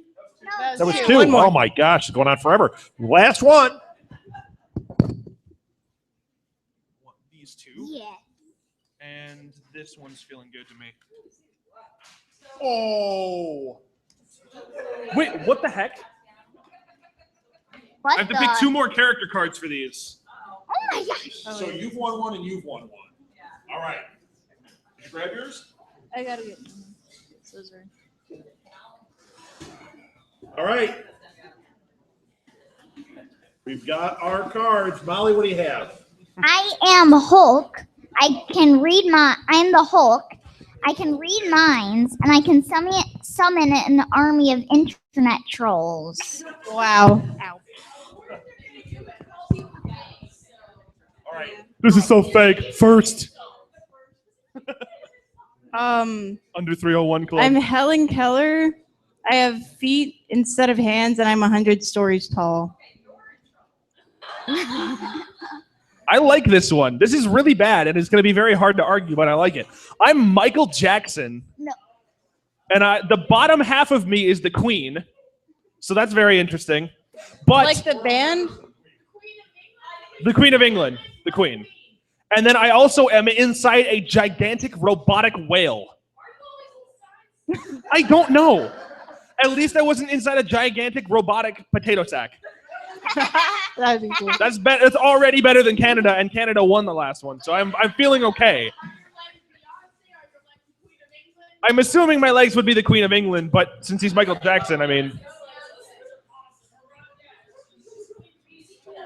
yeah, Beyonce is Queen Bee, dude. Seriously, if Michael Jackson could dance like Beyonce could too, plus like Michael Jackson, that'd be some skills. I'm gonna go with that. Hulk. I'm going with that. I'm Thank you Hulk. guys. I'm Hulk. I'm indestructible. I'm gonna read your mind, know what you're about to do to me. Then I'm gonna go Hulk smash on you. I'm gonna summon an army of internet trolls to be super mean to you. You're gonna check your phone. Notice there are all these mean messages. Then I'm gonna pound you to death. You I are mean, ruthless today. Stereotypically, though, aren't most internet trolls just like fat and live in their mom's basements? Or 12-year-old white boys. Or 12-year-old little like kids? Like that's basically who most internet trolls are. So like, I feel like they would see the light of day and just be like, "It burns." Yeah. Yeah. And also, technically, the Hulk isn't indestructible. He's died like 6 times in the comics.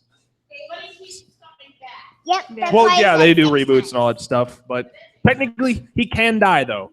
He can die, But he comes right back. and he can get like less angry. Like, I don't know. Yes. But I'm not Bruce Banner. I'm the Hulk. I'm constantly the Hulk. That is true. Oh, That's my secret. I'm For always angry. Hulk, I would just quadruple roundhouse kick him to Mars. That is true. Wait, Yeah. hang on. How would you? I was like, Helen Keller. Yeah, couldn't really do much. He gave speeches. She did. She'll motivate us to death. Yeah. Yes. Yeah, I would intellectually stimulate the queen into befriending me, Mhm. and then Michael Jackson inside the robotic whale would be powerless. I don't Because the think so bottom though, half of you- because like, I don't know. I mean, Michael Jackson by himself is already like, man can dance. The man can dance, and the man can sing too. So I just feel like playing Thriller in the background is like an ultimate like battle soundtrack. I just play like all the good Michael Jackson songs, and then if my bottom half is the Queen or Beyonce, I can't really decide which one we're going with here. That's already distracting. So I feel like I'd be distracting at least, which is not a very good way to win a fight.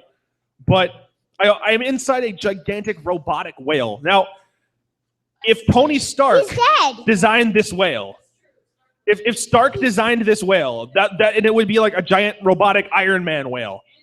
That was And he has contained and killed the Hulk. In one of the comics, he does kill the Hulk on accident. So, assuming that my robotic whale was designed by Tony Stark and is basically Iron Whale, I'm pretty sure I'm good against Hulk for a while. I think. Wait.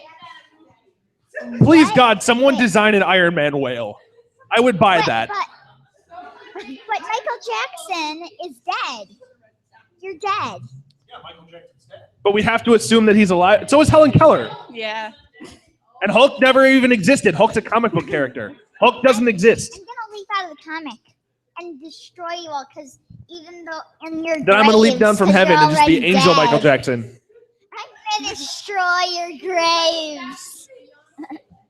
Right? Okay, that was very Assuming all the wrong. characters are real and all of them exist and all of them are alive. Okay, I think so we're- distracting Michael Jackson and Iron Man. We're Will is going pretty to good. vote because we have to get to the final round. All right. So we've got Hulk that can read minds and can summon an army of internet trolls. We have Helen Keller that has feet instead of hands and is 100 stories tall. And we have Michael Jackson who blah, blah, blah is in a potato. Has the bottom half of the Queen, Beyonce, and is inside a gigantic robotic Iron Man whale. All right. So here we go. Is it Michael Jackson? No votes for Iron Man whale? Wow. Wait. Oh. Okay. We're going to start again. All right, let's start again, please. Is it Michael Jackson? 1, 2, 3, 4? 4. 5. Wait, raise your hand if you voted for Michael Jackson and Iron Man whale. 3, 4, 1, 2, 5. 3, 4, 5. All right. Was that Helen 6? Keller. No? 6. Helen Keller. Nope. Helen Keller. The whale comes with Michael Jackson, Beyonce. No one for Helen Keller. And finally, the Hulk. 1, 2, 3, 4, 5. Does that mean Hulk won? No. Oh, I had Nathan 6. won. I had 6. You had 6. All right, Nathan, you are the big winner. Hey! Iron Whale! You two are out. Give me those cards. Katie, come join us. Final round, all the marbles. You don't do 3 rounds. Whatever you get, you get. Good job, you guys. And I need those. I'm just kidding. I'm probably going to lose. I suck at this game.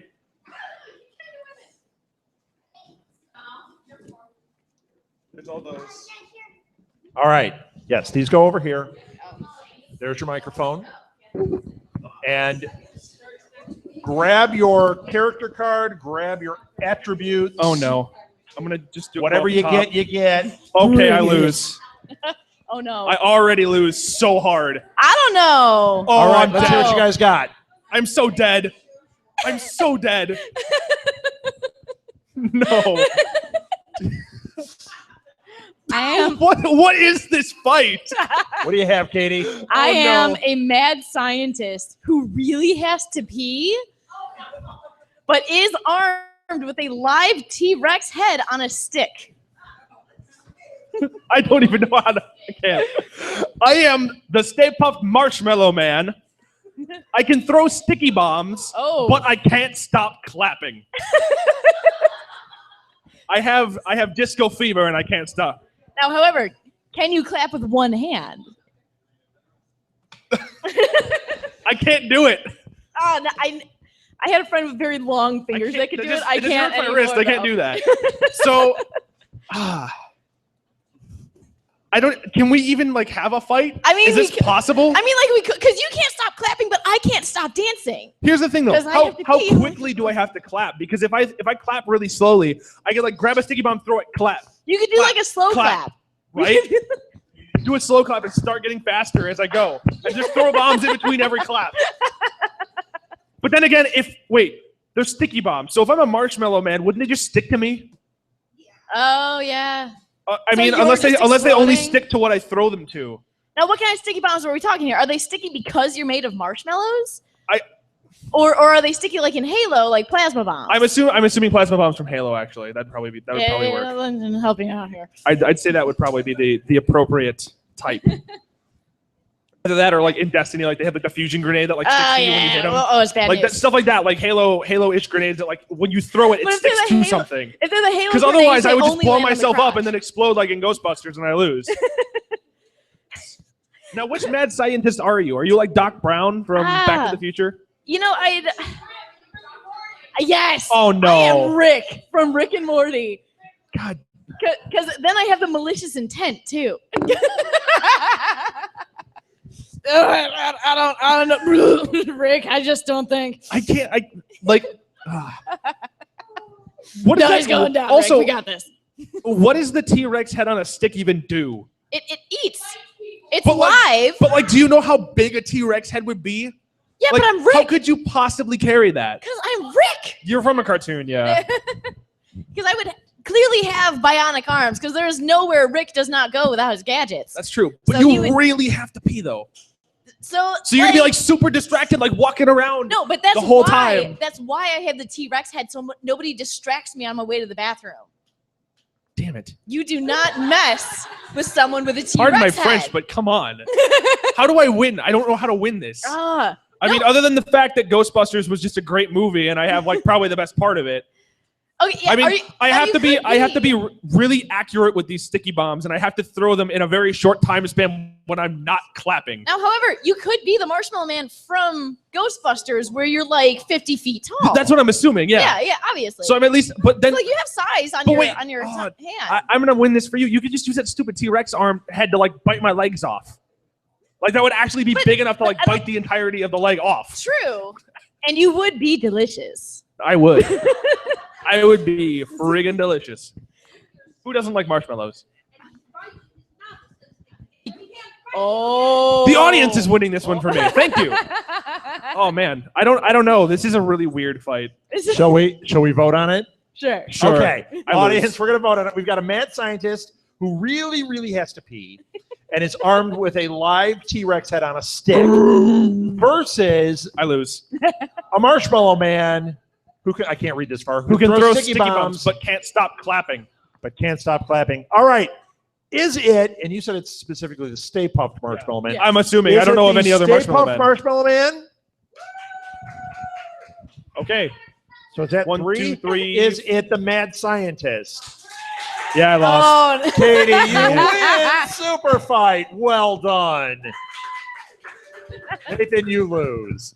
So I do. that's it. Thank you, everybody. This was Live at the Blue Box. Have a Thanks, great everybody. night. Thank you so much Thank to our you. guests. You guys were awesome. Wow, this was a ton of fun. It This was was a ton awesome. of fun for us, too. I lost so bad. And there is a hat for donations. It was if anyone always would nice. like It to was Don't feel contribute. bad. Well it's done. back there on that table. Thank you so very much for coming, everybody. Good night. Thank you guys. Thank you.